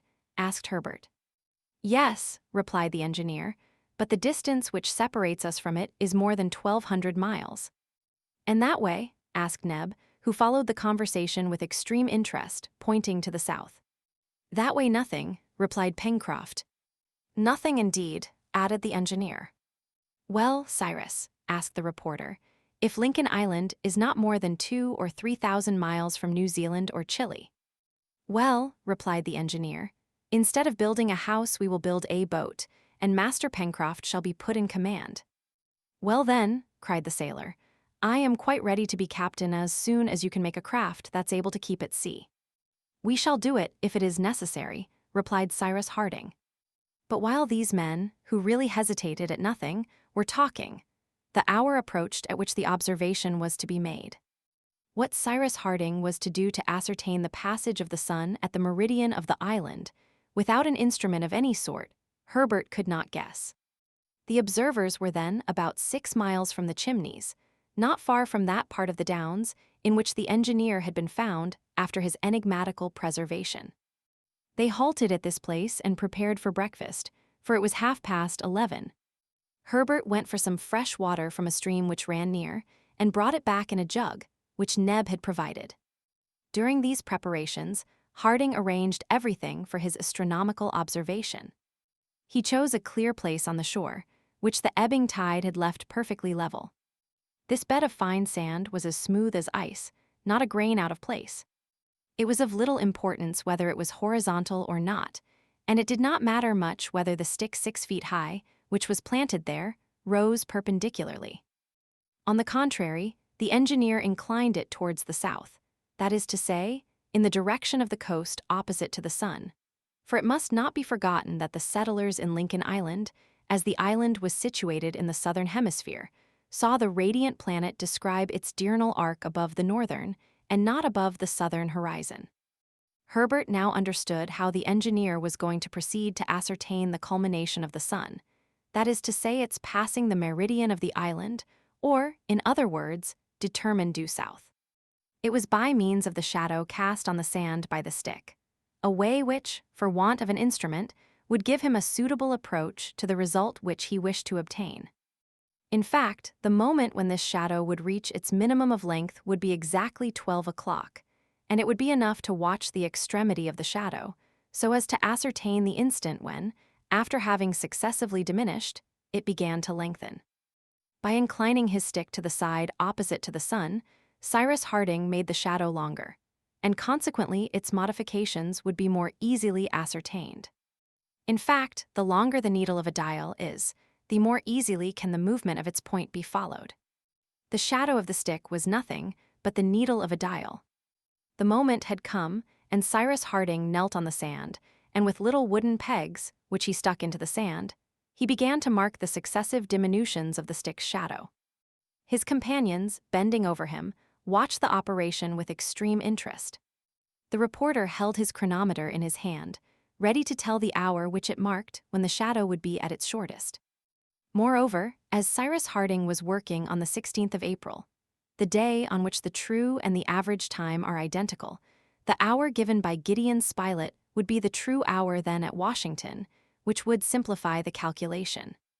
Meanwhile, as the sun slowly advanced, the shadow slowly diminished, and when it appeared to Cyrus Harding that it was beginning to increase, he asked, "What o'clock is it?" 1 minute past 5, replied Gideon Spilett directly. They had now only to calculate the operation. Nothing could be easier. It could be seen that there existed, in round numbers, a difference of 5 hours between the meridian of Washington and that of Lincoln Island, that is to say, it was midday in Lincoln Island when it was already 5 o'clock in the evening in Washington. Now the sun, in its apparent movement round the earth, traverses 1 degree in 4 minutes, or 15 degrees an hour. 15 degrees multiplied by 5 hours gives 75 degrees. Then, since Washington is 77°3, 11, as much as to say 77 degrees counted from the meridian of Greenwich, which the Americans take for their starting point for longitudes concurrently with the English it, followed that the island must be situated 77 and 75 degrees west of the meridian of Greenwich, that is to say, on the 152nd degree of west longitude. Cyrus Harding announced this result to his companions, and taking into consideration errors of observation, as he had done for the latitude, he believed he could positively affirm that the position of Lincoln Island was between the 35th and the 37th parallel, and between the 150th and the 155th meridian to the west of the meridian of Greenwich. The possible fault which he attributed to errors in the observation was, it may be seen, of 5 degrees on both sides, which, at 60 miles to a degree, would give an error of 300 miles in latitude and longitude for the exact position. But this error would not influence the determination which it was necessary to take. It was very evident that Lincoln Island was at such a distance from every country or island that it would be too hazardous to attempt to reach one in a frail boat. In fact, this calculation placed it at least 1,200 miles from Tahiti and the islands of the archipelago of the Paumotus, more than 1,800 miles from New Zealand, and more than 4,500 miles from the American coast. And when Cyrus Harding consulted his memory, he could not remember in any way that such an island occupied, in that part of the Pacific, the situation assigned to Lincoln Island. Chapter 15. The next day, the 17th of April, the sailor's first words were addressed to Gideon Spilett. "Well, sir," he asked, "what shall we do today?" "What the captain pleases," replied the reporter. Till then, the engineer's companions had been brickmakers and potters. Now they were to become metallurgists. The day before, after breakfast, they had explored as far as the point of Mandible Cape, 7 miles distant from the Chimneys. There, the long series of downs ended, and the soil had a volcanic appearance. There were no longer high cliffs as at Prospect Heights, but a strange and capricious border which surrounded the narrow gulf between the two capes, formed of mineral matter, thrown up by the volcano. Arrived at this point, the settlers retraced their steps, and at nightfall entered the Chimneys. But they did not sleep before the question of knowing whether they could think of leaving Lincoln Island or not was definitely settled. The 1,200 miles, which separated the island from the Paumotus Island, was a considerable distance. A boat could not cross it, especially at the approach of the bad season. Pencroft had expressly declared this. Now, to construct a simple boat even with the necessary tools was a difficult work, and the colonists not having tools they must begin by making hammers, axes, adzes, saws, augers, planes, etc., which would take some time. It was decided, therefore, that they would winter at Lincoln Island, and that they would look for a more comfortable dwelling than the Chimneys, in which to pass the winter months. Before anything else could be done, it was necessary to make the iron ore, of which the engineer had observed some traces in the northwest part of the island, fit for use by converting it either into iron or into steel. Metals are not generally found in the ground in a pure state. For the most part, they are combined with oxygen or sulfur. Such was the case with the two specimens which Cyrus Harding had brought back, one of magnetic iron, not carbonated, the other a pyrite, also called sulfuret of iron. It was, therefore, the first, the oxide of iron, which they must reduce with coal, that is to say, get rid of the oxygen, to obtain it in a pure state. This reduction is made by subjecting the ore with coal to a high temperature, either by the rapid and easy Catalan method, which has the advantage of transforming the ore into iron in a single operation, or by the blast furnace, which first smelts the ore, then changes it into iron, by carrying away the 3 to 4% of coal, which is combined with it. Now Cyrus Harding wanted iron, and he wished to obtain it as soon as possible. The ore which he had picked up was in itself very pure and rich. It was the oxidulous iron, which is found in confused masses of a deep gray color.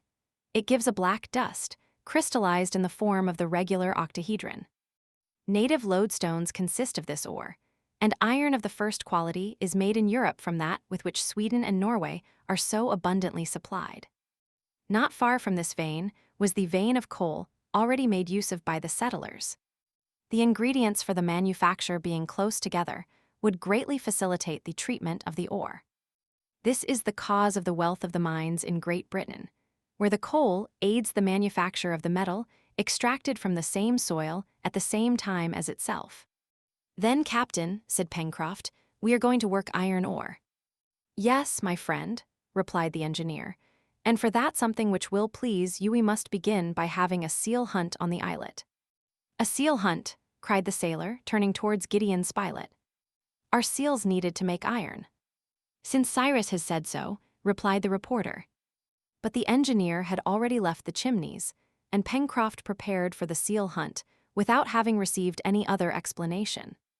Cyrus Harding, Herbert, Gideon Spilett, Neb, and the sailor were soon collected on the shore, at a place where the channel left a ford passable at low tide. The hunters could therefore traverse it without getting wet higher than the knee. Harding then put his foot on the islet for the first, and his companions for the second time. On their landing, some hundreds of penguins looked fearlessly at them.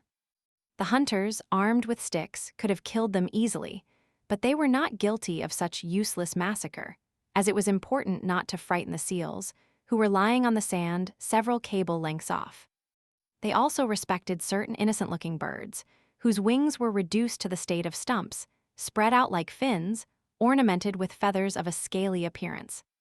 The settlers, therefore, prudently advanced towards the north point, walking over ground riddled with little holes, which formed nests for the seabirds. Towards the extremity of the islet appeared great black heads floating just above the water, having exactly the appearance of rocks in motion.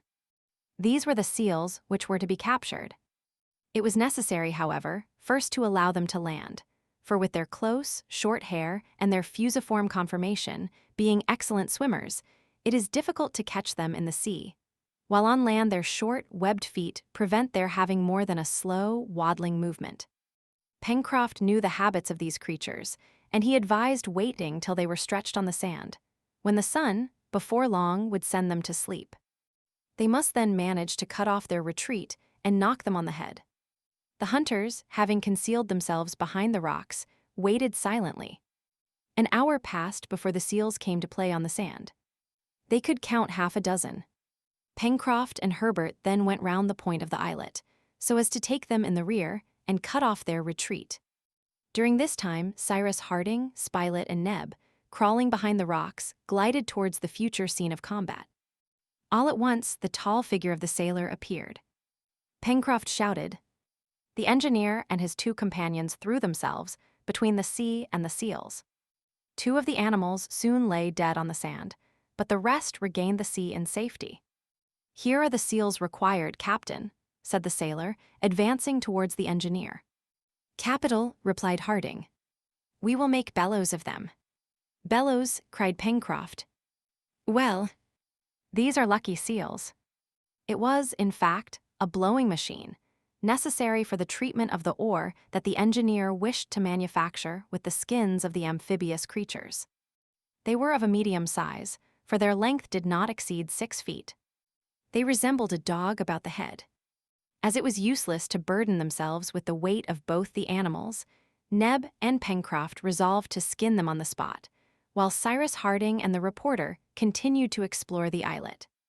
The sailor and the Negro cleverly performed the operation, and 3 hours afterwards Cyrus Harding had at his disposal 2 seals' skins, which he intended to use in this state, without subjecting them to any tanning process. The settlers waited till the tide was again low, and crossing the channel they entered the Chimneys.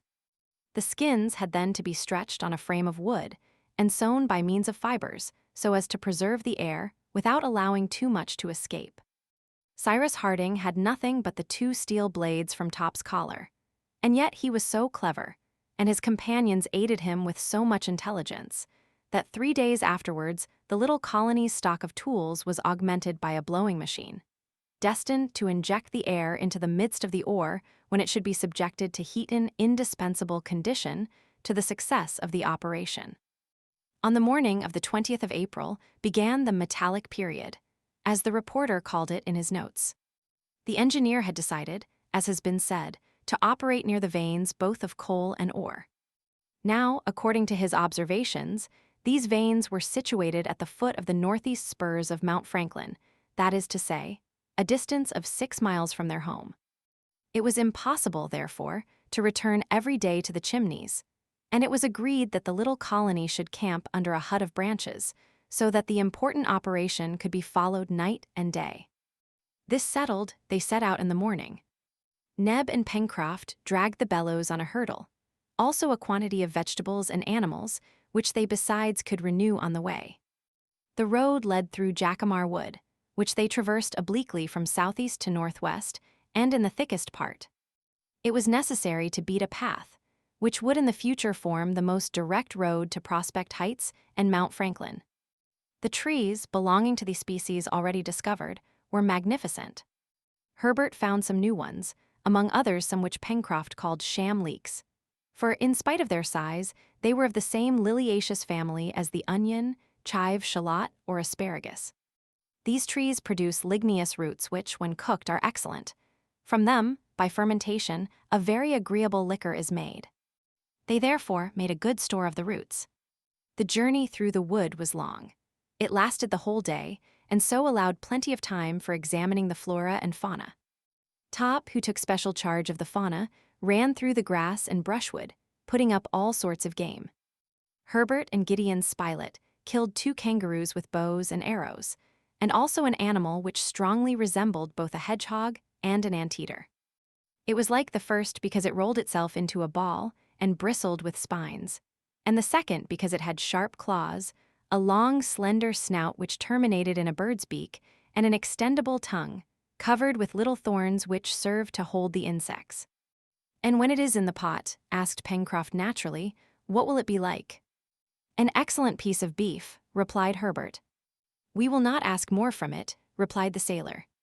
During this excursion they saw several wild boars, which, however, did not offer to attack the little band, and it appeared as if they would not meet with any dangerous beasts. When, in a thick part of the wood, the reporter thought he saw, some paces from him, among the lower branches of a tree, an animal which he took for a bear, and which he very tranquilly began to draw. Happily for Gideon Spilett, the animal in question did not belong to the redoubtable family of the plantigrades. It was only a koala, better known under the name of the sloth, being about the size of a large dog and having stiff hair of a dirty color. The paws armed with strong claws, which enabled it to climb trees and feed on the leaves. Having identified the animal, which they did not disturb, Gideon Spilett erased bear from the title of his sketch, putting koala in its place, and the journey was resumed. At 5 o'clock in the evening, Cyrus Harding gave the signal to halt. They were now outside the forest, at the beginning of the powerful spurs which supported Mount Franklin towards the west.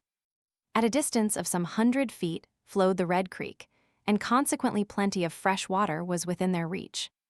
The camp was soon organized. In less than an hour, on the edge of the forest, among the trees, a hut of branches interlaced with creepers and pasted over with clay offered a tolerable shelter.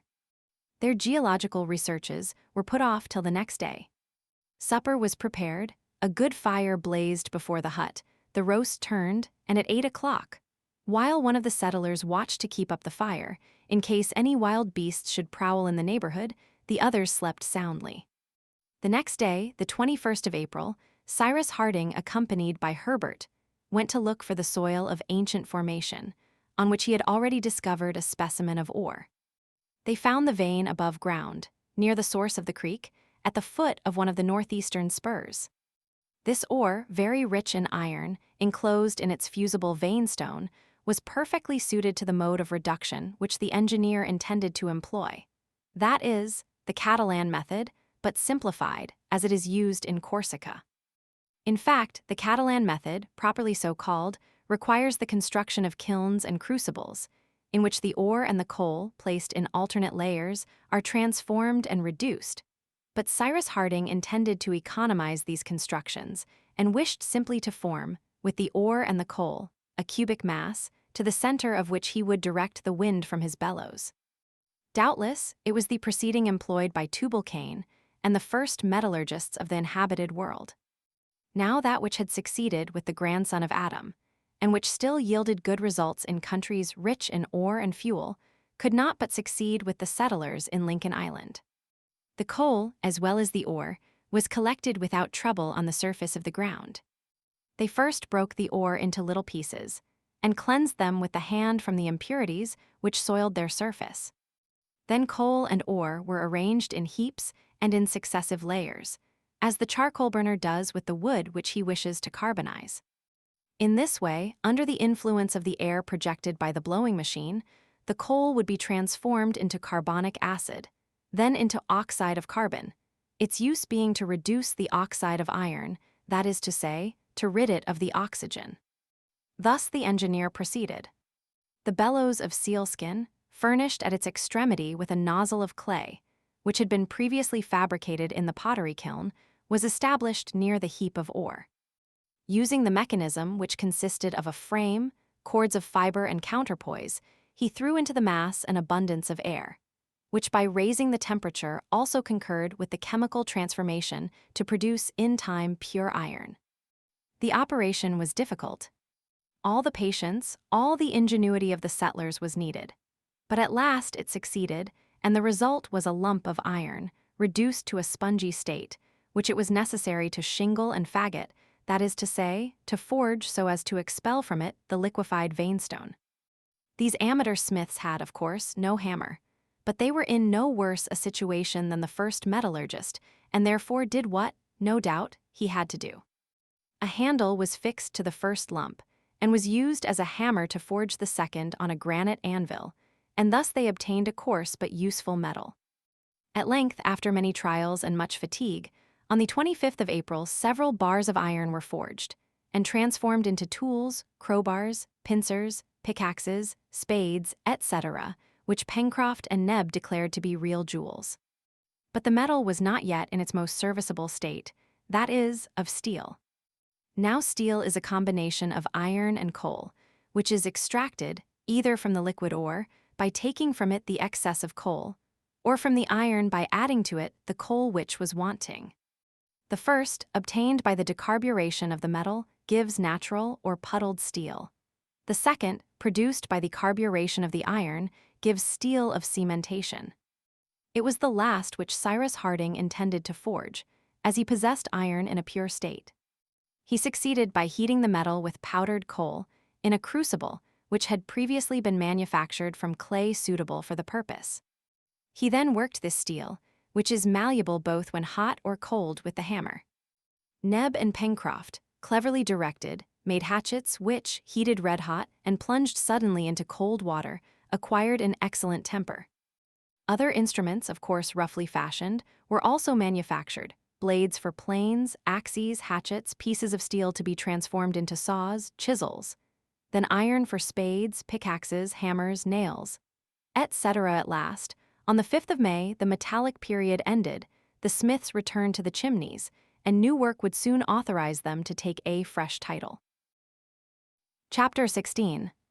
It was the 6th of May, a day which corresponds to the 6th of November in the countries of the Northern Hemisphere. The sky had been obscured for some days, and it was of importance to make preparations for the winter. However, the temperature was not as yet much lower, and a centigrade thermometer, transported to Lincoln Island, would still have marked an average of 10 to 12 degrees above zero. This was not surprising, since Lincoln Island, probably situated between the 35th and 40th parallel, would be subject, in the southern hemisphere, to the same climate as Sicily or Greece in the northern hemisphere. But as Greece and Sicily have severe cold, producing snow and ice, so doubtless would Lincoln Island in the severest part of the winter, and it was advisable to provide against it. In any case, if cold did not yet threaten them, the rainy season would begin, and on this lonely island, exposed to all the fury of the elements in mid-ocean, bad weather would be frequent and probably terrible. The question of a more comfortable dwelling than the chimneys must therefore be seriously considered and promptly resolved on. Pencroft, naturally, had some predilection for the retreat which he had discovered, but he well understood that another must be found. The chimneys had been already visited by the sea, under circumstances which are known, and it would not do to be exposed again to a similar accident. Besides, added Cyrus Harding, who this day was talking of these things with his companions, we have some precautions to take. Why? The island is not inhabited, said the reporter. That is probable, replied the engineer, although we have not yet explored the interior. But if no human beings are found, I fear that dangerous animals may abound. It is necessary to guard against a possible attack, so that we shall not be obliged to watch every night or to keep up a fire. And then, my friends, we must foresee everything. We are here in a part of the Pacific, often frequented by Malay pirates. What, said Herbert, at such a distance from land? Yes, my boy, replied the engineer. These pirates are bold sailors as well as formidable enemies, and we must take measures accordingly. Well, replied Pencroft, we will fortify ourselves against savages with 2 legs as well as against savages with 4. But, Captain, will it not be best to explore every part of the island before undertaking anything else? That would be best, added Gideon Spilett. Who knows if we might not find on the opposite side one of the caverns which we have searched for in vain here? That is true, replied the engineer, but you forget, my friends, that it will be necessary to establish ourselves in the neighborhood of a watercourse, and that, from the summit of Mount Franklin, we could not see towards the west, either stream or river. Here, on the contrary, we are placed between the Mersey and Lake Grant, an advantage which must not be neglected. And besides, this side, looking towards the east, is not exposed as the other is to the trade winds, which in this hemisphere blow from the northwest. Then, Captain, replied the sailor, let us build a house on the edge of the lake. Neither bricks nor tools are wanting now. After having been brickmakers, potters, smelters, and smiths, we shall surely know how to be masons. Yes, my friend, but before coming to any decision, we must consider the matter thoroughly. A natural dwelling would spare us much work, and would be a surer retreat, for it would be as well defended against enemies from the interior as those from outside. That is true, Cyrus, replied the reporter, but we have already examined all that mass of granite, and there is not a hole, not a cranny. No, not one, added Pencroft. Ah, if we were able to dig out a dwelling in that cliff, at a good height, so as to be out of the reach of harm, that would be capital. I can see that on the front which looks seaward, 5 or 6 rooms. With windows to light them, said Herbert, laughing. And a staircase to climb up to them, added Neb. You are laughing, cried the sailor, and why? What is there impossible in what I propose? Haven't we got pickaxes and spades? Won't Captain Harding be able to make powder to blow up the mine? Isn't it true, Captain, that you will make powder the very day we want it? Cyrus Harding listened to the enthusiastic Pencroft developing his fanciful projects. To attack this mass of granite, even by a mine, was Herculean work, and it was really vexing that nature could not help them at their need. But the engineer did not reply to the sailor, except by proposing to examine the cliff more attentively, from the mouth of the river to the angle which terminated it on the north. They went out, therefore, and the exploration was made with extreme care, over an extent of nearly 2 miles. But in no place in the bare, straight cliff could any cavity be found. The nests of the rock pigeons which fluttered at its summit were only, in reality, holes bored at the very top, and on the irregular edge of the granite. It was a provoking circumstance, and as to attacking this cliff, either with pickaxe or with powder, so as to effect a sufficient excavation, it was not to be thought of. It so happened that, on all this part of the shore, Pencroft had discovered the only habitable shelter, that is to say, the chimneys, which now had to be abandoned. The exploration ended, the colonists found themselves at the north angle of the cliff, where it terminated in long slopes which died away on the shore. From this place to its extreme limit in the west, it only formed a sort of declivity, a thick mass of stones, earth, and sand, bound together by plants, bushes, and grass inclined at an angle of only 45 degrees. Clumps of trees grew on these slopes, which were also carpeted with thick grass.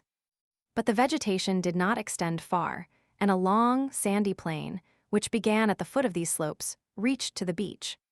Cyrus Harding thought, not without reason, that the overplus of the lake must overflow on this side. The excess of water furnished by the Red Creek must also escape by some channel or other. Now the engineer had not yet found this channel on any part of the shore already explored, that is to say, from the mouth of the stream on the west of Prospect Heights. The engineer now proposed to his companions to climb the slope, and to return to the chimneys by the heights, while exploring the northern and eastern shores of the lake. The proposal was accepted, and in a few minutes Herbert and Neb were on the upper plateau. Cyrus Harding, Gideon Spilett, and Pencroft followed with more sedate steps. The beautiful sheet of water glittered through the trees under the rays of the sun. In this direction, the country was charming. The eye feasted on the groups of trees. Some old trunks, bent with age, showed black against the verdant grass which covered the ground. Crowds of brilliant cockatoos screamed among the branches, moving prisms, hopping from one bough to another. The settlers, instead of going directly to the north bank of the lake, made a circuit round the edge of the plateau, so as to join the mouth of the creek on its left bank. It was a detour of more than 1.5 miles. Walking was easy, for the trees, widely spread, left a considerable space between them. The fertile zone evidently stopped at this point, and vegetation would be less vigorous in the part between the course of the creek and the Mersey. Cyrus Harding and his companions walked over this new ground with great care. Bows, arrows, and sticks with sharp iron points were their only weapons. However, no wild beast showed itself, and it was probable that these animals frequented rather the thick forests in the south. But the settlers had the disagreeable surprise of seeing Top stop before a snake of great size, measuring from 14 to 15 feet in length. Neb killed it by a blow from his stick. Cyrus Harding examined the reptile and declared it not venomous, for it belonged to that species of diamond serpents which the natives of New South Wales rear. But it was possible that others existed whose bite was mortal, such as the deaf vipers with forked tails, which rise up under the feet, or those winged snakes, furnished with 2 ears, which enable them to proceed with great rapidity. Top, the first moment of surprise over, began a reptile chase with such eagerness that they feared for his safety. His master called him back directly. The mouth of the Red Creek, at the place where it entered into the lake, was soon reached. The explorers recognized on the opposite shore the point which they had visited on their descent from Mount Franklin. Cyrus Harding ascertained that the flow of water into it from the creek was considerable. Nature must therefore have provided some place for the escape of the overplus. This doubtless formed a fall, which, if it could be discovered, would be of great use. The colonists, walking apart but not straying far from each other, began to skirt the edge of the lake, which was very steep. The water appeared to be full of fish, and Pencroft resolved to make some fishing rods so as to try and catch some. The northeast point was first to be doubled. It might have been supposed that the discharge of water was at this place, for the extremity of the lake was almost on a level with the edge of the plateau. But no signs of this were discovered, and the colonists continued to explore the bank, which, after a slight bend, descended parallel to the shore. On this side the banks were less woody, but clumps of trees, here and there, added to the picturesqueness of the country. Lake Grant was viewed from thence in all its extent, and no breath disturbed the surface of its waters. Top, in beating the bushes, put up flocks of birds of different kinds, which Gideon Spilett and Herbert saluted with arrows. One was hit by the lad, and fell into some marshy grass. Top rushed forward and brought a beautiful swimming bird, of a slate color, short beak, very developed frontal plate, and wings edged with white.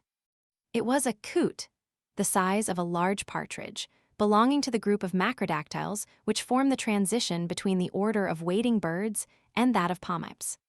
Sorry game in truth, and its flavor is far from pleasant. But Top was not so particular in these things as his masters, and it was agreed that the coot should be for his supper. The settlers were now following the eastern bank of the lake, and they would not be long in reaching the part which they already knew.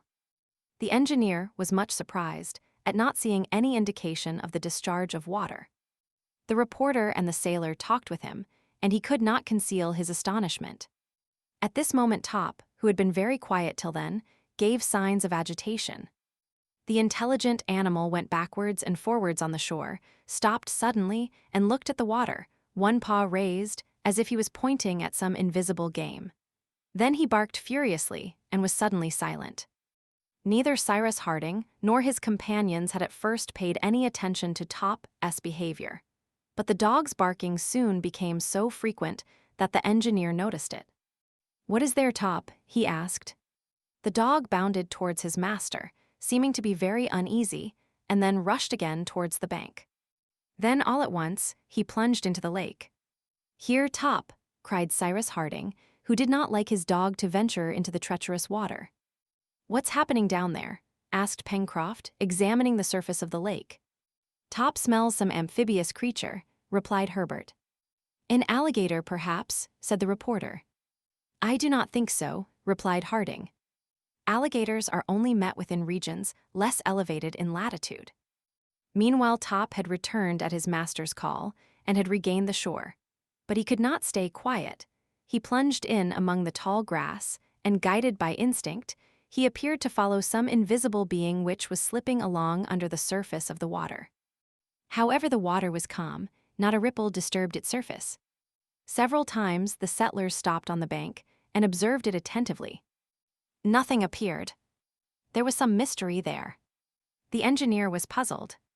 let us pursue this exploration to the end, said he. Half an hour after they had all arrived at the southeast angle of the lake, on Prospect Heights. At this point, the examination of the banks of the lake was considered finished, and yet the engineer had not been able to discover how and where the waters were discharged. There is no doubt this overflow exists, he repeated, and since it is not visible, it must go through the granite cliff at the west. But what importance do you attach to knowing that, my dear Cyrus? Asked Gideon Spilett. Considerable importance, replied the engineer. For if it flows through the cliff, there is probably some cavity, which it would be easy to render habitable after turning away the water. But is it not possible, Captain, that the water flows away at the bottom of the lake, said Herbert, and that it reaches the sea by some subterranean passage? That might be, replied the engineer, and should it be so, we shall be obliged to build our house ourselves, since nature has not done it for us. The colonists were about to begin to traverse the plateau to return to the Chimneys, when Top gave new signs of agitation. He barked with fury, and before his master could restrain him, he had plunged a second time into the lake. All ran towards the bank.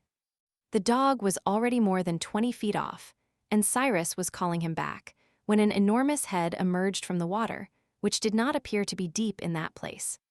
Herbert recognized directly the species of amphibian to which the tapering head, with large eyes, and adorned with long silky mustaches, belonged.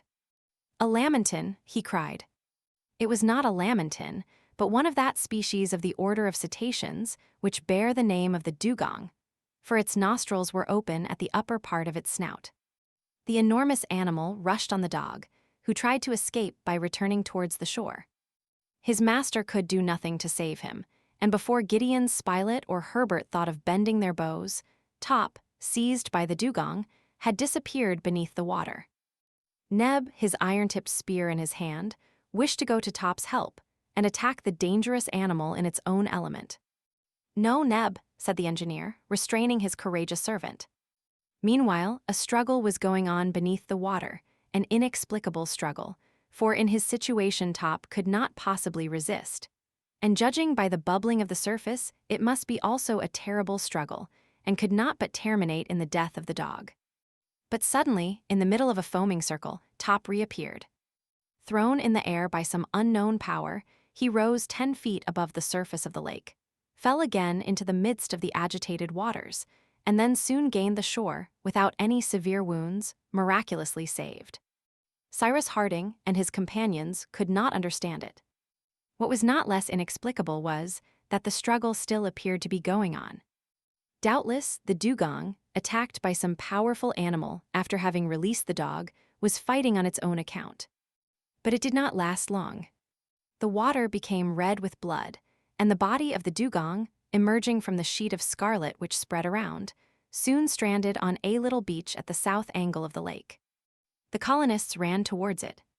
The dugong was dead. It was an enormous animal, 15 or 16 feet long, and must have weighed from 3,000 to 4,000 pounds. At its neck was a wound, which appeared to have been produced by a sharp blade. What could the amphibious creature have been, who, by this terrible blow, had destroyed the formidable dugong? No one could tell, and much interested in this incident, Harding and his companions returned to the Chimneys. Chapter 17. The next day, the 7th of May, Harding and Gideon Spilett, leaving Neb to prepare breakfast, climbed Prospect Heights, while Herbert and Pencroft ascended by the river to renew their store of wood. The engineer and the reporter soon reached the little beach on which the dugong had been stranded. Already flocks of birds had attacked the mass of flesh and had to be driven away with stones, for Cyrus wished to keep the fat for the use of the colony. As to the animal's flesh, it would furnish excellent food, for in the islands of the Malay archipelago and elsewhere, it is especially reserved for the table of the native princes. But that was Neb's affair. At this moment, Cyrus Harding had other thoughts. He was much interested in the incident of the day before.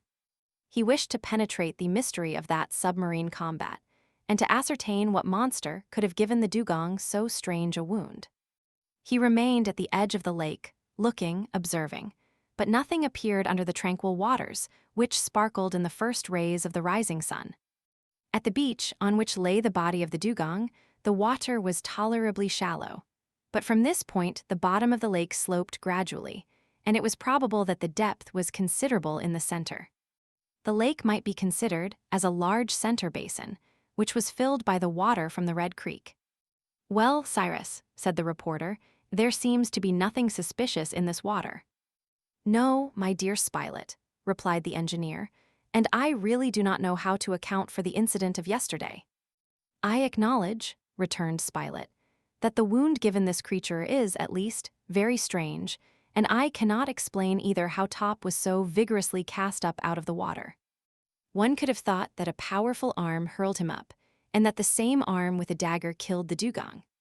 "Yes," replied the engineer, who had become thoughtful, "there is something there that I cannot understand. But do you better understand either, my dear Spilett, in what way I was saved myself, how I was drawn from the waves and carried to the downs? No. Is it not true? Now I feel sure that there is some mystery there, which, doubtless, we shall discover some day.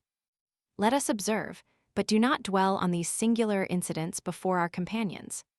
Let us keep our remarks to ourselves and continue our work. It will be remembered that the engineer had not as yet been able to discover the place where the surplus water escaped, but he knew it must exist somewhere. He was much surprised to see a strong current at this place. By throwing in some bits of wood, he found that it set towards the southern angle. He followed the current and arrived at the south point of the lake.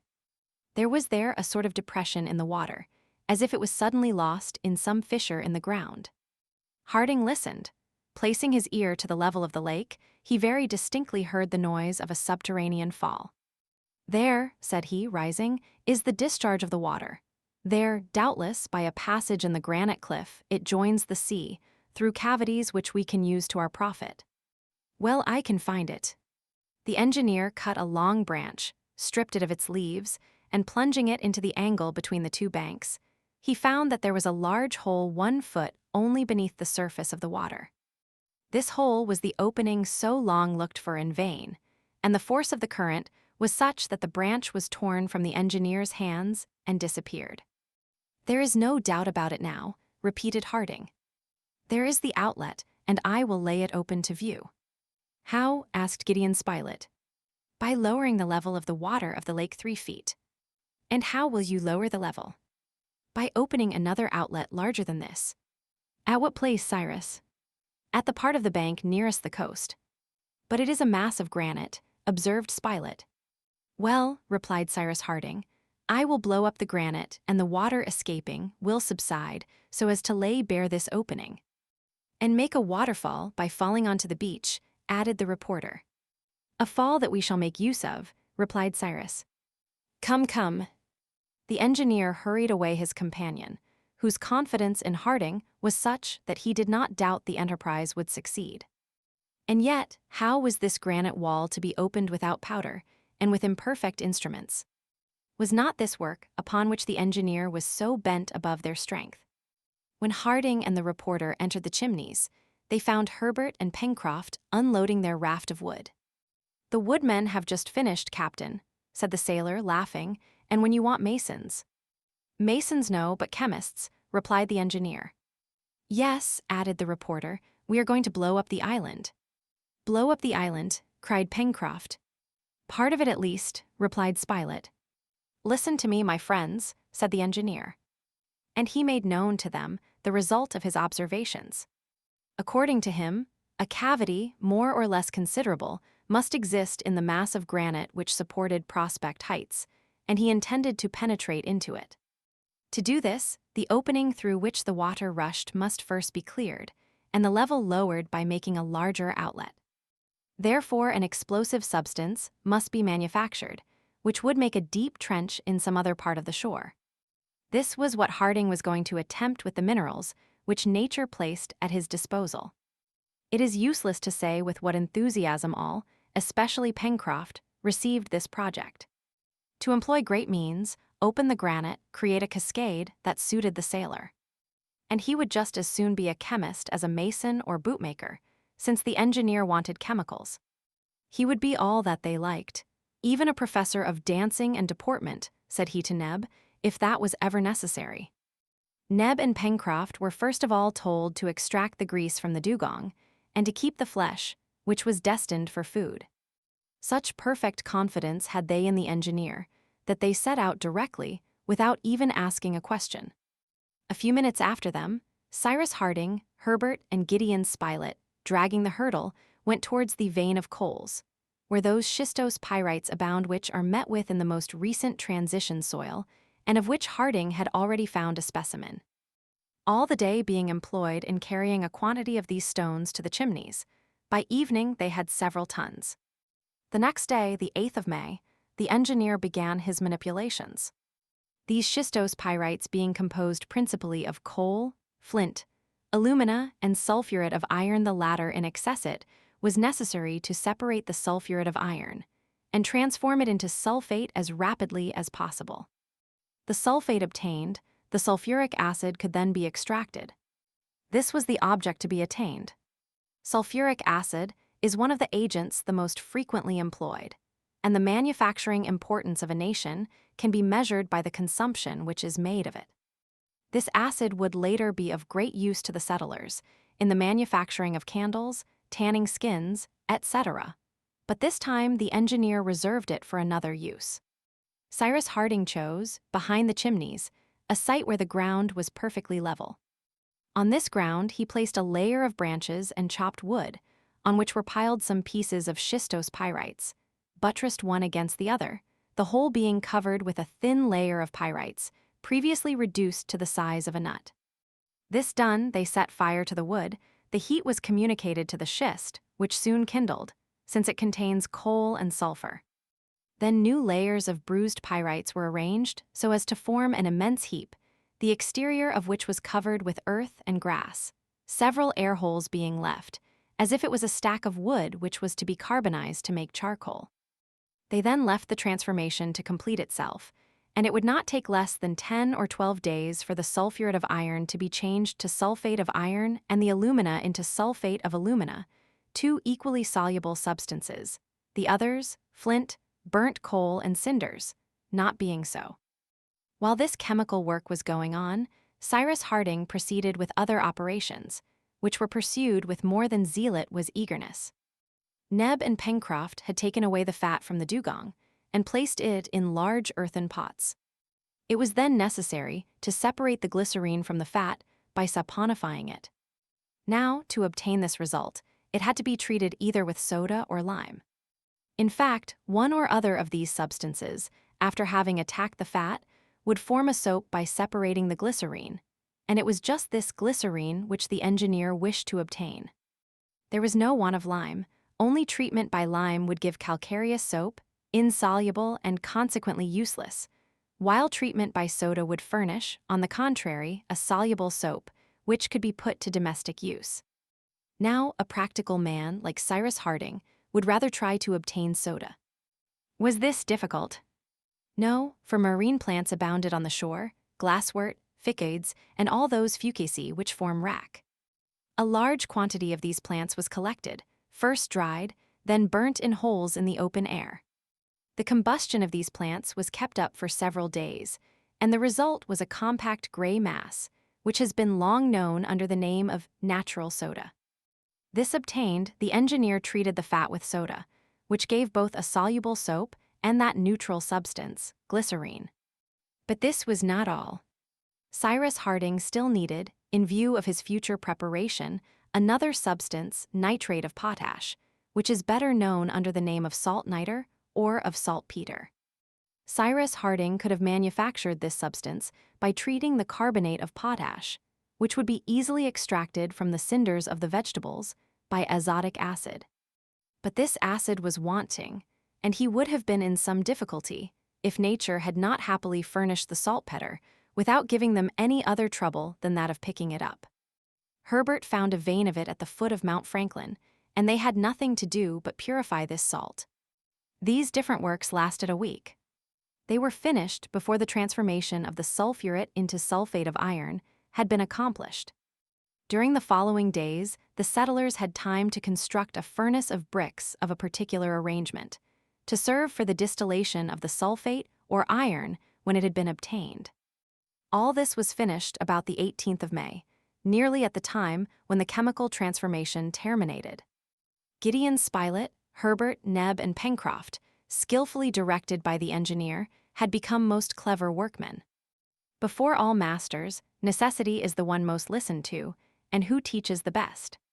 When the heap of pyrites had been entirely reduced by fire, the result of the operation, consisting of sulfate of iron, sulfate of alumina, flint, remains of coal, and cinders, was placed in a basin full of water. They stirred this mixture, let it settle, then decanted it, and obtained a clear liquid containing in solution sulfate of iron and sulfate of alumina, the other matters remaining solid, since they are insoluble. Lastly, this liquid being partly evaporated, crystals of sulfate of iron were deposited, and the not evaporated liquid, which contained the sulfate of alumina, was thrown away. Cyrus Harding had now at his disposal a large quantity of these sulfate of iron crystals, from which the sulfuric acid had to be extracted. The making of sulfuric acid is a very expensive manufacture. Considerable works are necessary, a special set of tools, an apparatus of platina, leaden chambers, unassailable by the acid, and in which the transformation is performed, etc. The engineer had none of these at his disposal. But he knew that, in Bohemia especially, sulfuric acid is manufactured by very simple means, which have also the advantage of producing it to a superior degree of concentration. It is thus that the acid known under the name of Nordhausen acid is made. To obtain sulfuric acid, Cyrus Harding had only one operation to make, to calcine the sulfate of iron crystals in a closed vase, so that the sulfuric acid should distill in vapor, which vapor, by condensation, would produce the acid. The crystals were placed in pots, and the heat from the furnace would distill the sulfuric acid. The operation was successfully completed, and on the 20th of May, 12 days after commencing it, the engineer was the possessor of the agent which later he hoped to use in so many different ways. Now, why did he wish for this agent?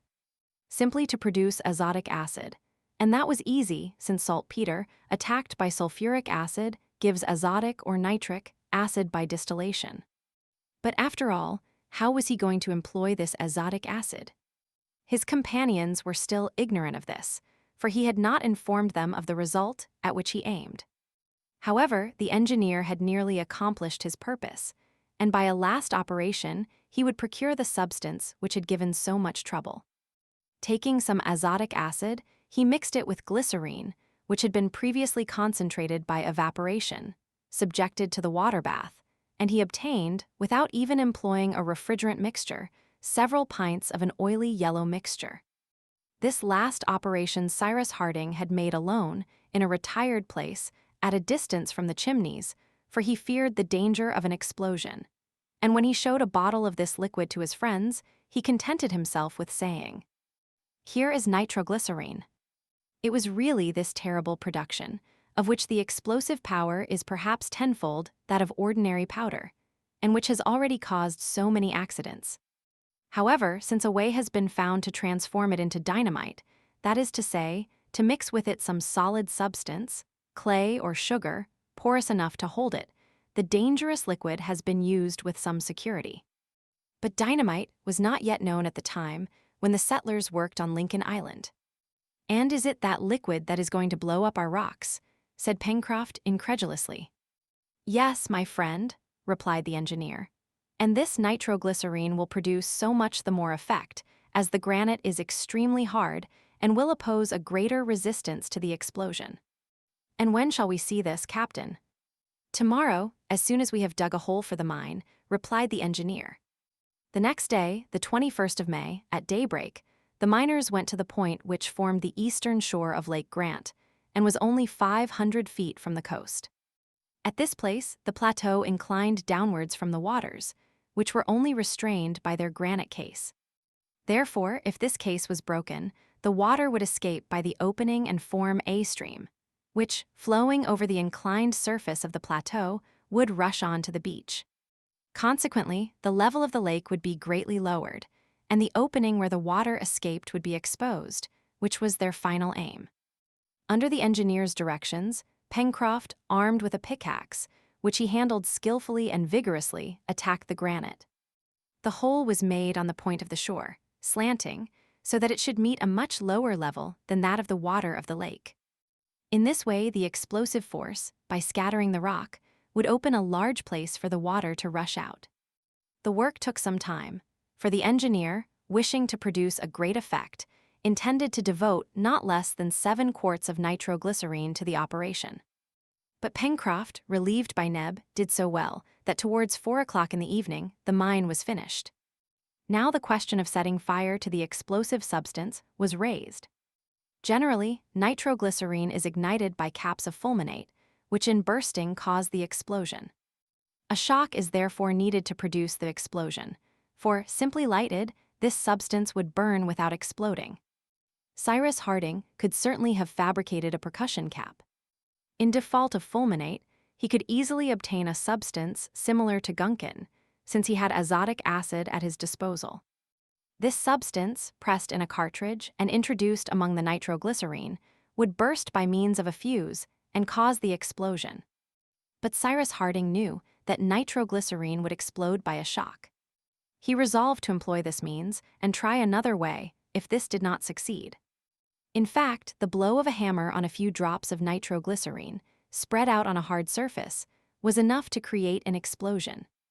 But the operator could not be there to give the blow, without becoming a victim to the operation. Harding, therefore, thought of suspending a mass of iron, weighing several pounds, by means of a fiber, to an upright just above the mine. Another long fiber, previously impregnated with sulfur, was attached to the middle of the first, by one end, while the other lay on the ground several feet distant from the mine. The second fiber being set on fire, it would burn till it reached the first. This catching fire in its turn would break, and the mass of iron would fall on the nitroglycerine. This apparatus being then arranged, the engineer, after having sent his companions to a distance, filled the hole so that the nitroglycerine was on a level with the opening. Then he threw a few drops of it on the surface of the rock, above which the mass of iron was already suspended. This done, Harding lit the end of the sulfured fiber, and leaving the place, he returned with his companions to the chimneys. The fiber was intended to burn 25 minutes, and, in fact, 25 minutes afterwards, a most tremendous explosion was heard. The island appeared to tremble to its very foundation. Stones were projected in the air, as if by the eruption of a volcano. The shock produced by the displacing of the air was such that the rocks of the chimneys shook. The settlers, although they were more than 2 miles from the mine, were thrown on the ground. They rose, climbed the plateau, and ran towards the place where the bank of the lake must have been shattered by the explosion. A cheer escaped them. A large rent was seen in the granite. A rapid stream of water rushed foaming across the plateau and dashed down a height of 300 feet onto the beach. Chapter 18. Cyrus Harding's project had succeeded, but according to his usual habit he showed no satisfaction. With closed lips and a fixed look, he remained motionless. Herbert was in ecstasies, Neb bounded with joy, Pencroft nodded his great head, murmuring these words: "Come, our engineer gets on capitally." The nitroglycerine had indeed acted powerfully. The opening which it had made was so large that the volume of water which escaped through this new outlet was at least treble that which before passed through the old one. The result was that a short time after the operation, the level of the lake would be lowered 2 feet or more. The settlers went to the chimneys to take some pickaxes, iron-tipped spears, string made of fibers, flint, and steel. They then returned to the plateau, Top accompanying them. On the way, the sailor could not help saying to the engineer, "Don't you think, Captain, that by means of that charming liquid you have made, one could blow up the whole of our island?" "Without any doubt, the island, continents, and the world itself," replied the engineer. "It is only a question of quantity." "Then could you not use this nitroglycerine for loading firearms?" asked the sailor. "No, Pencroft, for it is too explosive a substance. But it would be easy to make some gun-cotton, or even ordinary powder, as we have azotic acid, saltpeter, sulfur, and coal. Unhappily, it is the guns which we have not got." "Oh, Captain," replied the sailor, with a little determination, Pencroft had erased the word impossible from the dictionary of Lincoln Island. The settlers, having arrived at Prospect Heights, went immediately towards that point of the lake near which was the old opening now uncovered. This outlet had now become practicable, since the water no longer rushed through it, and it would doubtless be easy to explore the interior. In a few minutes, the settlers had reached the lower point of the lake, and a glance showed them that the object had been attained. In fact, in the side of the lake, and now above the surface of the water, appeared the long-looked-for opening. A narrow ridge, left bare by the retreat of the water, allowed them to approach it. This orifice was nearly 20 feet in width, but scarcely 2 in height. It was like the mouth of a drain at the edge of the pavement, and therefore did not offer an easy passage to the settlers. But Neb and Pencroft, taking their pickaxes, soon made it of a suitable height. The engineer then approached, and found that the sides of the opening, in its upper part at least, had not a slope of more than from 30 to 35 degrees. It was therefore practicable, and provided that the declivity did not increase, it would be easy to descend even to the level of the sea. If then, as was probable, some vast cavity existed in the interior of the granite, it might perhaps be of great use. "Well, Captain, what are we stopping for?" asked the sailor, impatient to enter the narrow passage.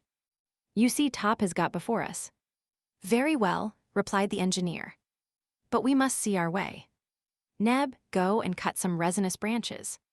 Neb and Herbert ran to the edge of the lake, shaded with pines and other green trees, and soon returned with some branches, which they made into torches. The torches were lighted with flint and steel, and Cyrus Harding leading, the settlers ventured into the dark passage, which the overplus of the lake had formerly filled. Contrary to what might have been supposed, the diameter of the passage increased as the explorers proceeded, so that they very soon were able to stand upright. The granite, worn by the water for an infinite time, was very slippery, and falls were to be dreaded. But the settlers were all attached to each other by a cord, as is frequently done in ascending mountains. Happily, some projections of the granite, forming regular steps, made the descent less perilous. Drops, still hanging from the rocks, shone here and there under the light of the torches, and the explorers guessed that the sides were clothed with innumerable stalactites. The engineer examined this black granite. There was not a stratum, not a break in it. The mass was compact and of an extremely close grain. The passage dated, then, from the very origin of the island. It was not the water which little by little had hollowed it. Pluto and not Neptune had bored it with his own hand, and on the wall traces of an eruptive work could be distinguished, which all the washing of the water had not been able totally to efface. The settlers descended very slowly. They could not but feel a certain awe in this venturing into these unknown depths, for the first time visited by human beings. They did not speak, but they thought, and the thought came to more than one that some polypus or other gigantic cephalopod might inhabit the interior cavities, which were in communication with the sea. However, Top kept at the head of the little band, and they could rely on the sagacity of the dog, who would not fail to give the alarm if there was any need for it. After having descended about 100 feet, following a winding road, Harding, who was walking on before, stopped, and his companions came up with him. The place where they had halted was wider, so as to form a cavern of moderate dimensions. Drops of water fell from the vault, but that did not prove that they oozed through the rock. They were simply the last traces left by the torrent which had so long thundered through this cavity, and the air there was pure though slightly damp, but producing no mephitic exhalation. "Well, my dear Cyrus," said Gideon Spilett, "here is a very secure retreat, well hid in the depths of the rock, but it is, however, uninhabitable." "Why uninhabitable?" asked the sailor. "Because it is too small and too dark." "Couldn't we enlarge it, hollow it out, make openings to let in light and air?" replied Pencroft, who now thought nothing impossible. "Let us go on with our exploration," said Cyrus Harding. "Perhaps lower down, nature will have spared us this labor." "We have only gone a third of the way," observed Herbert. "Nearly a third," replied Harding, "for we have descended 100 feet from the opening, and it is not impossible that 100 feet farther down." "Where is Top?" asked Neb, interrupting his master. They searched the cavern, but the dog was not there. "Most likely he has gone on," said Pencroft. "Let us join him," replied Harding. The descent was continued. The engineer carefully observed all the deviations of the passage, and notwithstanding so many detours, he could easily have given an account of its general direction, which went towards the sea. The settlers had gone some 50 feet farther, when their attention was attracted by distant sounds which came up from the depths. They stopped and listened. These sounds, carried through the passage as through an acoustic tube, came clearly to the ear. "That is Top barking," cried Herbert. "Yes," replied Pencroft, "and our brave dog is barking furiously." "We have our iron-tipped spears," said Cyrus Harding. "Keep on your guard and forward." "It is becoming more and more interesting," murmured Gideon Spilett in the sailor's ear, who nodded. Harding and his companions rushed to the help of their dog. Top's barking became more and more perceptible, and it seemed strangely fierce. Was he engaged in a struggle with some animal whose retreat he had disturbed? Without thinking of the danger to which they might be exposed, the explorers were now impelled by an irresistible curiosity, and in a few minutes, 16 feet lower, they rejoined Top. There the passage ended in a vast and magnificent cavern. Top was running backwards and forwards, barking furiously. Pencroft and Neb, waving their torches, threw the light into every crevice, and at the same time, Harding, Gideon Spilett, and Herbert, their spears raised, were ready for any emergency which might arise. The enormous cavern was empty. The settlers explored it in every direction. There was nothing there, not an animal, not a human being, and yet Top continued to bark. Neither caresses nor threats could make him be silent. "There must be a place somewhere by which the waters of the lake reach the sea," said the engineer. "Of course," replied Pencroft, "and we must take care not to tumble into a hole." "Go, Top, go," cried Harding. The dog, excited by his master's words, ran towards the extremity of the cavern, and there redoubled his barking. They followed him, and by the light of the torches, perceived the mouth of a regular well in the granite. It was by this that the water escaped, and this time it was not an oblique and practicable passage, but a perpendicular well into which it was impossible to venture.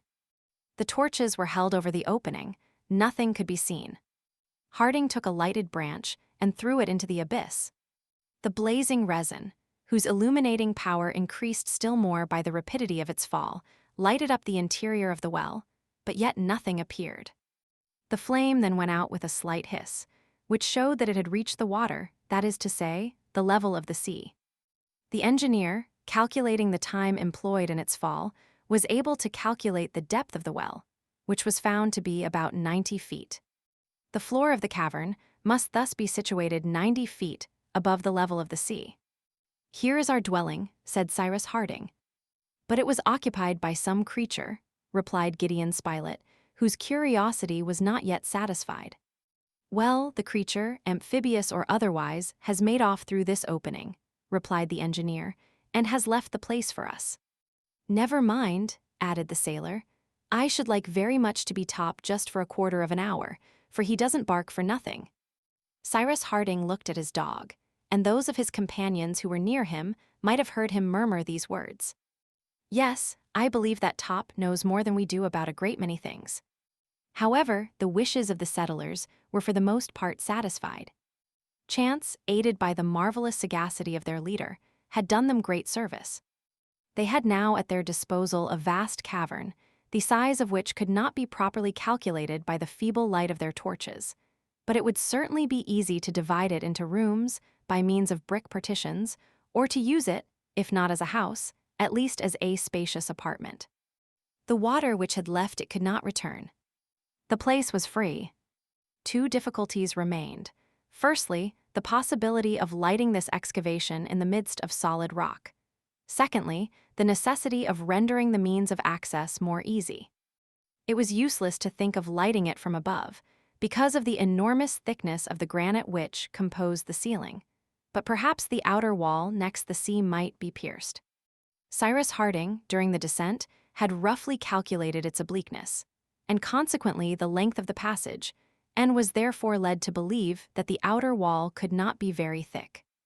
If light was thus obtained, so would a means of access, for it would be as easy to pierce a door as windows and to establish an exterior ladder. Harding made known his ideas to his companions. "Then, Captain, let us set to work," replied Pencroft. "I have my pickaxe, and I shall soon make my way through this wall. Where shall I strike?"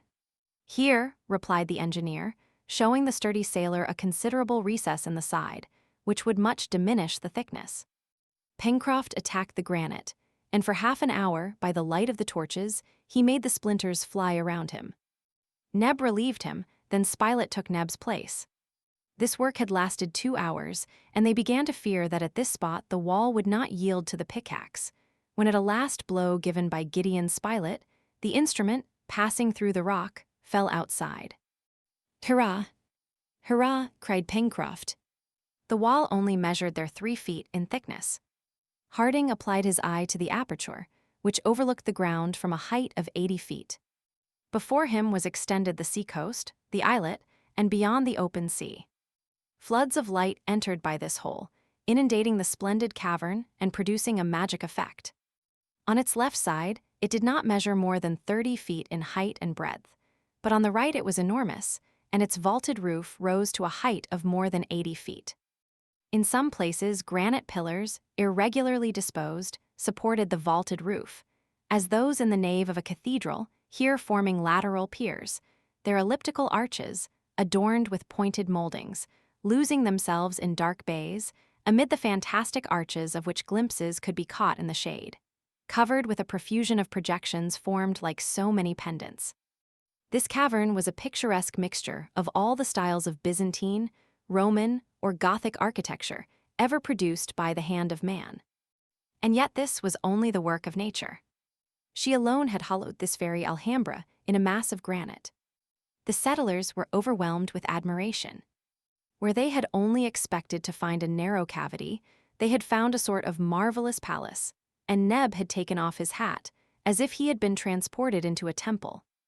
Cries of admiration issued from every mouth. Hurrahs resounded, and the echo was repeated again and again till it died away in the dark naves. "Ah, my friends," exclaimed Cyrus Harding, "when we have lighted the interior of this place, and have arranged our rooms and storehouses in the left part, we shall still have this splendid cavern, which we will make our study and our museum." "And we will call it," asked Herbert. "Granite House," replied Harding, a name which his companions again saluted with a cheer. The torches were now almost consumed, and as they were obliged to return by the passage to reach the summit of the plateau, it was decided to put off the work necessary for the arrangement of their new dwelling till the next day. Before departing, Cyrus Harding leaned once more over the dark well, which descended perpendicularly to the level of the sea. He listened attentively.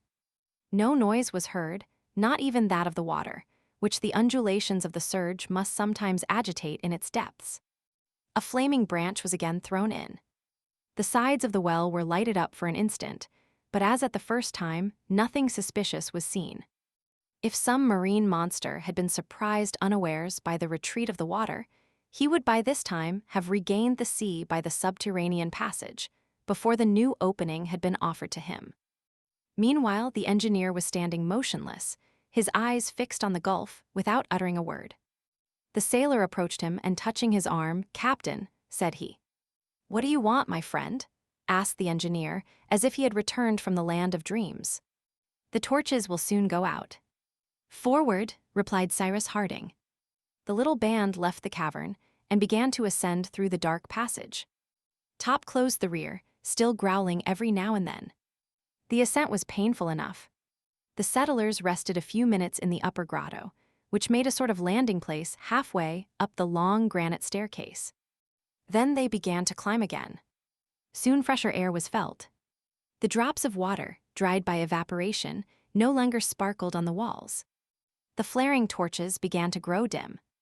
The one which Neb carried went out, and if they did not wish to find their way in the dark, they must hasten. This was done, and a little before 4 o'clock, at the moment when the sailor's torch went out in its turn, Cyrus Harding and his companions passed out of the passage. Chapter 19.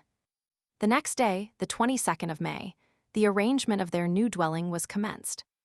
In fact, the settlers longed to exchange the insufficient shelter of the chimneys for this large and healthy retreat, in the midst of solid rock, and sheltered from the water both of the sea and sky.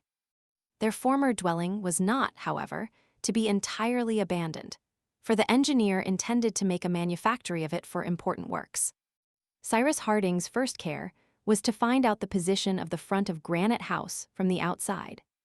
He went to the beach, and as the pickaxe when it escaped from the hands of the reporter must have fallen perpendicularly to the foot of the cliff, the finding it would be sufficient to show the place where the hole had been pierced in the granite.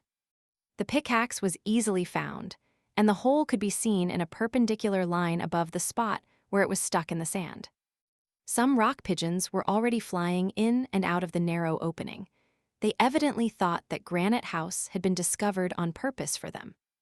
It was the engineer's intention to divide the right portion of the cavern into several rooms, preceded by an entrance passage, and to light it by means of 5 windows and a door, pierced in the front. Pencroft was much pleased with the 5 windows, but he could not understand the use of the door, since the passage offered a natural staircase, through which it would always be easy to enter Granite House. "My friend," replied Harding, "if it is easy for us to reach our dwelling by this passage, it will be equally easy for others besides us. I mean, on the contrary, to block up that opening, to seal it hermetically, and, if it is necessary, to completely hide the entrance by making a dam, and thus causing the water of the lake to rise." "And how shall we get in?" asked the sailor. "By an outside ladder," replied Cyrus Harding. "A rope ladder which, once drawn up, will render access to our dwelling impossible." "But why so many precautions?" asked Pencroft. "As yet we have seen no dangerous animals. As to our island being inhabited by natives, I don't believe it." "Are you quite sure of that, Pencroft?" asked the engineer, looking at the sailor. "Of course we shall not be quite sure, till we have explored it in every direction," replied Pencroft. "Yes," said Harding, "for we know only a small portion of it as yet. But at any rate, if we have no enemies in the interior, they may come from the exterior, for parts of the Pacific are very dangerous. We must be provided against every contingency." Cyrus Harding spoke wisely, and without making any further objection, Pencroft prepared to execute his orders. The front of Granite House was then to be lighted by 5 windows and a door, besides a large bay window and some smaller oval ones, which would admit plenty of light to enter into the marvelous nave, which was to be their chief room.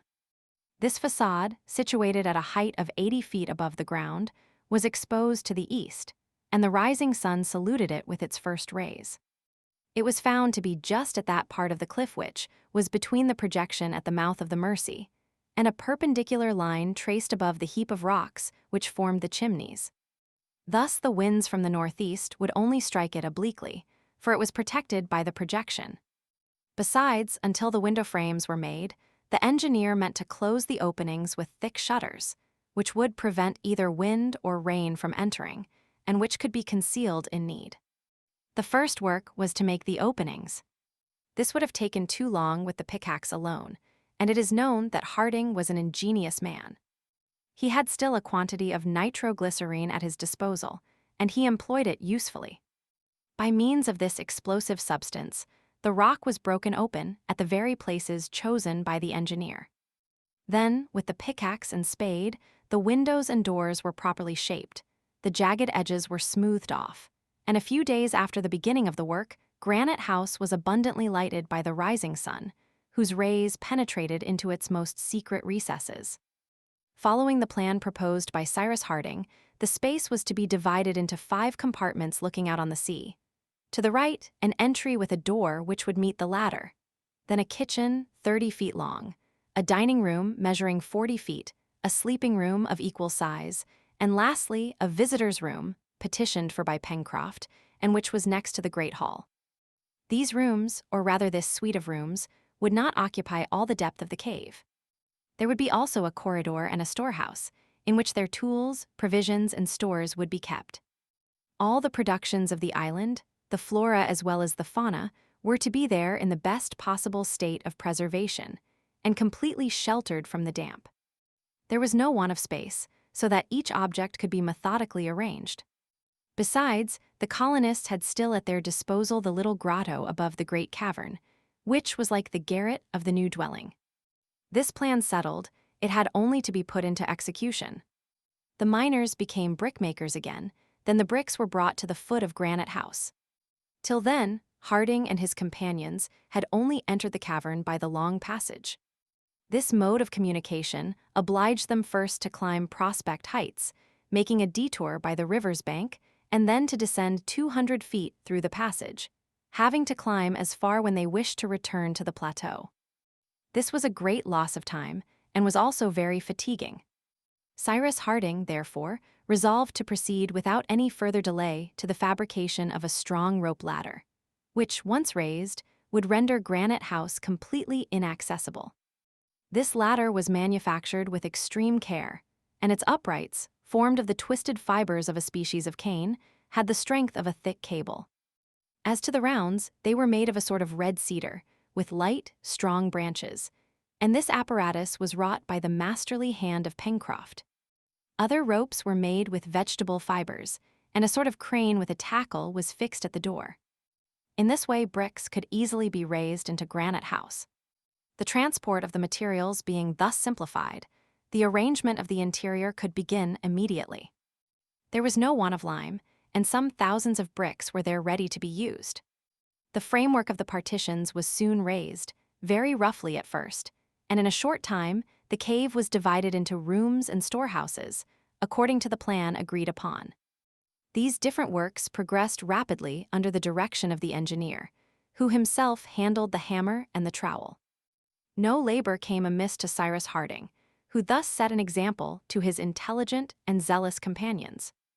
They worked with confidence, even gaily, Pencroft always having some joke to crack, sometimes carpenter, sometimes rope maker, sometimes mason, while he communicated his good humor to all the members of their little world. His faith in the engineer was complete, nothing could disturb it. He believed him capable of undertaking anything and succeeding in everything. The question of boots and clothes assuredly a serious question, that of light during the winter months, utilizing the fertile parts of the island, transforming the wild flora into cultivated flora, it all appeared easy to him. Cyrus Harding helping, everything would be done in time. He dreamed of canals facilitating the transport of the riches of the ground, workings of quarries and mines, machines for every industrial manufacture, railroads. Yes, railroads, of which a network would certainly one day cover Lincoln Island. The engineer let Pencroft talk. He did not put down the aspirations of this brave heart. He knew how communicable confidence is.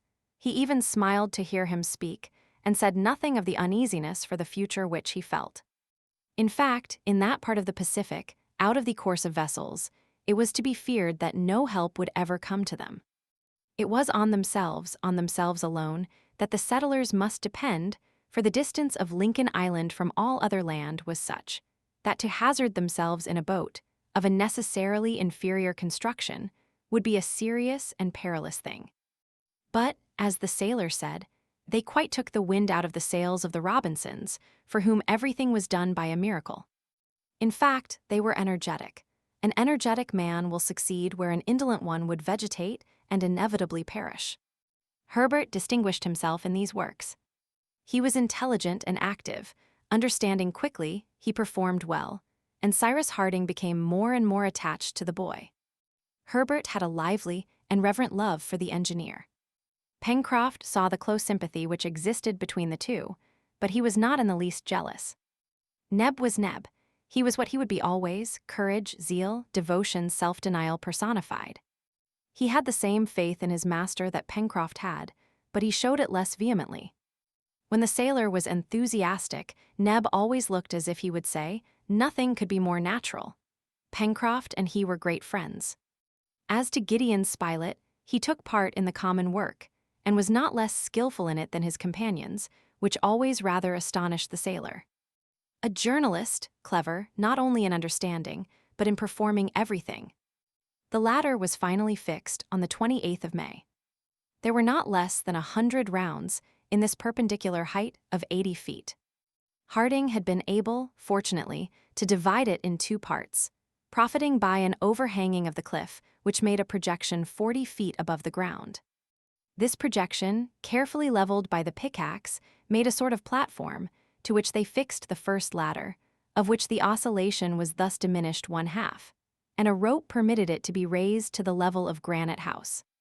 As to the second ladder, it was secured both at its lower part, which rested on the projection, and at its upper end, which was fastened to the door.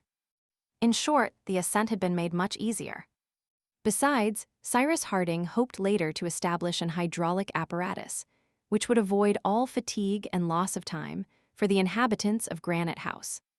The settlers soon became habituated to the use of this ladder.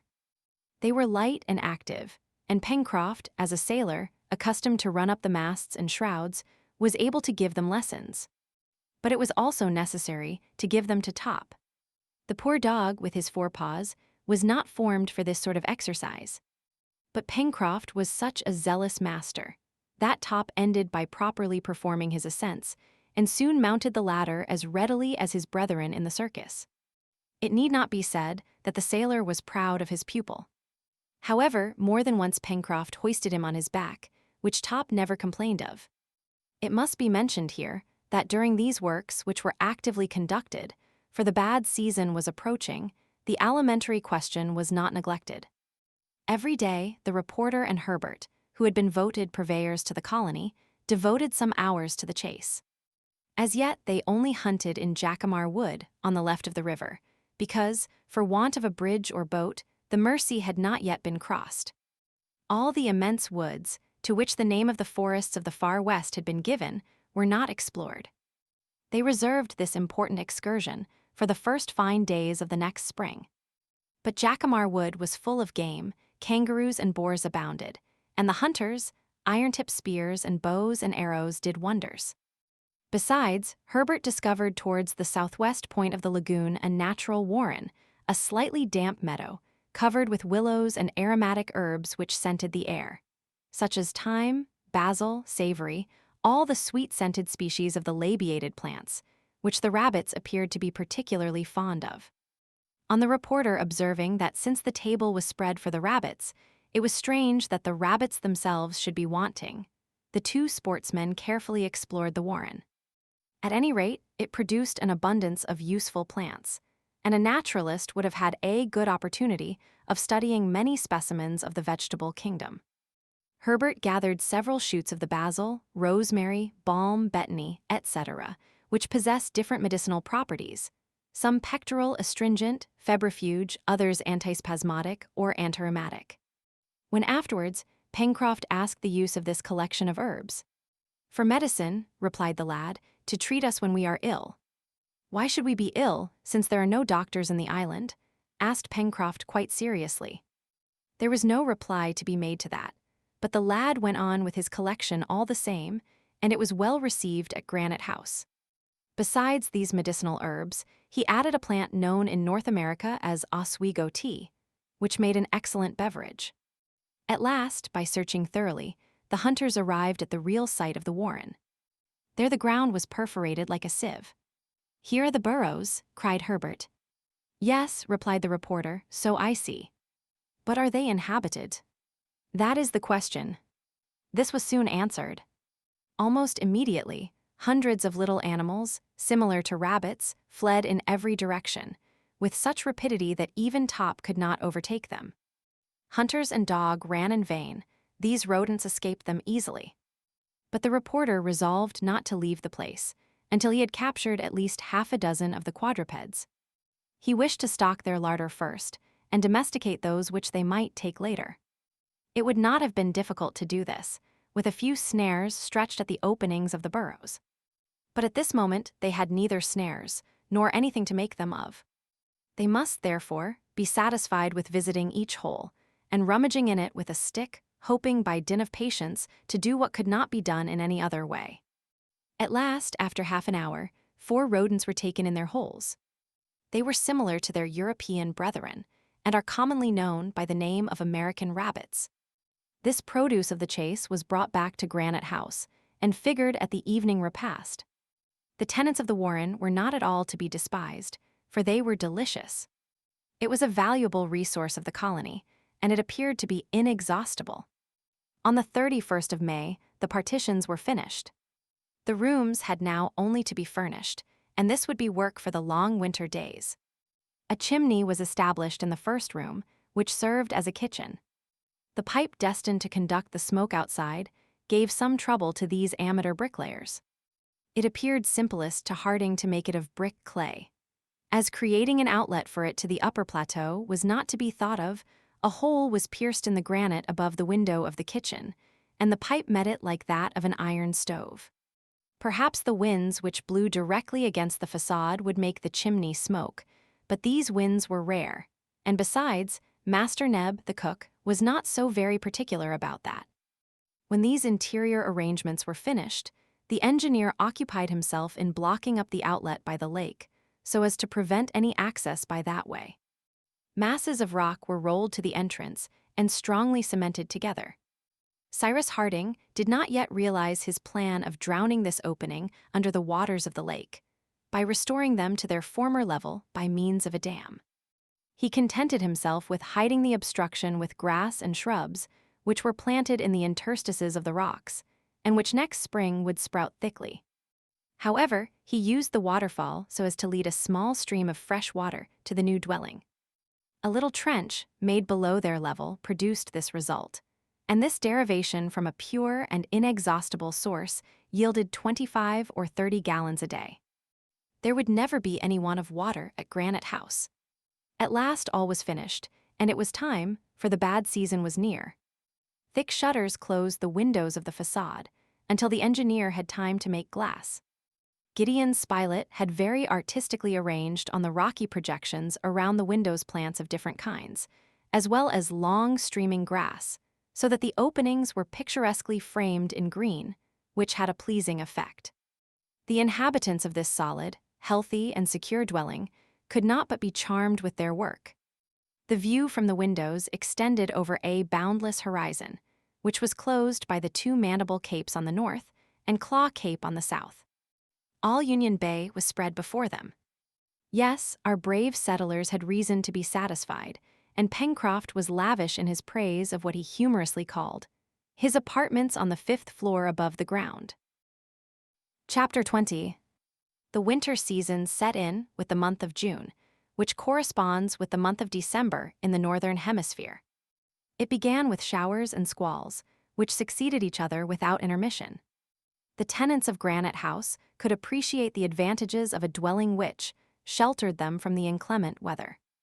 The chimneys would have been quite insufficient to protect them against the rigor of winter, and it was to be feared that the high tides would make another eruption. Cyrus Harding had taken precautions against this contingency, so as to preserve as much as possible the forge and furnace which were established there.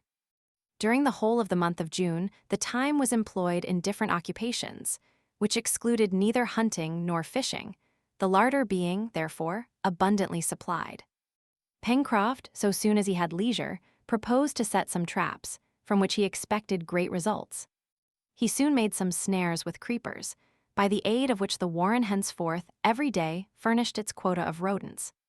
Neb employed nearly all his time in salting or smoking meat, which ensured their always having plenty of provisions. The question of clothes was now seriously discussed, the settlers having no other garments than those they wore when the balloon threw them on the island. These clothes were warm and good.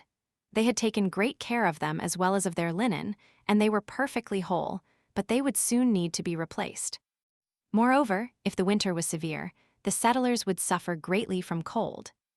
On this subject, the ingenuity of Harding was at fault. They must provide for their most pressing wants, settle their dwelling, and lay in a store of food. Thus the cold might come upon them before the question of clothes had been settled. They must therefore make up their minds to pass this first winter without additional clothing. When the fine season came round again, they would regularly hunt those musmons which had been seen on the expedition to Mount Franklin, and the wool once collected, the engineer would know how to make it into strong, warm stuff. How? He would consider. Well, we are free to roast ourselves at Granite House, said Pencroft. There are heaps of fuel, and no reason for sparing it. Besides, added Gideon Spilett. "Lincoln Island is not situated under a very high latitude, and probably the winters here are not severe." "Did you not say, Cyrus, that this 35th parallel corresponded to that of Spain in the other hemisphere?" "Doubtless," replied the engineer, "but some winters in Spain are very cold. No want of snow and ice, and perhaps Lincoln Island is just as rigorously tried. However, it is an island, and as such, I hope that the temperature will be more moderate." "Why, Captain?" asked Herbert. "Because the sea, my boy, may be considered as an immense reservoir, in which is stored the heat of the summer. When winter comes, it restores this heat, which ensures for the regions near the ocean a medium temperature, less high in summer, but less low in winter." "We shall prove that," replied Pencroft. "But I don't want to bother myself about whether it will be cold or not. One thing is certain, that is that the days are already short and the evenings long. Suppose we talk about the question of light." "Nothing is easier," replied Harding. "To talk about?" asked the sailor. "To settle." "And when shall we begin?" "Tomorrow, by having a seal hunt." "To make candles?" "Yes." Such was the engineer's project, and it was quite feasible, since he had lime and sulfuric acid, while the amphibians of the islet would furnish the fat necessary for the manufacture. They were now at the 4th of June. It was Whit Sunday, and they agreed to observe this feast. All work was suspended, and prayers were offered to heaven. But these prayers were now thanksgivings. The settlers in Lincoln Island were no longer the miserable castaways thrown on the islet. They asked for nothing more, they gave thanks. The next day, the 5th of June, in rather uncertain weather, they set out for the islet. They had to profit by the low tide to cross the channel, and it was agreed that they would construct, for this purpose, as well as they could, a boat which would render communications so much easier, and would also permit them to ascend the Mersey, at the time of their grand exploration of the southwest of the island, which was put off till the first fine days. The seals were numerous, and the hunters, armed with their iron-tipped spears, easily killed half a dozen. Neb and Pencroft skinned them, and only brought back to Granite House their fat and skin, this skin being intended for the manufacture of boots. The result of the hunt was this: nearly 300 pounds of fat, all to be employed in the fabrication of candles. The operation was extremely simple, and if it did not yield absolutely perfect results, they were at least very useful. Cyrus Harding would only have had at his disposal sulfuric acid, but by heating this acid with the neutral fatty bodies he could separate the glycerine. Then from this new combination, he easily separated the oleine, the margarine, and the stearin by employing boiling water. But to simplify the operation, he preferred to saponify the fat by means of lime. By this he obtained a calcareous soap, easy to decompose by sulfuric acid, which precipitated the lime into the state of sulfate and liberated the fatty acids. From these three acidzolic, margaric, and stearic, the first, being liquid, was driven out by a sufficient pressure. As to the two others, they formed the very substance of which the candles were to be molded. This operation did not last more than 24 hours. The wicks, after several trials, were made of vegetable fibers, and dipped in the liquefied substance, they formed regular stearic candles, molded by the hand, which only wanted whiteness and polish. They would not doubtless have the advantages of the wicks which are impregnated with boracic acid, and which vitrify as they burn and are entirely consumed, but Cyrus Harding having manufactured a beautiful pair of snuffers, these candles would be greatly appreciated during the long evenings in Granite House. During this month, there was no want of work in the interior of their new dwelling. The joiners had plenty to do. They improved their tools, which were very rough, and added others also. Scissors were made among other things, and the settlers were at last able to cut their hair and also to shave, or at least trim their beards. Herbert had none, Neb but little, but their companions were bristling in a way which justified the making of the said scissors. The manufacture of a handsaw cost infinite trouble, but at last an instrument was obtained which, when vigorously handled, could divide the ligneous fibers of the wood. They then made tables, seats, cupboards to furnish the principal rooms, and bedsteads, of which all the bedding consisted of grass mattresses.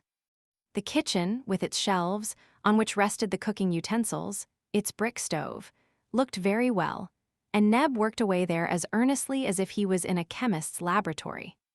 But the joiners had soon to be replaced by carpenters. In fact, the waterfall created by the explosion rendered the construction of two bridges necessary, one on Prospect Heights, the other on the shore. Now the plateau and the shore were transversely divided by a watercourse, which had to be crossed to reach the northern part of the island. To avoid it, the colonists had been obliged to make a considerable detour by climbing up to the source of the Red Creek. The simplest thing was to establish on the plateau, and on the shore, two bridges from 20 to 5 and 20 feet in length. All the carpenter's work that was needed was to clear some trees of their branches. This was a business of some days. Directly the bridges were established, Neb and Pencroft profited by them to go to the oyster bed which had been discovered near the downs. They dragged with them a sort of rough cart, which replaced the former inconvenient hurdle, and brought back some thousands of oysters, which soon increased among the rocks and formed a bed at the mouth of the Mersey. These mollusks were of excellent quality, and the colonists consumed some daily. It has been seen that Lincoln Island, although its inhabitants had as yet only explored a small portion of it, already contributed to almost all their wants. It was probable that if they hunted into its most secret recesses, in all the wooded part between the Mersey and Reptile Point, they would find new treasures. The settlers in Lincoln Island had still one privation. There was no want of meat, nor of vegetable products. Those ligneous roots which they had found when subjected to fermentation gave them an acid drink, which was preferable to cold water. They also made sugar without canes or beetroots by collecting the liquor which distills from the Acer saesarinum, a sort of maple tree, which flourishes in all the temperate zones, and of which the island possessed a great number. They made a very agreeable tea by employing the herbs brought from the warren. Lastly, they had an abundance of salt, the only mineral which is used in food. But bread was wanting. Perhaps in time the settlers could replace this want by some equivalent. It was possible that they might find the sago or the breadfruit tree among the forests of the south, but they had not as yet met with these precious trees. However, Providence came directly to their aid, in an infinitesimal proportion it is true, but Cyrus Harding, with all his intelligence, all his ingenuity, would never have been able to produce that which, by the greatest chance, Herbert one day found in the lining of his waistcoat, which he was occupied in setting to rights. On this day, as it was raining in torrents, the settlers were assembled in the great hall in Granite House, when the lad cried out all at once, "Look here, Captain, a grain of corn." And he showed his companions a single grain which, from a hole in his pocket, had got into the lining of his waistcoat.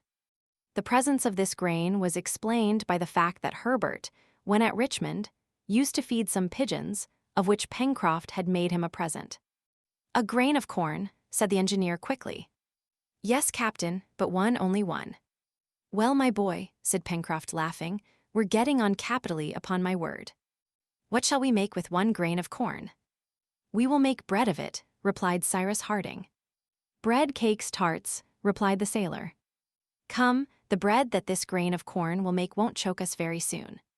Herbert, not attaching much importance to his discovery, was going to throw away the grain in question. But Harding took it, examined it, found that it was in good condition, and looking the sailor full in the face, "Pencroft," he asked quietly, "do you know how many ears 1 grain of corn can produce?" "1, I suppose," replied the sailor, surprised at the question. "10, Pencroft." "And do you know how many grains 1 ear bears?" "No, upon my word." "About 80, said Cyrus Harding. "Then, if we plant this grain, at the first crop we shall reap 800 grains, which at the second will produce 640,000. At the third, 512 millions. At the fourth, more than 400,000 of millions. There is the proportion." Harding's companions listened without answering. These numbers astonished them. They were exact, however. "Yes, my friends," continued the engineer, "such are the arithmetical progressions of prolific nature. And yet what is this multiplication of the grain of corn, of which the ear only bears 800 grains, compared to the poppy plant, which bears 32,000 seeds, to the tobacco plant, which produces 360,000. In a few years, without the numerous causes of destruction, which arrests their fecundity, these plants would overrun the earth. But the engineer had not finished his lecture. "And now, Pencroft," he continued, "do you know how many bushels 400,000 millions of grains would make?" "No," replied the sailor, "but what I do know is that I am nothing better than a fool." "Well, they would make more than 3 millions, at 130,000 a bushel, Pencroft." 3 millions, cried Pencroft. 3 millions. In 4 years. In 4 years, replied Cyrus Harding, and even in 2 years, if, as I hope, in this latitude we can obtain 2 crops a year. At that, according to his usual custom, Pencroft could not reply otherwise than by a tremendous hurrah. "So, Herbert," added the engineer, "you have made a discovery of great importance to us. Everything, my friends, everything can serve us in the condition in which we are. Do not forget that, I beg of you." "No, Captain, no, we shan't forget it," replied Pencroft. "And if ever I find one of those tobacco seeds, which multiply by 360,000, I assure you I won't throw it away. And now, what must we do?" "We must plant this grain," replied Herbert. "Yes," added Gideon Spilett, "and with every possible care, for it bears in itself our future harvests." "Provided it grows," cried the sailor. "It will grow," replied Cyrus Harding. This was the 20th of June. The time was then propitious for sowing this single precious grain of corn. It was first proposed to plant it in a pot, but upon reflection it was decided to leave it to nature and confide it to the earth. This was done that very day, and it is needless to add that every precaution was taken that the experiment might succeed. The weather having cleared, the settlers climbed the height above Granite House. There on the plateau they chose a spot, well sheltered from the wind and exposed to all the heat of the midday sun. The place was cleared, carefully weeded, and searched for insects and worms, then a bed of good earth, improved with a little lime, was made. It was surrounded by a railing, and the grain was buried in the damp earth. Did it not seem as if the settlers were laying the first stone of some edifice? It recalled to Pencroft the day on which he lighted his only match, and all the anxiety of the operation. But this time, the thing was more serious. In fact, the castaways would have been always able to procure fire, in some mode or other, but no human power could supply another grain of corn, if unfortunately this should be lost. Chapter 21. From this time, Pencroft did not let a single day pass without going to visit what he gravely called his cornfield. And woe to the insects which dared to venture there. No mercy was shown them. Towards the end of the month of June, after incessant rain, the weather became decidedly colder, and on the 29th a Fahrenheit thermometer would certainly have announced only 20 degrees above zero. That is considerably below the freezing point. The next day, the 30th of June, the day which corresponds to the 31st of December in the northern year, was a Friday. Neb remarked that the year finished on a bad day, but Pencroft replied that naturally the next would begin on a good one. Which was better? At any rate, it commenced by very severe cold.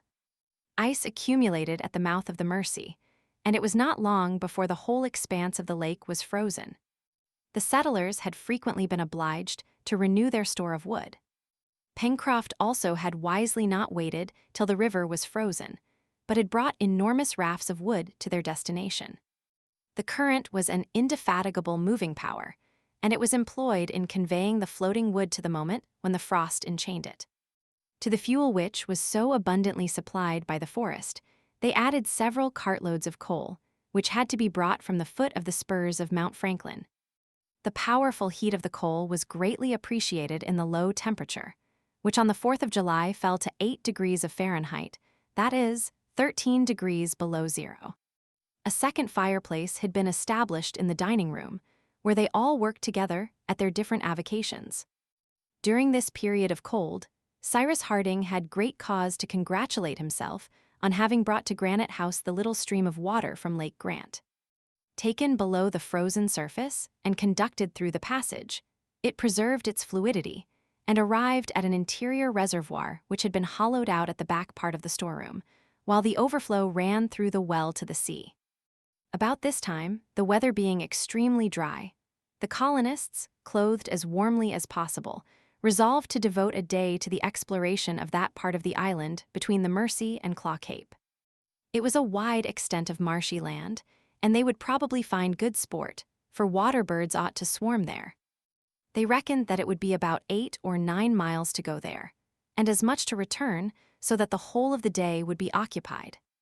As an unknown part of the island was about to be explored, the whole colony took part in the expedition. Accordingly, on the 5th of July at 6 o'clock in the morning, when day had scarcely broken, Cyrus Harding, Gideon Spilett, Herbert, Neb, and Pencroft, armed with spears, snares, bows, and arrows, and provided with provisions, left Granite House, preceded by Top, who bounded before them.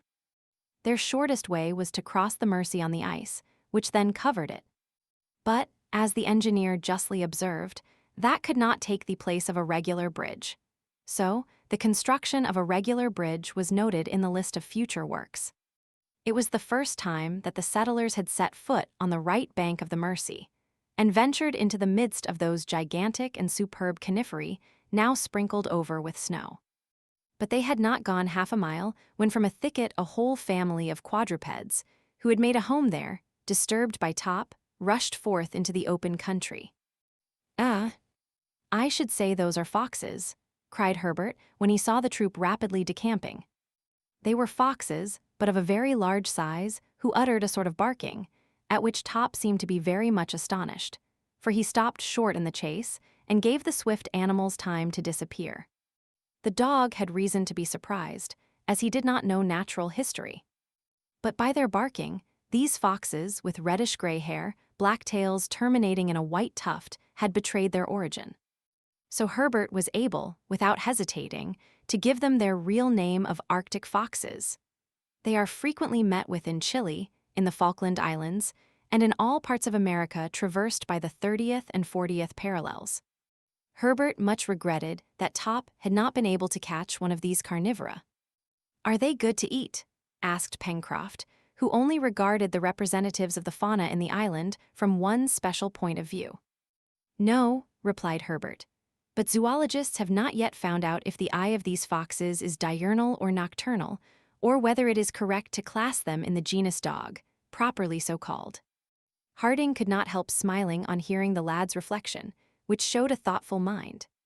As to the sailor, from the moment when he found that the foxes were not classed in the genus eatable, they were nothing to him. However, when a poultry yard was established at Granite House, he observed that it would be best to take some precautions against a probable visit from these four-legged plunderers, and no one disputed this. After having turned the point, the settlers saw a long beach washed by the open sea. It was then 8 o'clock in the morning. The sky was very clear, as it often is after prolonged cold, but warmed by their walk, neither Harding nor his companions felt the sharpness of the atmosphere too severely. Besides, there was no wind, which made it much more bearable. A brilliant sun, but without any calorific action, was just issuing from the ocean. The sea was as tranquil and blue as that of a Mediterranean gulf, when the sky is clear. Claw Cape, bent in the form of a yataghan, tapered away nearly 4 miles to the southeast. To the left, the edge of the marsh was abruptly ended by a little point. Certainly, in this part of Union Bay, which nothing sheltered from the open sea, not even a sandbank, ships beaten by the east winds would have found no shelter. They perceived by the tranquility of the sea, in which no shallows troubled the waters, by its uniform color, which was stained by no yellow shades, by the absence of even a reef, that the coast was steep, and that the ocean there covered a deep abyss. Behind in the west, but at a distance of 4 miles, rose the first trees of the forests of the far west. They might have believed themselves to be on the desolate coast of some island in the Antarctic regions, which the ice had invaded. The colonists halted at this place for breakfast. A fire of brushwood and dried seaweed was lighted, and Neb prepared the breakfast of cold meat, to which he added some cups of Oswego tea. While eating, they looked around them. This part of Lincoln Island was very sterile, and contrasted with all the western part. The reporter was thus led to observe that if chance had thrown them at first on the shore, they would have had but a deplorable idea of their future domain. I believe that we should not have been able to reach it, replied the engineer, for the sea is deep, and there is not a rock on which we could have taken refuge. Before Granite House, at least, there were sandbanks, an islet, which multiplied our chances of safety. Here, nothing but the depths. It is singular enough, remarked Spilett, that this comparatively small island should present such varied ground. This diversity of aspect logically only belongs to continents of a certain extent. One would really say that the western part of Lincoln Island, so rich and so fertile, is washed by the warm waters of the Gulf of Mexico, and that its shores to the north and the southeast extend over a sort of Arctic Sea. You are right, my dear Spilett, replied Cyrus Harding. I have also observed this. I think the form and also the nature of this island strange. It is a summary of all the aspects which a continent presents, and I should not be surprised if it was a continent formerly. What? A continent in the middle of the Pacific, cried Pencroft. Why not? Replied Cyrus Harding. Why should not Australia, New Ireland, Australasia, united to the archipelagos of the Pacific, have once formed a sixth part of the world, as important as Europe or Asia, as Africa or the two Americas? To my mind, it is quite possible that all these islands, emerging from this vast ocean, are but the summits of a continent, now submerged, but which was above the waters at a prehistoric period. As the Atlantis was formerly, replied Herbert. Yes, my boy. If, however, it existed. And would Lincoln Island have been a part of that continent? Asked Pencroft. It is probable, replied Cyrus Harding, and that would sufficiently explain the variety of productions which are seen on its surface. And the great number of animals which still inhabit it, added Herbert. Yes, my boy, replied the engineer, and you furnish me with an argument to support my theory. It is certain, after what we have seen, that animals are numerous in this island, and what is more strange, that the species are extremely varied. There is a reason for that, and to me, it is that Lincoln Island may have formerly been a part of some vast continent which had gradually sunk below the Pacific. Then, some fine day, said Pencroft, who did not appear to be entirely convinced, the rest of this ancient continent may disappear in its turn, and there will be nothing between America and Asia. Yes, replied Harding, there will be new continents which millions and millions of animalculae are building at this moment. And what are these masons? Asked Pencroft. Coral insects, replied Cyrus Harding. By constant work, they made the island of Clermont-Tonnerre and numerous other coral islands in the Pacific Ocean. 47 millions of these insects are needed to weigh a grain, and yet, with the sea salt they absorb, the solid elements of water which they assimilate, these animalculae produce limestone, and this limestone forms enormous submarine erections, of which the hardness and solidity equal granite. Formerly, at the first periods of creation, nature employing fire heaved up the land, but now she entrusts to these microscopic creatures the task of replacing this agent, of which the dynamic power in the interior of the globe has evidently diminished, which is proved by the number of volcanoes on the surface of the earth, now actually extinct. And I believe that centuries succeeding to centuries, and insects to insects, this Pacific may one day be changed into a vast continent, which new generations will inhabit and civilize in their turn. That will take a long time, said Pencroft. Nature has time for it, replied the engineer. But what would be the use of new continents? Asked Herbert. It appears to me that the present extent of habitable countries is sufficient for humanity. Yet nature does nothing uselessly. Nothing uselessly, certainly, replied the engineer. But this is how the necessity of new continents for the future, and exactly on the tropical zone occupied by the coral islands, may be explained. At least to me, this explanation appears plausible. We are listening, Captain, said Herbert. This is my idea.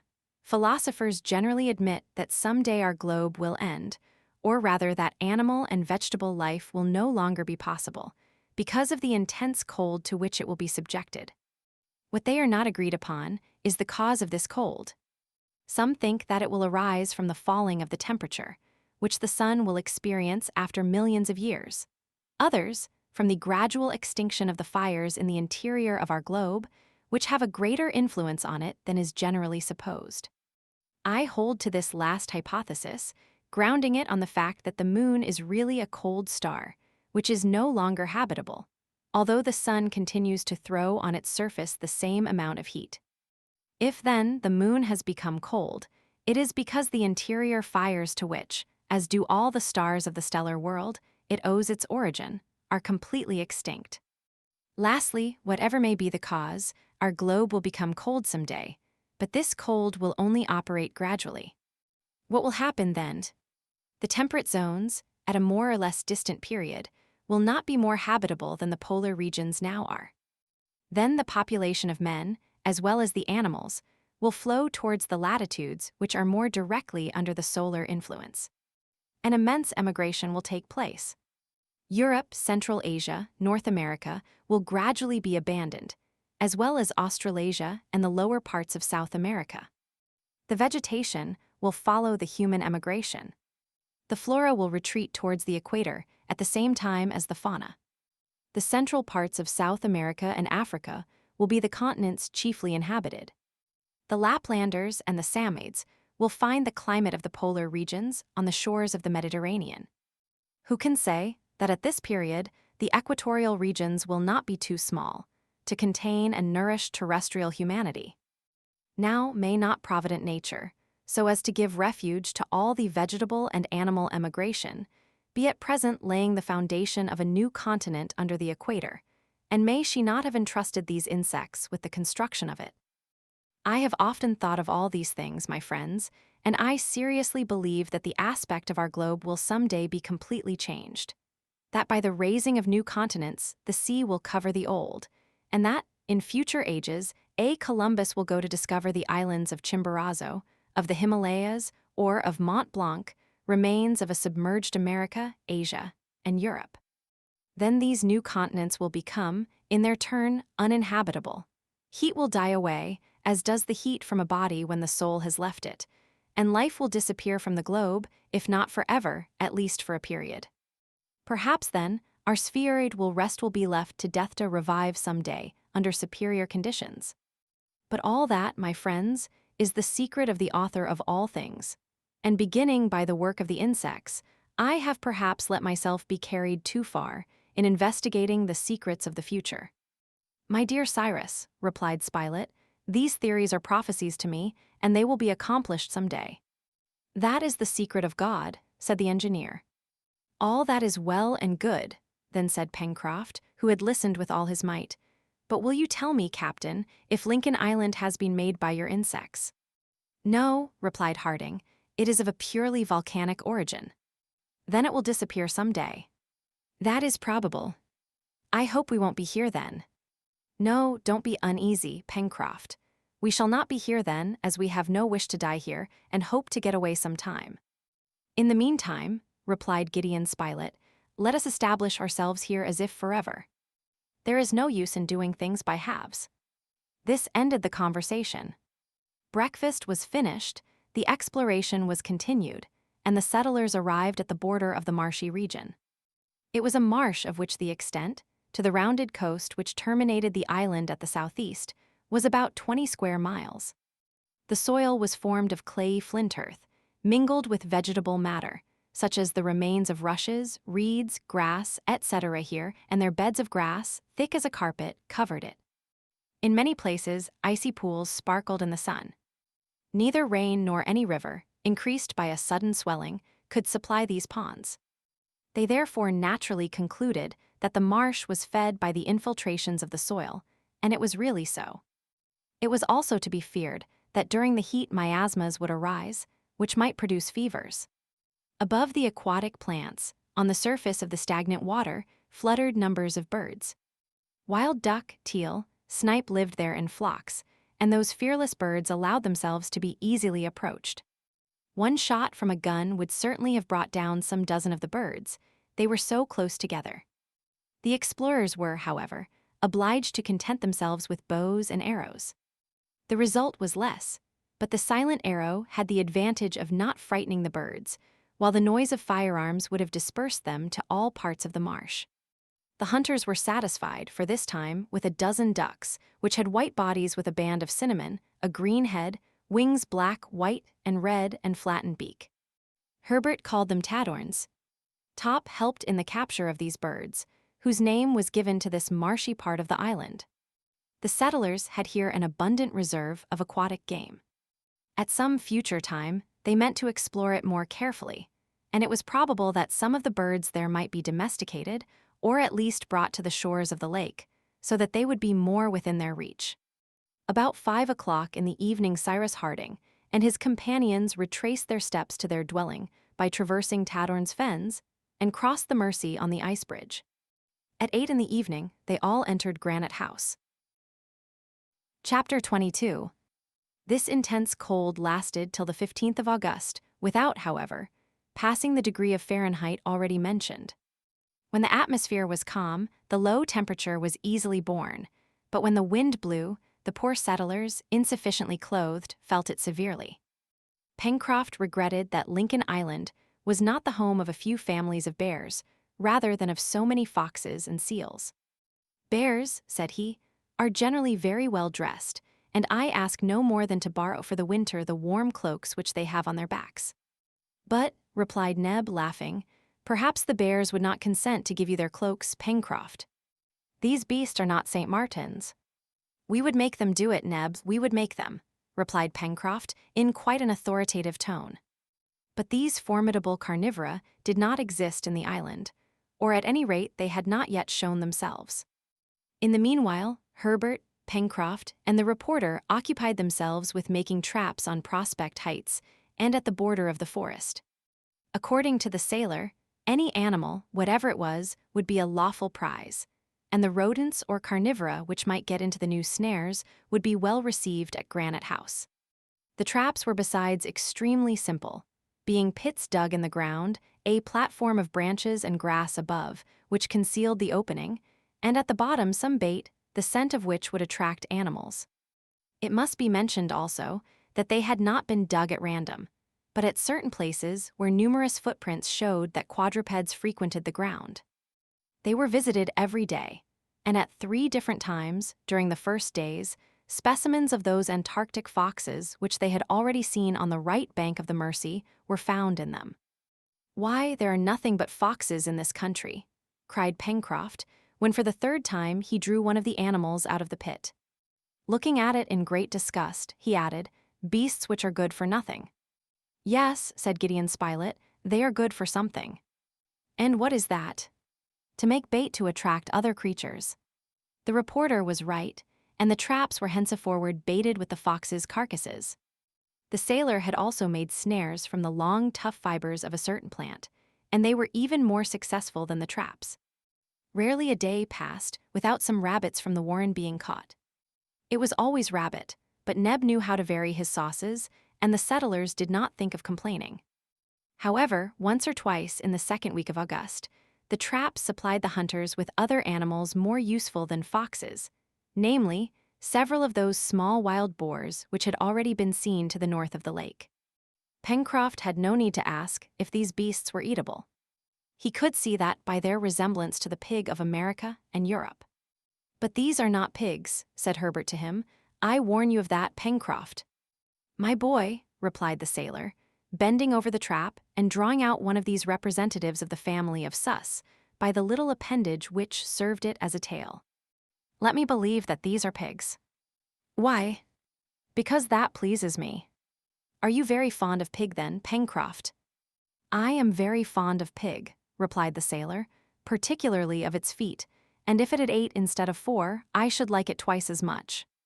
As to the animals in question, they were peccaries belonging to one of the 4 species which are included in the family, and they were also of the species of tajacu, recognizable by their deep color and the absence of those long teeth with which the mouths of their congeners are armed. These peccaries generally live in herds, and it was probable that they abounded in the woody parts of the island. At any rate, they were eatable from head to foot, and Pencroft did not ask more from them. Towards the 15th of August, the state of the atmosphere was suddenly moderated by the wind shifting to the northwest. The temperature rose some degrees, and the accumulated vapor in the air was not long in resolving into snow. All the island was covered with a sheet of white and showed itself to its inhabitants under a new aspect. The snow fell abundantly for several days, and it soon reached a thickness of 2 feet. The wind also blew with great violence, and at the height of Granite House, the sea could be heard thundering against the reefs. In some places, the wind, eddying round the corners, formed the snow into tall, whirling columns, resembling those waterspouts which turn round on their base, and which vessels attack with a shot from a gun. However, the storm, coming from the northwest, blew across the island, and the position of Granite House preserved it from a direct attack. But in the midst of this snowstorm, as terrible as if it had been produced in some polar country, neither Cyrus Harding nor his companions could, notwithstanding their wish for it, venture forth, and they remained shut up for 5 days, from the 20th to the 25th of August. They could hear the tempest raging in Jacamar Wood, which would surely suffer from it. Many of the trees would no doubt be torn up by the roots, but Pencroft consoled himself by thinking that he would not have the trouble of cutting them down. "The wind is turning, woodman, let it alone," he repeated. Besides, there was no way of stopping it if they had wished to do so. How grateful the inhabitants of Granite House then were to heaven for having prepared for them this solid and immovable retreat. Cyrus Harding had also his legitimate share of thanks, but after all, it was nature who had hollowed out this vast cavern, and he had only discovered it. There all were in safety, and the tempest could not reach them. If they had constructed a house of bricks and wood on Prospect Heights, it certainly would not have resisted the fury of this storm. As to the chimneys, it must have been absolutely uninhabitable, for the sea, passing over the islet, would beat furiously against it. But here, in Granite House, in the middle of a solid mass, over which neither the sea nor air had any influence, there was nothing to fear. During these days of seclusion, the settlers did not remain inactive. There was no want of wood, cut up into planks in the storeroom, and little by little they completed their furnishing, constructing the most solid of tables and chairs, for material was not spared. Neb and Pencroft were very proud of this rather heavy furniture, which they would not have changed on any account. Then the carpenters became basket makers, and they did not succeed badly in this new manufacture. At the point of the lake which projected to the north, they had discovered an osier bed in which grew a large number of purple osiers. Before the rainy season, Pencroft and Herbert had cut down these useful shrubs, and their branches, well prepared, could now be effectively employed. The first attempts were somewhat crude, but in consequence of the cleverness and intelligence of the workmen, by consulting and recalling the models which they had seen, and by emulating each other, the possessions of the colony were soon increased by several baskets of different sizes. The storeroom was provided with them, and in special baskets Neb placed his collection of rhizomes, stone pine almonds, etc. During the last week of the month of August, the weather moderated again. The temperature fell a little, and the tempest abated. The colonists sallied out directly. There was certainly 2 feet of snow on the shore, but they were able to walk without much difficulty on the hardened surface. Cyrus Harding and his companions climbed Prospect Heights. What a change! The woods, which they had left green, especially in the part at which the firs predominated, had disappeared under a uniform color. All was white from the summit of Mount Franklin to the shore, the forests, the plains, the lake, the river. The waters of the Mersey flowed under a roof of ice, which, at each rising and ebbing of the tide, broke up with loud crashes. Numerous birds fluttered over the frozen surface of the lake. Ducks and snipe, teal and guillemots were assembled in thousands. The rocks among which the cascade flowed were bristling with icicles. One might have said that the water escaped by a monstrous gargoyle, shaped with all the imagination of an artist of the Renaissance. As to the damage caused by the storm in the forest, that could not as yet be ascertained. They would have to wait till the snowy covering was dissipated. Gideon Spilett, Pencroft, and Herbert did not miss this opportunity of going to visit their traps. They did not find them easily, under the snow with which they were covered. They had also to be careful not to fall into one or other of them, which would have been both dangerous and humiliating, to be taken in their own snares. But happily they avoided this unpleasantness, and found their traps perfectly intact. No animal had fallen into them, and yet the footprints in the neighborhood were very numerous, among others, certain very clear marks of claws. Herbert did not hesitate to affirm that some animal of the feline species had passed there, which justified the engineer's opinion that dangerous beasts existed in Lincoln Island. These animals doubtless generally lived in the forests of the far west, but pressed by hunger, they had ventured as far as Prospect Heights. Perhaps they had smelled out the inhabitants of Granite House. "Now, what are these feline creatures?" asked Pencroft. "They are tigers," replied Herbert. "I thought those beasts were only found in hot countries." "On the new continent," replied the lad. "They are found from Mexico to the pampas of Buenos Aires." Now, as Lincoln Island is nearly under the same latitude as the provinces of La Plata, it is not surprising that tigers are to be met with in it. "Well, we must look out for them," replied Pencroft.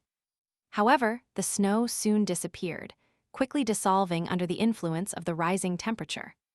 Rain fell, and the sheet of white soon vanished. Notwithstanding the bad weather, the settlers renewed their stores of different things: stone pine almonds, rhizomes, syrup from the maple tree for the vegetable part, rabbits from the warren agoutis, and kangaroos for the animal part. This necessitated several excursions into the forest, and they found that a great number of trees had been blown down by the last hurricane. Pencroft and Neb also pushed with the cart as far as the vein of coal, and brought back several tons of fuel. They saw in passing that the pottery kiln had been severely damaged by the wind, at least 6 feet of it having been blown off. At the same time as the coal, the store of wood was renewed at Granite House, and they profited by the current of the Mersey having again become free, to float down several rafts. They could see that the cold period was not ended. A visit was also paid to the Chimneys, and the settlers could not but congratulate themselves on not having been living there during the hurricane. The sea had left unquestionable traces of its ravages. Sweeping over the islet, it had furiously assailed the passages, half filling them with sand, while thick beds of seaweed covered the rocks. While Neb, Herbert, and Pencroft hunted or collected wood, Cyrus Harding and Gideon Spilett busied themselves in putting the Chimneys to rights, and they found the forge and the bellows almost unhurt, protected as they had been from the first by the heaps of sand. The store of fuel had not been made uselessly. The settlers had not done with the rigorous cold. It is known that, in the northern hemisphere, the month of February is principally distinguished by rapid fallings of the temperature.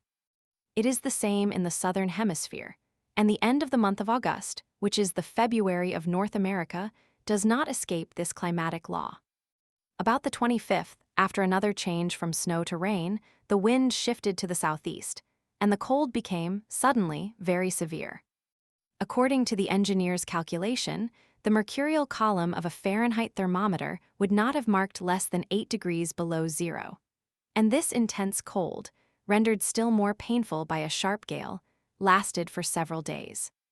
The colonists were again shut up in Granite House, and as it was necessary to hermetically seal all the openings of the facade, only leaving a narrow passage for renewing the air, the consumption of candles was considerable. To economize them, the cavern was often only lighted by the blazing hearths, on which fuel was not spared. Several times, one or other of the settlers descended to the beach in the midst of ice which the waves heaped up at each tide, but they soon climbed up again to Granite House, and it was not without pain and difficulty that their hands could hold to the rounds of the ladder. In consequence of the intense cold, their fingers felt as if burned when they touched the rounds. To occupy the leisure hours, which the tenants of Granite House now had at their disposal, Cyrus Harding undertook an operation which could be performed indoors. We know that the settlers had no other sugar at their disposal than the liquid substance which they drew from the maple, by making deep incisions in the tree. They contented themselves with collecting this liquor in jars and employing it in the state for different culinary purposes, and the more so, as on growing old, this liquid began to become white and to be of a syrupy consistence. But there was something better to be made of it, and one day Cyrus Harding announced that they were going to turn into refiners. "Refiners," replied Pencroft. "That is rather a warm trade, I think." Very warm, answered the engineer. Then it will be seasonable, said the sailor. This word refining need not awake in the mind thoughts of an elaborate manufactory, with apparatus and numerous workmen. No. To crystallize this liquor, only an extremely easy operation is required. Placed on the fire in large earthen pots, it was simply subjected to evaporation, and soon a scum arose to its surface. As soon as this began to thicken, Neb carefully removed it with a wooden spatula. This accelerated the evaporation, and at the same time prevented it from contracting an empyromatic flavor. After boiling for several hours on a hot fire, which did as much good to the operators as the substance operated upon, the latter was transformed into a thick syrup. This syrup was poured into clay molds, previously fabricated in the kitchen stove, and to which they had given various shapes. The next day this syrup had become cold, and formed cakes and tablets. This was sugar of rather a reddish color, but nearly transparent and of a delicious taste. The cold continued to the middle of September, and the prisoners in Granite House began to find their captivity rather tedious. Nearly every day they attempted sorties which they could not prolong. They constantly worked at the improvement of their dwelling. They talked while working. Harding instructed his companions in many things, principally explaining to them the practical applications of science. The colonists had no library at their disposal, but the engineer was a book which was always at hand, always open at the page which one wanted, a book which answered all their questions and which they often consulted. The time thus passed away pleasantly, these brave men not appearing to have any fears for the future. However, all were anxious to see, if not the fine season, at least the cessation of the insupportable cold. If only they had been clothed in a way to meet it, how many excursions they would have attempted, either to the Downs or to Tattern's fens.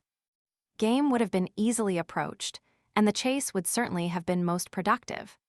But Cyrus Harding considered it of importance that no one should injure his health, for he had need of all his hands, and his advice was followed. But it must be said that the one who was most impatient of this imprisonment, after Pencroft perhaps, was Top. The faithful dog found Granite House very narrow. He ran backwards and forwards from one room to another, showing in his way how weary he was of being shut up.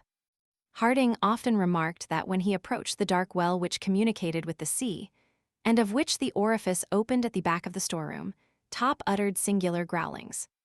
He ran round and round this hole, which had been covered with a wooden lid. Sometimes even he tried to put his paws under the lid, as if he wished to raise it.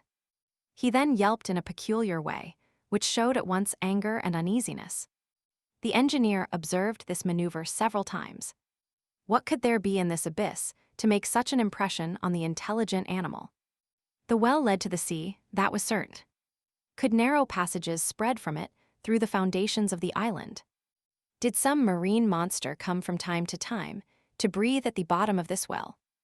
The engineer did not know what to think, and could not refrain from dreaming of many strange improbabilities. Accustomed to go far into the regions of scientific reality, he would not allow himself to be drawn into the regions of the strange and almost of the supernatural. But yet how to explain why Top, one of those sensible dogs who never waste their time in barking at the moon, should persist in trying with scent and hearing to fathom this abyss, if there was nothing there to cause his uneasiness? Top's conduct puzzled Cyrus Harding even more than he cared to acknowledge to himself. At all events, the engineer only communicated his impressions to Gideon Spilett, for he thought it useless to explain to his companions the suspicions which arose from what perhaps was only Top's fancy. At last the cold ceased. There had been rain, squalls mingled with snow, hailstorms, gusts of wind, but these inclemencies did not last. The ice melted, the snow disappeared. The shore, the plateau, the banks of the Mersey, the forest, again became practicable. This return of spring delighted the tenants of Granite House, and they soon only passed in it the hours necessary for eating and sleeping. They hunted much in the second part of September, which led Pencroft to again entreat for the firearms, which he asserted had been promised by Cyrus Harding. The latter, knowing well that without special tools it would be nearly impossible for him to manufacture a gun which would be of any use, still drew back and put off the operation to some future time, observing in his usual dry way that Herbert and Spilett had become very skillful archers, so that many sorts of excellent animals, agouties, kangaroos, capybaras, pigeons, bustards, wild ducks, snipes, in short, game both with fur and feathers, fell victims to their arrows, and that consequently. They could wait. But the obstinate sailor would listen to nothing of this, and he would give the engineer no peace till he promised to satisfy his desire. Gideon Spilett, however, supported Pencroft. "If, which may be doubted," said he, "the island is inhabited by wild beasts, we must think how to fight with and exterminate them. A time may come when this will be our first duty." But at this period, it was not the question of firearms which occupied Harding, but that of clothes. Those which the settlers wore had passed this winter, but they would not last until next winter. Skins of carnivora, or the wool of ruminants, must be procured at any price, and since there were plenty of musmons, it was agreed to consult on the means of forming a flock which might be brought up for the use of the colony. An enclosure for the domestic animals, a poultry yard for the birds, in a word to establish a sort of farm in the island, such were the two important projects for the fine season. In consequence, and in view of these future establishments, it became of much importance that they should penetrate into all the yet unknown parts of Lincoln Island, that is to say, through that thick forest which extended on the right bank of the Mersey, from its mouth to the extremity of the Serpentine Peninsula, as well as on the whole of its western side. But this needed settled weather, and a month must pass before this exploration could be profitably undertaken. They therefore waited with some impatience, when an incident occurred which increased the desire the settlers had to visit the whole of their domain. It was the 24th of October. On this day, Pencroft had gone to visit his traps, which he always kept properly baited. In one of them, he found 3 animals, which would be very welcome for the larder. They were a female peccary and her 2 young ones.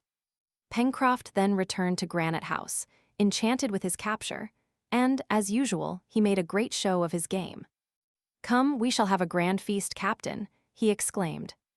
"And you too, Mr. Spilett, you will eat some."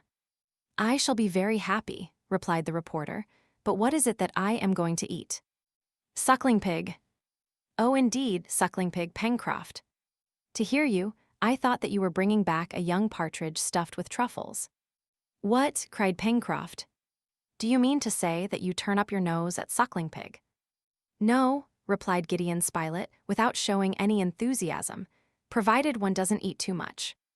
That's right," returned the sailor, who was not pleased whenever he heard his chase made light of. "You like to make objections. 7 months ago, when we landed on the island, you would have been only too glad to have met with such game." "Well, well," replied the reporter, "man is never perfect nor contented." "Now," said Pencroft, "I hope that Neb will distinguish himself. Look here. These 2 little peccaries are not more than 3 months old. They will be as tender as quails. Come along, Neb, come. I will look after the cooking myself." And the sailor, followed by Neb, entered the kitchen, where they were soon absorbed in their culinary labors. They were allowed to do it in their own way. Neb, therefore, prepared a magnificent repast: 2 little peccaries, kangaroo soup, a smoked ham, stone pine almonds, Oswego tea. In fact, all the best that they had, but among all the dishes figured in the first rank the savory peccaries. At 5 o'clock dinner was served in the dining room of Granite House. The kangaroo soup was smoking on the table. They found it excellent. To the soup succeeded the peccaries, which Pencroft insisted on carving himself, and of which he served out monstrous portions to each of the guests. These suckling pigs were really delicious, and Pencroft was devouring his share with great gusto, when all at once a cry and an oath escaped him. "What's the matter?" asked Cyrus Harding. "The matter? The matter is that I have just broken a tooth," replied the sailor. "What, are there pebbles in your peccaries?" said Gideon Spilett. "I suppose so," replied Pencroft, drawing from his lips the object which had cost him a grinder. It was not a pebble, it was a leaden bullet. Part 2. Abandoned. Chapter 1. It was now exactly 7 months since the balloon voyagers had been thrown on Lincoln Island. During that time, Notwithstanding the researches they had made, no human being had been discovered. No smoke even had betrayed the presence of man on the surface of the island. No vestiges of his handiwork showed that either at an early or at a late period had man lived there. Not only did it now appear to be uninhabited by any but themselves, but the colonists were compelled to believe that it never had been inhabited. And now, all this scaffolding of reasonings fell before a simple ball of metal, found in the body of an inoffensive rodent. In fact, this bullet must have issued from a firearm, and who but a human being could have used such a weapon? When Pencroft had placed the bullet on the table, his companions looked at it with intense astonishment. All the consequences likely to result from this incident, notwithstanding its apparent insignificance, immediately took possession of their minds. The sudden apparition of a supernatural being could not have startled them more completely. Cyrus Harding did not hesitate to give utterance to the suggestions which this fact, at once surprising and unexpected, could not fail to raise in his mind. He took the bullet, turned it over and over, rolled it between his finger and thumb. Then, turning to Pencroft, he asked, "Are you sure that the peccary wounded by this bullet was not more than 3 months old?" "Not more, Captain," replied Pencroft. "It was still sucking its mother when I found it in the trap." "Well," said the engineer, "that proves that within 3 months a gunshot was fired in Lincoln Island." "And that a bullet," added Gideon Spilett, "wounded, though not mortally, this little animal." "That is unquestionable," said Cyrus Harding, "and these are the deductions which must be drawn from this incident: that the island was inhabited before our arrival, or that men have landed here within 3 months. Did these men arrive here voluntarily or involuntarily, by disembarking on the shore or by being wrecked? This point can only be cleared up later. As to what they were, Europeans or Malays, enemies or friends of our race, we cannot possibly guess, and if they still inhabit the island or if they have left it, we know not. But these questions are of too much importance to be allowed to remain long unsettled. No. 100 times no. 1,000 times no, cried the sailor, springing up from the table. There are no other men than ourselves on Lincoln Island. By my faith, the island isn't large, and if it had been inhabited, we should have seen some of the inhabitants long before this. In fact, the contrary would be very astonishing, said Herbert. But it would be much more astonishing, I should think, observed the reporter, if this peccary had been born with a bullet in its inside. At least, said Neb seriously, if Pencroft has not had. Look here, Neb, burst out Pencroft. Do you think I could have a bullet in my jaw for 5 or 6 months without finding it out? Where could it be hidden? He asked, opening his mouth to show the 32 teeth with which it was furnished. Look well, Neb, and if you find one hollow tooth in this set, I will let you pull out 6. Neb's supposition is certainly inadmissible, replied Harding, who, notwithstanding the gravity of his thoughts, could not restrain a smile. It is certain that a gun has been fired in the island, within 3 months at most. But I am inclined to think that the people who landed on this coast were only here a very short time ago, or that they just touched here. For if, when we surveyed the island from the summit of Mount Franklin, it had been inhabited, we should have seen them or we should have been seen ourselves. It is therefore probable that within only a few weeks castaways have been thrown by a storm on some part of the coast. However that may be, it is of consequence to us to have this point settled. I think that we should act with caution, said the reporter. Such is my advice, replied Cyrus Harding, for it is to be feared that Malay pirates have landed on the island. Captain, asked the sailor, would it not be a good plan, before setting out, to build a canoe in which we could either ascend the river, or, if we liked, coast round the inland? It will not do to be unprovided. Your idea is good, Pencroft, replied the engineer, but we cannot wait for that. It would take at least a month to build a boat. Yes, a real boat, replied the sailor, but we do not want one for a sea voyage, and in 5 days at the most, I will undertake to construct a canoe fit to navigate the Mersey. 5 days, cried Neb, to build a boat. Yes, Neb, a boat in the Indian fashion. Of wood? Asked the negro, looking still unconvinced. Of wood, replied Pencroft, or rather of bark. I repeat, Captain, that in 5 days the work will be finished. In 5 days then be it, replied the engineer. But till that time we must be very watchful, said Herbert. Very watchful indeed, my friends, replied Harding, and I beg you to confine your hunting excursions to the neighborhood of Granite House. The dinner ended less gaily than Pencroft had hoped. So then the island was, or had been, inhabited by others than the settlers. Proved, as it was by the incident of the bullet, it was hereafter an unquestionable fact, and such a discovery could not but cause great uneasiness among the colonists. Cyrus Harding and Gideon Spilett, before sleeping, conversed long about the matter. They asked themselves if by chance this incident might not have some connection with the inexplicable way in which the engineer had been saved, and the other peculiar circumstances which had struck them at different times. However, Cyrus Harding, after having discussed the pros and cons of the question, ended by saying, "In short, would you like to know my opinion, my dear Spilett?" "Yes, Cyrus." "Well then, it is this. However minutely we explore the island, we shall find nothing." The next day Pencroft set to work. He did not mean to build a boat with boards and planking, but simply a flat-bottomed canoe which would be well suited for navigating the Mersey above all, for approaching its source, where the water would naturally be shallow. Pieces of bark, fastened one to the other, would form a light boat, and in case of natural obstacles, which would render a portage necessary, it would be easily carried. Pencroft intended to secure the pieces of bark by means of nails, to ensure the canoe being watertight. It was first necessary to select the trees, which would afford a strong and supple bark for the work. Now the last storm had brought down a number of large birch trees, the bark of which would be perfectly suited for their purpose.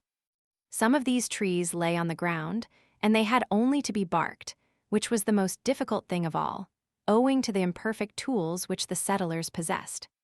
However, they overcame all difficulties. While the sailor, seconded by the engineer, thus occupied himself without losing an hour, Gideon Spilett and Herbert were not idle. They were made purveyors to the colony. The reporter could not but admire the boy, who had acquired great skill in handling the bow and spear. Herbert also showed great courage, and much of that presence of mind which may justly be called the reasoning of bravery. These two companions of the chase, remembering Cyrus Harding's recommendations, did not go beyond a radius of 2 miles round Granite House.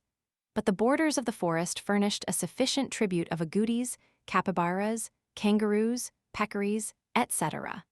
And if the result from the traps was less than during the cold, still the warren yielded its accustomed quota, which might have fed all the colony in Lincoln Island.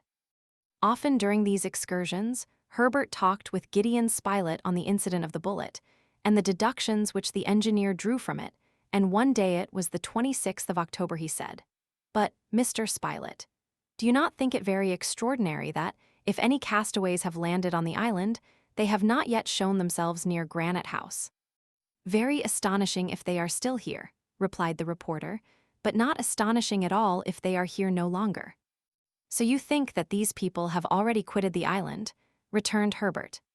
"It is more than probable, my boy, for if their stay was prolonged, and above all, if they were still here, some accident would have at last betrayed their presence."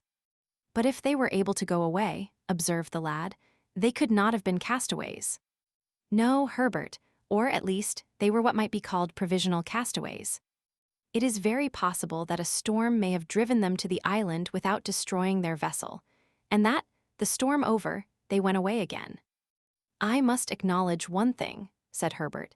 "It is that Captain Harding appears rather to fear than desire the presence of human beings on our island."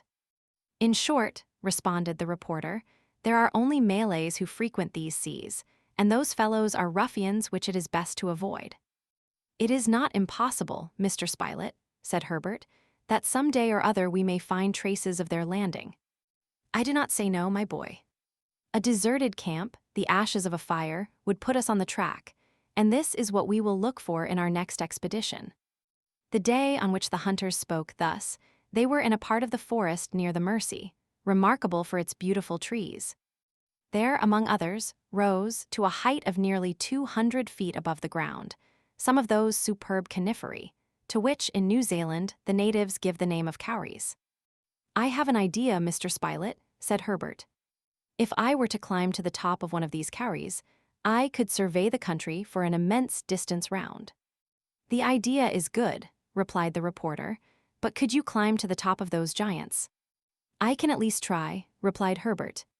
The light and active boy then sprang on the first branches, the arrangement of which made the ascent of the cowrie easy, and in a few minutes he arrived at the summit, which emerged from the immense plain of verdure. From this elevated situation, his gaze extended over all the southern portion of the island, from Claw Cape on the southeast to Reptile End on the southwest. To the northwest rose Mount Franklin, which concealed a great part of the horizon. But Herbert, from the height of his observatory, could examine all the yet unknown portion of the island, which might have given shelter to the strangers whose presence they suspected. The lad looked attentively.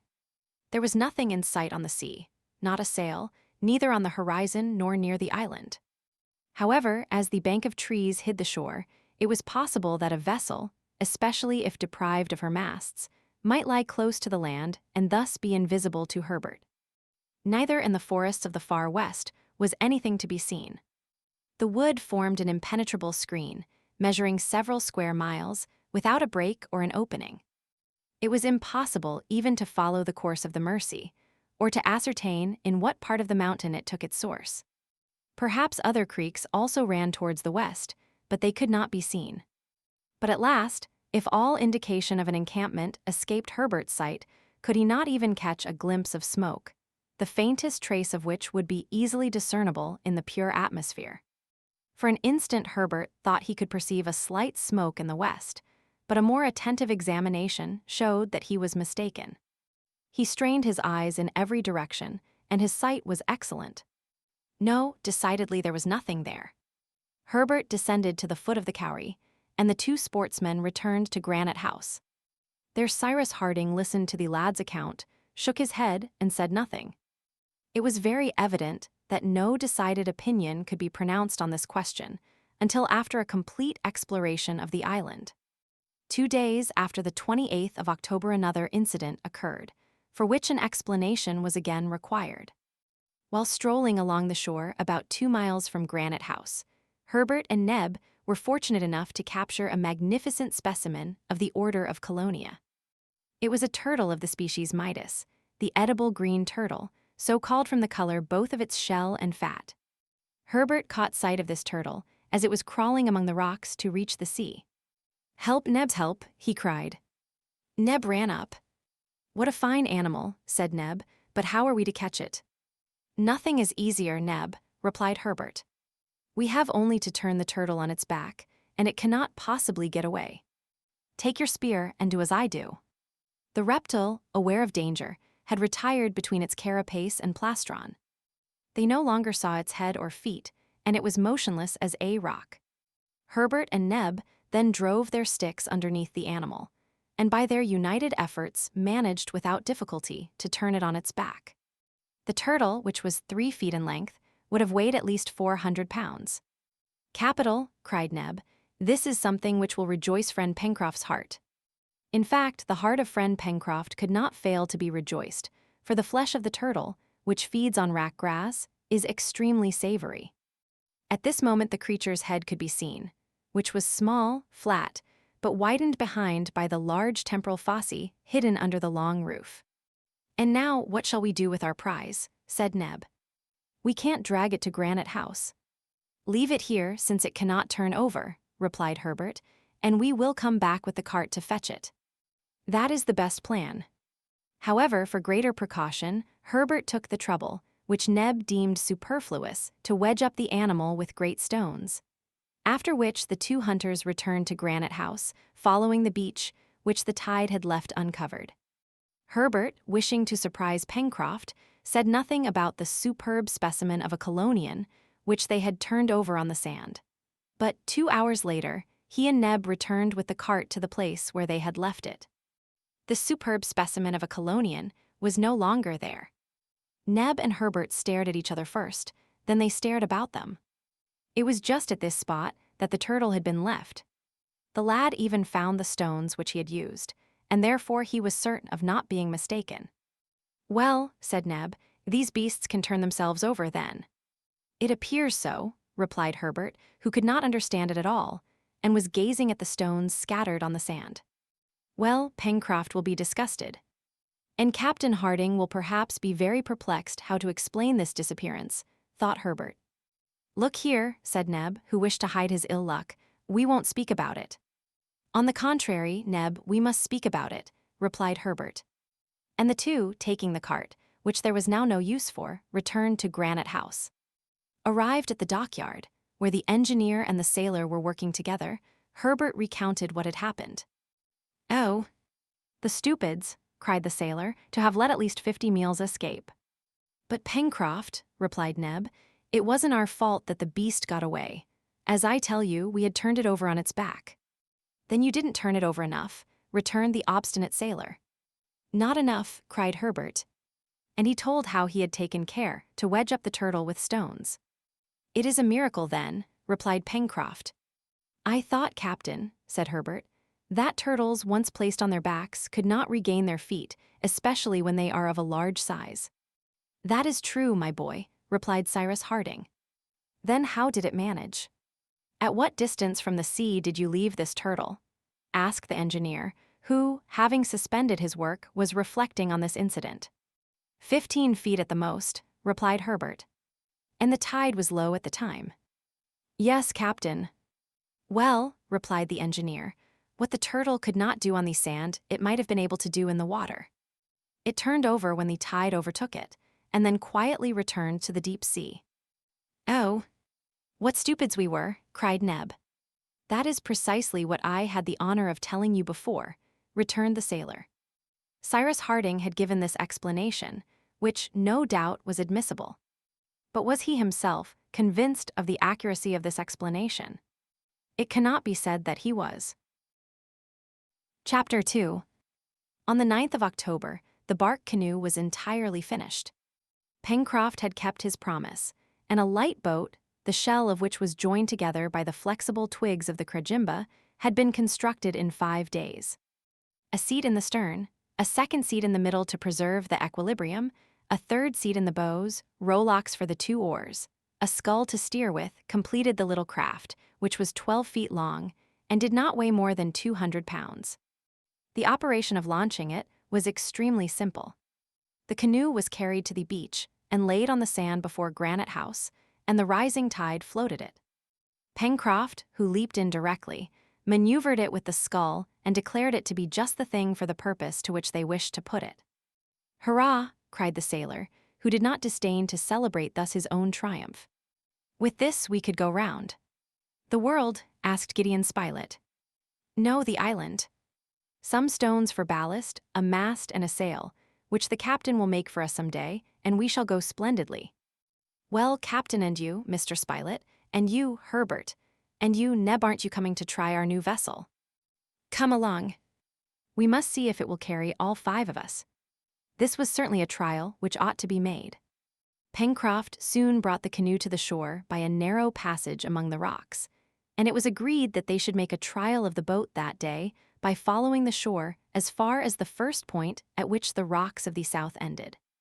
As they embarked, Neb cried, "But your boat leaks rather, Pencroft." "That's nothing, Neb," replied the sailor. "The wood will get seasoned.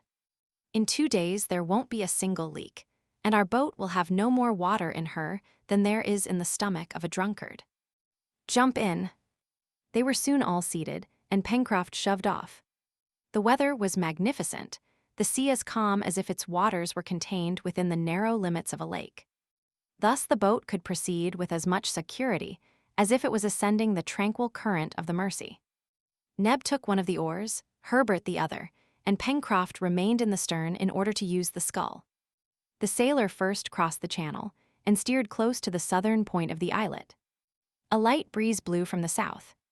No roughness was found either in the channel or the green sea. A long swell, which the canoe scarcely felt, as it was heavily laden, rolled regularly over the surface of the water. They pulled out about half a mile distant from the shore, that they might have a good view of Mount Franklin. Pencroft afterwards returned towards the mouth of the river. The boat then skirted the shore, which, extending to the extreme point, hid all Tattern's fens. This point, of which the distance was increased by the irregularity of the coast, was nearly 3 miles from the Mersey. The settlers resolved to go to its extremity, and only go beyond it as much as was necessary to take a rapid survey of the coast as far as Claw Cape. The canoe followed the windings of the shore, avoiding the rocks which fringed it, and which the rising tide began to cover. The cliff gradually sloped away from the mouth of the river to the point. This was formed of granite rocks, capriciously distributed, very different from the cliff at Prospect Heights, and of an extremely wild aspect. It might have been said that an immense cartload of rocks had been emptied out there. There was no vegetation on this sharp promontory, which projected 2 miles from the forest, and it thus represented a giant's arm stretched out from a leafy sleeve. The canoe, impelled by the 2 oars, advanced without difficulty. Gideon Spilett, pencil in one hand and notebook in the other, sketched the coast in bold strokes. Neb, Herbert, and Pencroft chatted, while examining this part of their domain, which was new to them, and, in proportion as the canoe proceeded towards the south, the 2 Mandible Capes appeared to move and surround Union Bay more closely. As to Cyrus Harding, he did not speak. He simply gazed, and by the mistrust which his look expressed, it appeared that he was examining some strange country. In the meantime, after a voyage of 3/4 of an hour, the canoe reached the extremity of the point, and Pencroft was preparing to return, when Herbert, rising, pointed to a black object, saying, "What do I see down there on the beach?" All eyes turned towards the point indicated. "Why," said the reporter, "there is something. It looks like part of a wreck half buried in the sand." "Ah," cried Pencroft, "I see what it is." "What?" asked Neb. Barrels which perhaps are full," replied the sailor. "Pull to the shore, Pencroft," said Cyrus. A few strokes of the oar brought the canoe into a little creek, and its passengers leaped on shore. Pencroft was not mistaken. 2 barrels were there, half buried in the sand, but still firmly attached to a large chest, which, sustained by them, had floated to the moment when it stranded on the beach. "There has been a wreck, then, in some part of the island," said Herbert. "Evidently," replied Spilett. "But what's in this chest?" cried Pencroft with very natural impatience. "What's in this chest?" "It is shut up, and nothing to open it with." "Well, perhaps a stone." And the sailor, raising a heavy block, was about to break in one of the sides of the chest, when the engineer arrested his hand. "Pencroft," said he, "can you restrain your impatience for 1 hour only?" "But, Captain, just think. Perhaps there is everything we want in there." "We shall find that out, Pencroft," replied the engineer, "but trust to me, and do not break the chest, which may be useful to us. We must convey it to Granite House, where we can open it easily and without breaking it. It is quite prepared for a voyage, and since it has floated here, it may just as well float to the mouth of the river." "You are right, Captain, and I was wrong as usual," replied the sailor. The engineer's advice was good. In fact, the canoe probably would not have been able to contain the articles possibly enclosed in the chest, which doubtless was heavy, since 2 empty barrels were required to buoy it up. It was, therefore, much better to tow it to the beach at Granite House. And now, whence had this chest come? That was the important question. Cyrus Harding and his companions looked attentively around them, and examined the shore for several hundred steps. No other articles or pieces of wreck could be found. Herbert and Neb climbed a high rock to survey the sea, but there was nothing in sight, neither a dismasted vessel nor a ship under sail. However, there was no doubt that there had been a wreck. Perhaps this incident was connected with that of the bullet. Perhaps strangers had landed on another part of the island. Perhaps they were still there. But the thought which came naturally to the settlers was that these strangers could not be Malay pirates, for the chest was evidently of American or European make. All the party returned to the chest, which was of an unusually large size. It was made of oak wood, very carefully closed and covered with a thick hide, which was secured by copper nails. The 2 great barrels, hermetically sealed, but which sounded hollow and empty, were fastened to its sides by strong ropes, knotted with a skill which Pencroft directly pronounced sailors alone could exhibit. It appeared to be in a perfect state of preservation, which was explained by the fact that it had stranded on a sandy beach and not among rocks. They had no doubt whatever, on examining it carefully, that it had not been long in the water, and that its arrival on this coast was recent. The water did not appear to have penetrated to the inside, and the articles which it contained were no doubt uninjured. It was evident that this chest had been thrown overboard from some dismasted vessel driven towards the island, and that, in the hope that it would reach the land, where they might afterwards find it, the passengers had taken the precaution to buoy it up by means of this floating apparatus. "We will tow this chest to Granite House," said the engineer, "where we can make an inventory of its contents. Then, if we discover any of the survivors from the supposed wreck, we can return it to those to whom it belongs. If we find no one, we will keep it for ourselves," cried Pencroft. "But what in the world can there be in it?" The sea was already approaching the chest, and the high tide would evidently float it. One of the ropes which fastened the barrels was partly unlashed and used as a cable to unite the floating apparatus with the canoe. Pencroft and Neb then dug away the sand with their oars, so as to facilitate the moving of the chest, towing which the boat soon began to double the point, to which the name of Flotsam Point was given. The chest was heavy, and the barrels were scarcely sufficient to keep it above water. The sailor also feared every instant that it would get loose and sink to the bottom of the sea. But happily his fears were not realized, and an hour and a half after they set out all that time had been taken up in going a distance of 3 miles. The boat touched the beach below Granite House. Canoe and chest were then hauled up on the sands, and as the tide was then going out, they were soon left high and dry. Neb, hurrying home, brought back some tools with which to open the chest in such a way that it might be injured as little as possible, and they proceeded to its inventory. Pencroft did not try to hide that he was greatly excited. The sailor began by detaching the 2 barrels, which, being in good condition, would of course be of use. Then the locks were forced with a cold chisel and hammer, and the lid thrown back. A second casing of zinc lined the interior of the chest, which had been evidently arranged that the articles which it enclosed might, under any circumstances, be sheltered from damp. "Oh," cried Neb, "suppose it's jam." "I hope not," replied the reporter. "If only there was," said the sailor in a low voice. "What?" asked Neb, who overheard him. "Nothing." The covering of zinc was torn off and thrown back over the sides of the chest, and by degrees numerous articles of very varied character were produced and strewn about on the sand. At each new object Pencroft uttered fresh hurrahs, Herbert clapped his hands, and Neb danced up and down. There were books which made Herbert wild with joy, and cooking utensils which Neb covered with kisses.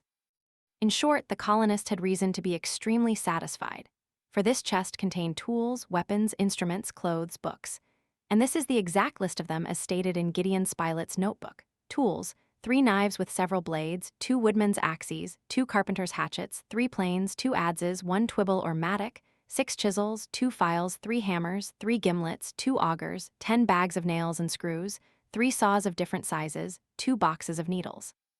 Weapons: 2 flintlock guns, 2 for percussion caps, 2 breech-loader carbines, 5 boarding cutlasses, 4 sabers, 2 barrels of powder, each containing 25 pounds, 12 boxes of percussion caps. Instruments: 1 sextant, 1 double opera glass, 1 telescope, 1 box of mathematical instruments, 1 mariner's compass, 1 Fahrenheit thermometer, 1 aneroid barometer, 1 box containing a photographic apparatus, object glass, plates, chemicals, etc. Clothes: 2 dozen shirts of a peculiar material resembling wool, but evidently of a vegetable origin, 3 dozen stockings of the same material. Utensils: 1 iron pot, 6 copper saucepans, 3 iron dishes, 10 metal plates, 2 kettles, 1 portable stove, 6 table knives. Books: 1 Bible, 1 atlas, 1 dictionary of the different Polynesian idioms, 1 dictionary of natural science in 6 volumes, 3 reams of white paper, 2 books with blank pages. "It must be allowed," said the reporter, after the inventory had been made, "that the owner of this chest was a practical man. Tools, weapons, instruments, clothes, utensils, books, nothing is wanting. It might really be said that he expected to be wrecked, and had prepared for it beforehand. Nothing is wanting indeed, murmured Cyrus Harding thoughtfully. And for a certainty, added Herbert, the vessel which carried this chest and its owner was not a Malay pirate. Unless, said Pencroft, the owner had been taken prisoner by pirates. That is not admissible, replied the reporter. It is more probable that an American or European vessel has been driven into this quarter, and that her passengers, wishing to save necessaries at least, prepared this chest and threw it overboard. Is that your opinion, Captain? Asked Herbert. Yes, my boy, replied the engineer, that may have been the case. It is possible that at the moment, or in expectation of a wreck, they collected into this chest different articles of the greatest use in hopes of finding it again on the coast. Even the photographic box, exclaimed the sailor incredulously. As to that apparatus, replied Harding, I do not quite see the use of it, and a more complete supply of clothes or more abundant ammunition would have been more valuable to us as well as to any other castaways. But isn't there any mark or direction on these instruments, tools, or books which would tell us something about them? Asked Gideon Spilett. That might be ascertained. Each article was carefully examined, especially the books, instruments, and weapons. Neither the weapons nor the instruments, contrary to the usual custom, bore the name of the maker. They were, besides, in a perfect state and did not appear to have been used. The same peculiarity marked the tools and utensils. All were new, which proved that the articles had not been taken by chance and thrown into the chest, but on the contrary, that the choice of things had been well considered and arranged with care. This was also indicated by the second case of metal which had preserved them from damp, and which could not have been soldered in a moment of haste. As to the dictionaries of natural science and Polynesian idioms, both were English, but they neither bore the name of the publisher nor the date of publication. The same with the Bible printed in English, in quarto, remarkable from a typographic point of view, and which appeared to have been often used. The atlas was a magnificent work, comprising maps of every country in the world and several planispheres arranged upon Mercator's projection, and of which the nomenclature was in French but which also bore neither date nor name of publisher. There was nothing, therefore, on these different articles by which they could be traced, and nothing consequently of a nature to show the nationality of the vessel which must have recently passed these shores. But wherever the chest might have come from, it was a treasure to the settlers on Lincoln Island. Till then, by making use of the productions of nature, they had created everything for themselves, and, thanks to their intelligence, they had managed without difficulty. But did it not appear as if Providence had wished to reward them by sending them these productions of human industry? Their thanks rose unanimously to heaven. However, one of them was not quite satisfied. It was Pencroft. It appeared that the chest did not contain something which he evidently held in great esteem, for in proportion as they approached the bottom of the box, his hurrahs diminished in heartiness, and, the inventory finished, he was heard to mutter these words. That's all very fine, but you can see that there is nothing for me in that box. This led Neb to say, Why, friend Pencroft, what more do you expect? 1/2 pound of tobacco, replied Pencroft seriously, and nothing would have been wanting to complete my happiness. No one could help laughing at this speech of the sailor, S. But the result of this discovery of the chest was that it was now more than ever necessary to explore the island thoroughly. It was therefore agreed that the next morning at break of day they should set out, by ascending the Mersey so as to reach the western shore. If any castaways had landed on the coast, it was to be feared they were without resources, and it was therefore the more necessary to carry help to them without delay. During the day, the different articles were carried to Granite House, where they were methodically arranged in the Great Hall. This day, the 29th of October, happened to be a Sunday, and before going to bed, Herbert asked the engineer if he would not read them something from the Gospel. Willingly, replied Cyrus Harding. He took the sacred volume and was about to open it when Pencroft stopped him, saying, Captain, I am superstitious. Open at random and read the first verse which your eye falls upon. We will see if it applies to our situation. Cyrus Harding smiled at the sailor's idea, and, yielding to his wish, he opened exactly at a place where the leaves were separated by a marker. Immediately his eyes were attracted by a cross which, made with a pencil, was placed against the 8th verse of the 7th chapter of the Gospel of St. Matthew. He read the verse, which was this: "For every one that asketh receiveth, and he that seeketh findeth." Chapter 3.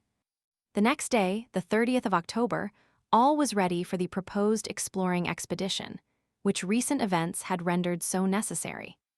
In fact, things had so come about that the settlers in Lincoln Island no longer needed help for themselves, but were even able to carry it to others. It was therefore agreed that they should ascend the Mercy as far as the river was navigable. A great part of the distance would thus be traversed without fatigue, and the explorers could transport their provisions and arms to an advanced point in the west of the island. It was necessary to think not only of the things which they should take with them, but also of those which they might have by chance to bring back to Granite House. If there had been a wreck on the coast, as was supposed, there would be many things cast up, which would be lawfully their prizes. In the event of this, the cart would have been of more use than the light canoe, but it was heavy and clumsy to drag, and therefore more difficult to use. This led Pencroft to express his regret that the chest had not contained, besides, his half-pound of tobacco, a pair of strong New Jersey horses, which would have been very useful to the colony.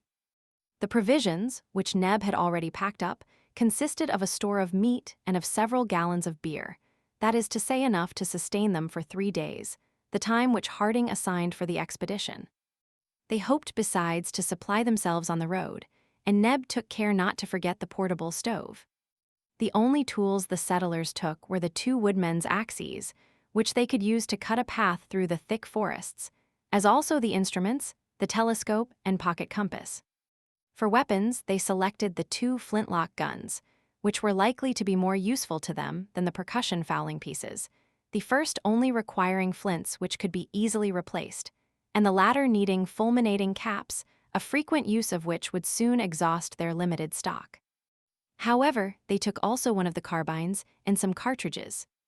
As to the powder, of which there was about 50 pounds in the barrel, a small supply of it had to be taken, but the engineer hoped to manufacture an explosive substance which would allow them to husband it.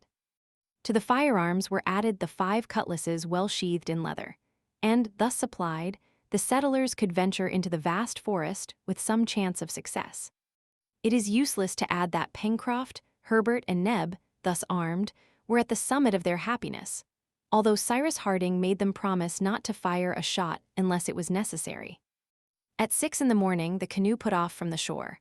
All had embarked, including Top, and they proceeded to the mouth of the Mercy. The tide had begun to come up half an hour before.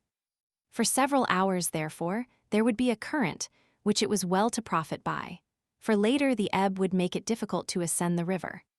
The tide was already strong, for in 3 days the moon would be full, and it was enough to keep the boat in the center of the current, where it floated swiftly along between the high banks without its being necessary to increase its speed by the aid of the oars. In a few minutes the explorers arrived at the angle formed by the Mercy and exactly at the place where, 7 months before, Pencroft had made his first raft of wood. After this sudden angle, the river widened and flowed under the shade of great evergreen firs. The aspect of the banks was magnificent. Cyrus Harding and his companions could not but admire the lovely effects so easily produced by nature with water and trees. As they advanced, the forest element diminished. On the right bank of the river grew magnificent specimens of the Ulmaceae tribe, the precious elm, so valuable to builders, and which withstands well the action of water. Then there were numerous groups belonging to the same family, among others one in particular, the fruit of which produces a very useful oil. Further on, Herbert remarked the lardizabala, a twining shrub which, when bruised in water, furnishes excellent cordage, and 2 or 3 ebony trees of a beautiful black, crossed with capricious veins. From time to time, in certain places where the landing was easy, the canoe was stopped, when Gideon Spilett, Herbert, and Pencroft, their guns in their hands, and preceded by Top, jumped on shore. Without expecting game, some useful plant might be met with, and the young naturalist was delighted with discovering a sort of wild spinach belonging to the order of Chenopodiaceae and numerous specimens of cruciferae, belonging to the cabbage tribe, which it would certainly be possible to cultivate by transplanting. There were cresses, horseradish turnips, and lastly, little branching hairy stalks, scarcely more than 3 feet high, which produced brownish grains. "Do you know what this plant is?" asked Herbert of the sailor. "Tobacco," cried Pencroft, who evidently had never seen his favorite plant except in the bowl of his pipe. "No, Pencroft," replied Herbert, "this is not tobacco, it is mustard." "Mustard be hanged," returned the sailor. "But if by chance you happen to come across a tobacco plant, my boy, pray don't scorn that." "We shall find it some day," said Gideon Spilett. "Well," exclaimed Pencroft, "when that day comes, I do not know what more will be wanting in our island." These different plants, which had been carefully rooted up, were carried to the canoe, where Cyrus Harding had remained buried in thought. The reporter, Herbert, and Pencroft in this manner frequently disembarked, sometimes on the right bank, sometimes on the left bank of the Mercy. The latter was less abrupt, but the former more wooded. The engineer ascertained, by consulting his pocket compass, that the direction of the river from the first turn was obviously southwest and northeast, and nearly straight for a length of about 3 miles. But it was to be supposed that this direction changed beyond that point, and that the Mercy continued to the northwest, towards the spurs of Mount Franklin, among which the river rose. During one of these excursions, Gideon Spilett managed to get hold of 2 couples of living gallinaceae. They were birds with long, thin beaks, lengthened necks, short wings, and without any appearance of a tail. Herbert rightly gave them the name of tinamous, and it was resolved that they should be the first tenants of their future poultry yard. But till then, the guns had not spoken, and the first report which awoke the echoes of the forest of the far west was provoked by the appearance of a beautiful bird, resembling the kingfisher. "I recognize him," cried Pencroft, and it seemed as if his gun went off by itself. "What do you recognize?" asked the reporter. "The bird which escaped us on our first excursion, and from which we gave the name to that part of the forest." "A jacamar," cried Herbert. It was indeed a jacamar, of which the plumage shines with a metallic luster. A shot brought it to the ground, and Top carried it to the canoe. At the same time, 6 lories were brought down. The lory is of the size of a pigeon, the plumage dashed with green, part of the wings crimson, and its crest bordered with white. To the young boy belonged the honor of this shot, and he was proud enough of it. Lories are better food than the jacamar, the flesh of which is rather tough, but it was difficult to persuade Pencroft that he had not killed the king of eatable birds. It was 10 o'clock in the morning when the canoe reached a second angle of the Mercy, nearly 5 miles from its mouth. Here a halt was made for breakfast under the shade of some splendid trees. The river still measured from 60 to 70 feet in breadth, and its bed from 5 to 6 feet in depth. The engineer had observed that it was increased by numerous affluents, but they were unnavigable, being simply little streams. As to the forest, including jacamar wood as well as the forests of the far west, it extended as far as the eye could reach. In no place, either in the depths of the forests or under the trees on the banks of the Mercy, was the presence of man revealed. The explorers could not discover one suspicious trace. It was evident that the woodman's axe had never touched these trees, that the pioneer's knife had never severed the creepers hanging from one trunk to another in the midst of tangled brushwood and long grass. If castaways had landed on the island, they could not have yet quitted the shore, and it was not in the woods that the survivors of the supposed shipwreck should be sought. The engineer therefore manifested some impatience to reach the western coast of Lincoln Island, which was at least 5 miles distant according to his estimation. The voyage was continued, and as the Mercy appeared to flow not towards the shore, but rather towards Mount Franklin, it was decided that they should use the boat as long as there was enough water under its keel to float it. It was both fatigue spared and time gained, for they would have been obliged to cut a path through the thick wood with their axes. But soon the flow completely failed them. Either the tide was going down, and it was about the hour, or it could no longer be felt at this distance from the mouth of the Mercy. They had therefore to make use of the oars.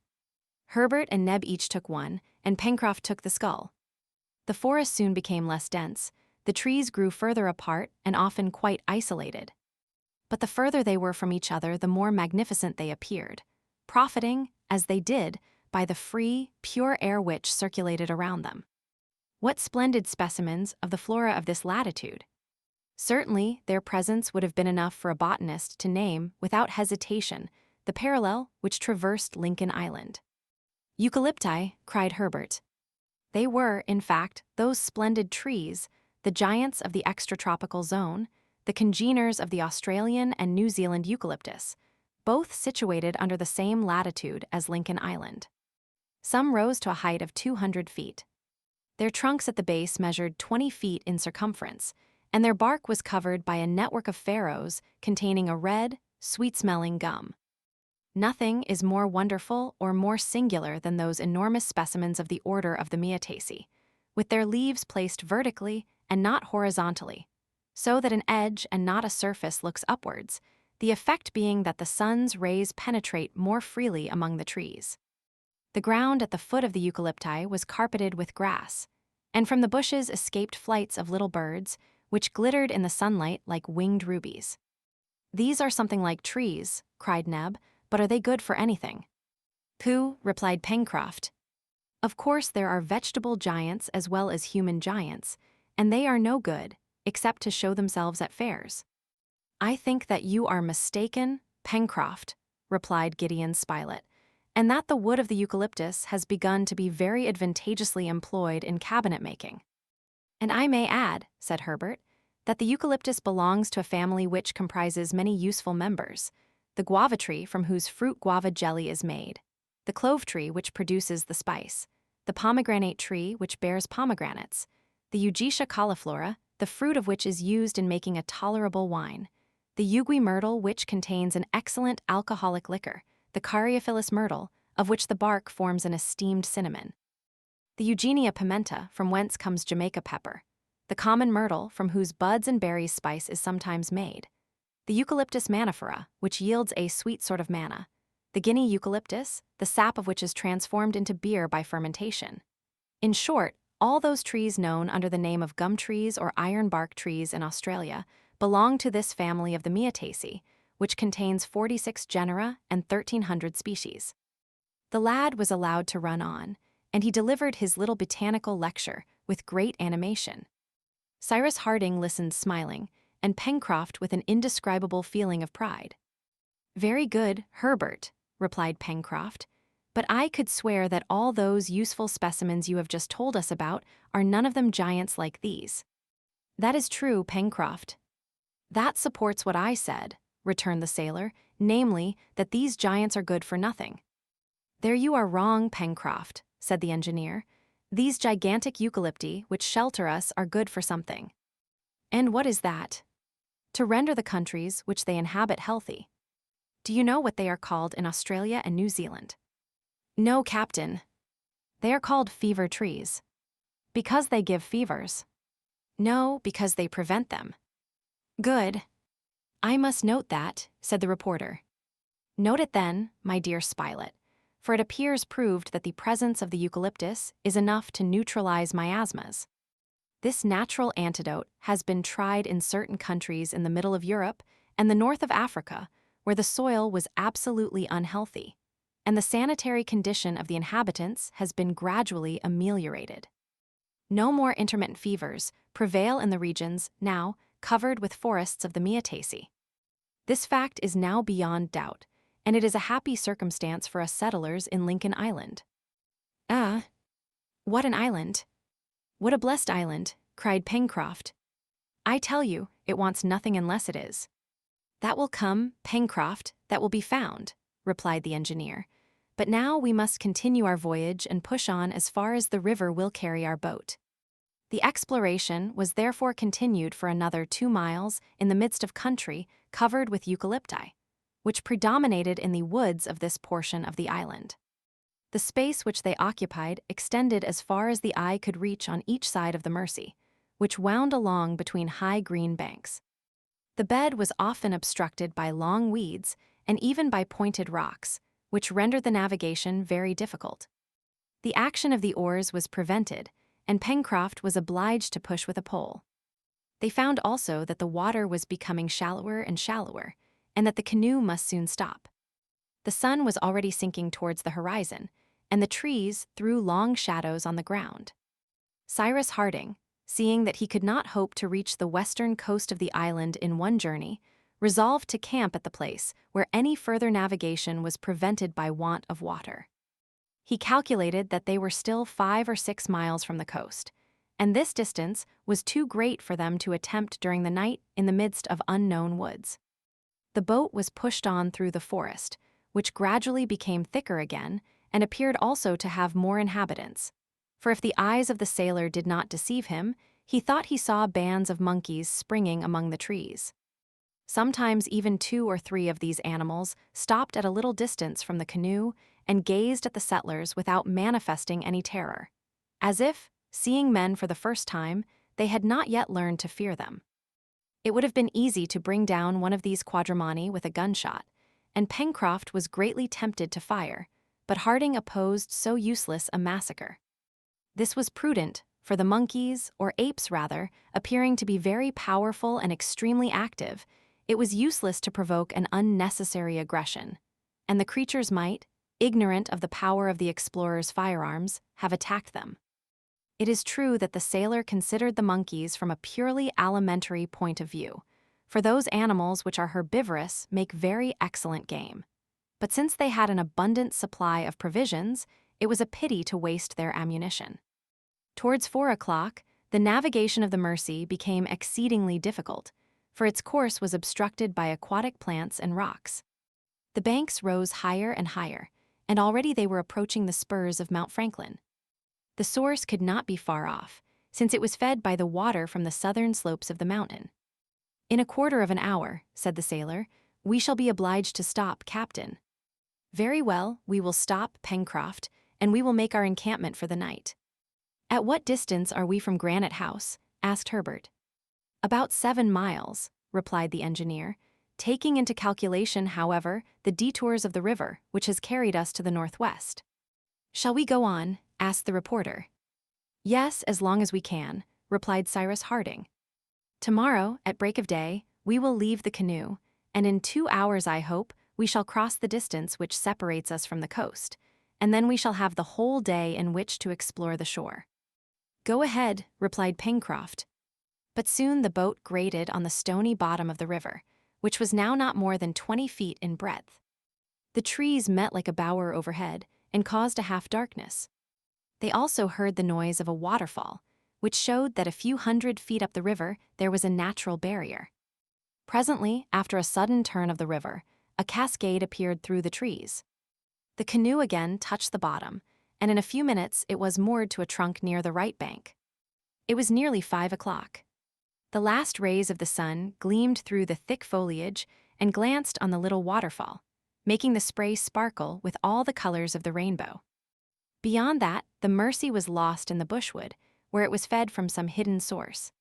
The different streams which flowed into it increased it to a regular river further down, but here it was simply a shallow, limpid brook. It was agreed to camp here, as the place was charming.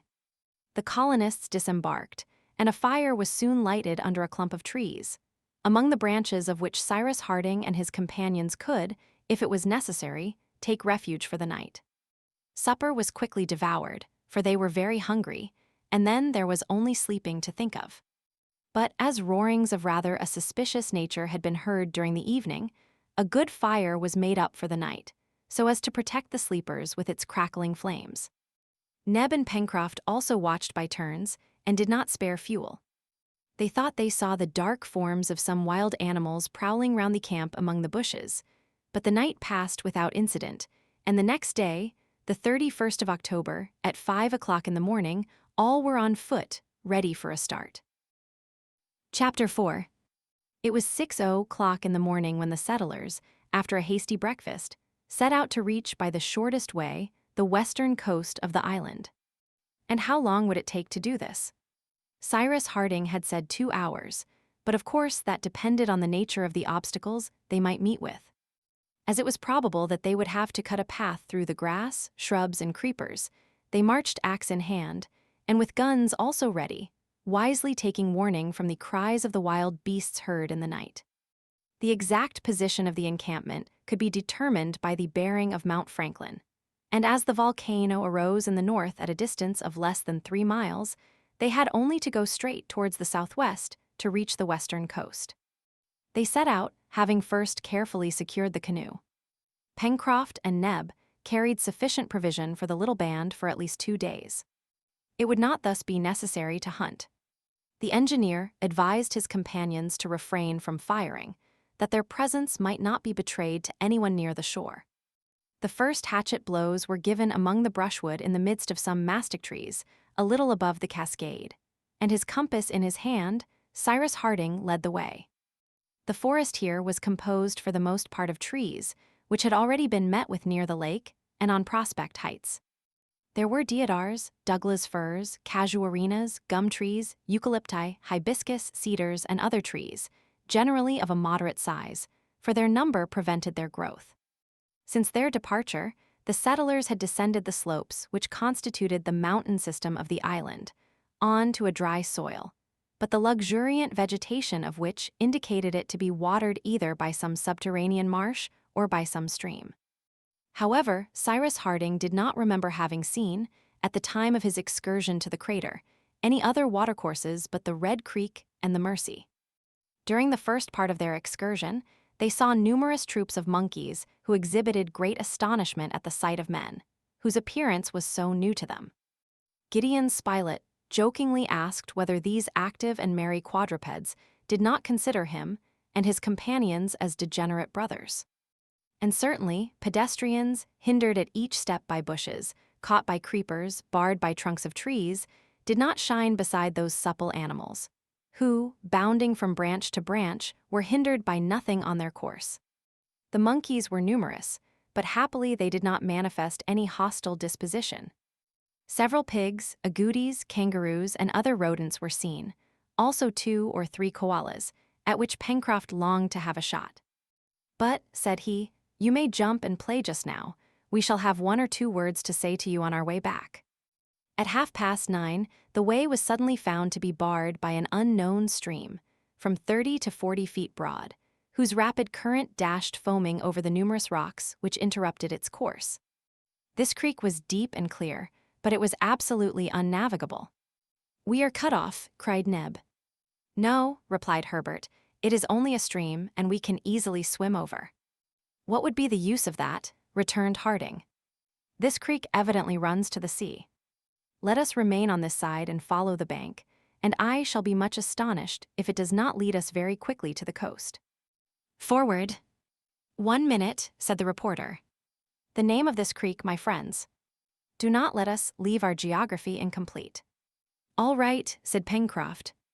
"Name it, my boy," said the engineer, addressing the lad. "Will it not be better to wait until we have explored it to its mouth?" answered Herbert. "Very well," replied Cyrus Harding. "Let us follow it as fast as we can without stopping." "Still another minute," said Pencroft. "What's the matter?" asked the reporter. "Though hunting is forbidden, fishing is allowed, I suppose," said the sailor. "We have no time to lose," replied the engineer.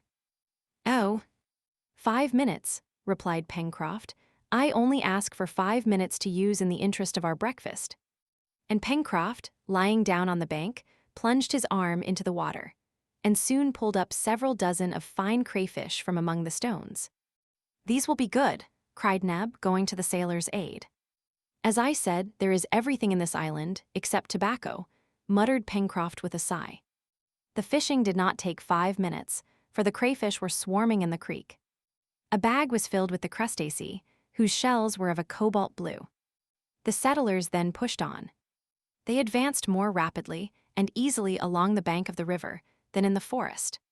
From time to time, they came upon the traces of animals of a large size who had come to quench their thirst at the stream, but none were actually seen, and it was evidently not in this part of the forest that the peccary had received the bullet which had cost Pencroft a grinder. In the meanwhile, considering the rapid current, Harding was led to suppose that he and his companions were much farther from the western coast than they had at first supposed. In fact, at this hour, the rising tide would have turned back the current of the creek, if its mouth had only been a few miles distant. Now, this effect was not produced, and the water pursued its natural course. The engineer was much astonished at this, and frequently consulted his compass to assure himself that some turn of the river was not leading them again into the far west. However, the creek gradually widened, and its waters became less tumultuous. The trees on the right bank were as close together as on the left bank, and it was impossible to distinguish anything beyond them. But these masses of wood were evidently uninhabited, for Top did not bark, and the intelligent animal would not have failed to signal the presence of any stranger in the neighborhood. At 10:30, to the great surprise of Cyrus Harding, Herbert, who was a little in front, suddenly stopped and exclaimed, "The sea!" In a few minutes more, the whole western shore of the island lay, extended before the eyes of the settlers. But what a contrast between this and the eastern coast, upon which chance had first thrown them. No granite cliff, no rocks, not even a sandy beach. The forest reached the shore, and the tall trees bending over the water were beaten by the waves. It was not such a shore as is usually formed by nature, either by extending a vast carpet of sand, or by grouping masses of rock, but a beautiful border consisting of the most splendid trees. The bank was raised a little above the level of the sea, and on this luxuriant soil, supported by a granite base, the fine forest trees seemed to be as firmly planted as in the interior of the island. The colonists were then on the shore of an unimportant little harbor, which would scarcely have contained even 2 or 3 fishing boats. It served as a neck to the new creek, of which the curious thing was that its waters, instead of joining the sea by a gentle slope, fell from a height of more than 40 feet, which explained why the rising tide was not felt up the stream. In fact, the tides of the Pacific, even at their maximum elevation, could never reach the level of the river, and, doubtless, millions of years would pass before the water would have worn away the granite and hollowed a practicable mouth. It was settled that the name of Falls River should be given to this stream. Beyond, towards the north, the forest border was prolonged for a space of nearly 2 miles. Then the trees became scarcer, and beyond that again the picturesque heights described a nearly straight line, which ran north and south. On the contrary, all the part of the shore between Falls River and Reptile End was a mass of wood, magnificent trees, some straight, others bent, so that the long sea swell bathed their roots. Now it was this coast, that is, all the Serpentine Peninsula, that was to be explored, for this part of the shore offered a refuge to castaways, which the other wild and barren side must have refused. The weather was fine and clear, and from a height of a hillock on which Neb and Pencroft had arranged breakfast, a wide view was obtained. There was, however, not a sail in sight. Nothing could be seen along the shore as far as the eye could reach. But the engineer would take nothing for granted until he had explored the coast to the very extremity of the Serpentine Peninsula. Breakfast was soon dispatched, and at 11:30 the captain gave the signal for departure. Instead of proceeding over the summit of a cliff or along a sandy beach, the settlers were obliged to remain under cover of the trees so that they might continue on the shore. The distance which separated Falls River from Reptile End was about 12 miles. It would have taken the settlers 4 hours to do this, on a clear ground and without hurrying themselves. But as it was they needed double the time, for what with trees to go round, bushes to cut down, and creepers to chop away, they were impeded at every step, these obstacles greatly lengthening their journey. There was, however, nothing to show that a shipwreck had taken place recently. It is true that, as Gideon Spilett observed, any remains of it might have drifted out to sea, and they must not take it for granted that, because they could find no traces of it, a ship had not been cast away on the coast. The reporter's argument was just, and besides, the incident of the bullet proved that a shot must have been fired in Lincoln Island within 3 months. It was already 5 o'clock, and there were still 2 miles between the settlers and the extremity of the Serpentine Peninsula. It was evident that after having reached Reptile End, Harding and his companions would not have time to return before dark to their encampment near the source of the Mersey. It would therefore be necessary to pass the night on the promontory. But they had no lack of provisions, which was lucky, for there were no animals on the shore, though birds, on the contrary, abound jacamars, caraucus, tragopans, grouse, lories, parrots, cockatoos, pheasants, pigeons, and 100 others. There was not a tree without a nest, and not a nest which was not full of flapping wings. Towards 7 o'clock, the weary explorers arrived at Reptile End. Here the seaside forest ended, and the shore resumed the customary appearance of a coast, with rocks, reefs, and sands. It was possible that something might be found here, but darkness came on, and the further exploration had to be put off to the next day. Pencroft and Herbert hastened on to find a suitable place for their camp. Among the last trees of the forest of the far west, the boy found several thick clumps of bamboos. "Good," said he, "this is a valuable discovery." "Valuable," returned Pencroft. "Certainly," replied Herbert. "I may say, Pencroft, that the bark of the bamboo, cut into flexible laths, is used for making baskets, that this bark, mashed into a paste, is used for the manufacture of Chinese paper, that the stalks furnish, according to their size, canes and pipes and are used for conducting water, that large bamboos make excellent material for building, being light and strong, and being never attacked by insects. I will add that by sawing the bamboo in two at the joint, keeping for the bottom the part of the transverse film which forms the joint, useful cups are obtained, which are much in use among the Chinese." "No, you don't care for that. But what? But I can tell you, if you are ignorant of it, that in India these bamboos are eaten like asparagus." "Asparagus 30 feet high," exclaimed the sailor. "And are they good?" "Excellent," replied Herbert. "Only it is not the stems of 30 feet high which are eaten, but the young shoots." "Perfect, my boy, perfect," replied Pencroft. "I will also add that the pith of the young stalks, preserved in vinegar, makes a good pickle." "Better and better, Herbert." "And lastly, that the bamboos exude a sweet liquor, which can be made into a very agreeable drink." "Is that all?" asked the sailor. "That is all." "And they don't happen to do for smoking?" "No, my poor Pencroft." Herbert and the sailor had not to look long for a place in which to pass the night. The rocks, which must have been violently beaten by the sea under the influence of the winds of the southwest, presented many cavities in which shelter could be found against the night air. But just as they were about to enter one of these caves, a loud roaring arrested them. "Back!" cried Pencroft. "Our guns are only loaded with small shot, and beasts which can roar as loud as that would care no more for it than for grains of salt." And the sailor, seizing Herbert by the arm, dragged him behind a rock, just as a magnificent animal showed itself at the entrance of the cavern. It was a jaguar of a size at least equal to its Asiatic congeners. That is to say, it measured 5 feet from the extremity of its head to the beginning of its tail. The yellow color of its hair was relieved by streaks and regular oblong spots of black, which contrasted with the white of its chest.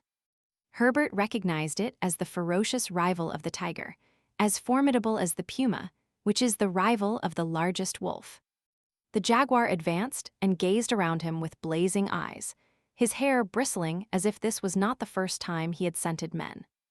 At this moment the reporter appeared round a rock, and Herbert, thinking that he had not seen the jaguar, was about to rush towards him, when Gideon Spilett signed to him to remain where he was. This was not his first tiger, and advancing to within 10 feet of the animal he remained motionless, his gun to his shoulder, without moving a muscle. The jaguar collected itself for a spring, but at that moment a shot struck it in the eyes, and it fell dead. Herbert and Pencroft rushed towards the jaguar. Neb and Harding also ran up, and they remained for some instants contemplating the animal as it lay stretched on the ground, thinking that its magnificent skin would be a great ornament to the hall at Granite House. "Oh, Mr. Spilett, how I admire and envy you!" cried Herbert in a fit of very natural enthusiasm. "Well, my boy," replied the reporter, "you could have done the same." "I? With such coolness."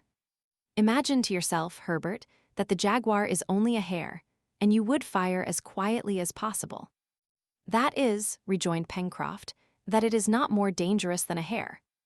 "And now," said Gideon Spilett, "since the jaguar has left its abode, I do not see, my friends, why we should not take possession of it for the night." "But others may come," said Pencroft. "It will be enough to light a fire at the entrance of the cavern," said the reporter, "and no wild beasts will dare to cross the threshold." "Into the jaguar's house, then," replied the sailor, dragging after him the body of the animal. While Neb skinned the jaguar, his companions collected an abundant supply of dry wood from the forest, which they heaped up at the cave. Cyrus Harding, seeing the clump of bamboos, cut a quantity, which he mingled with the other fuel. This done, they entered the grotto, of which the floor was strewn with bones. The guns were carefully loaded. In case of a sudden attack, they had supper. And then just before they lay down to rest, the heap of wood piled at the entrance was set fire to. Immediately, a regular explosion, or rather a series of reports, broke the silence. The noise was caused by the bamboos, which, as the flames reached them, exploded like fireworks. The noise was enough to terrify even the boldest of wild beasts. It was not the engineer who had invented this way of causing loud explosions. For, according to Marco Polo, the Tartars have employed it for many centuries to drive away from their encampments the formidable wild beasts of Central Asia.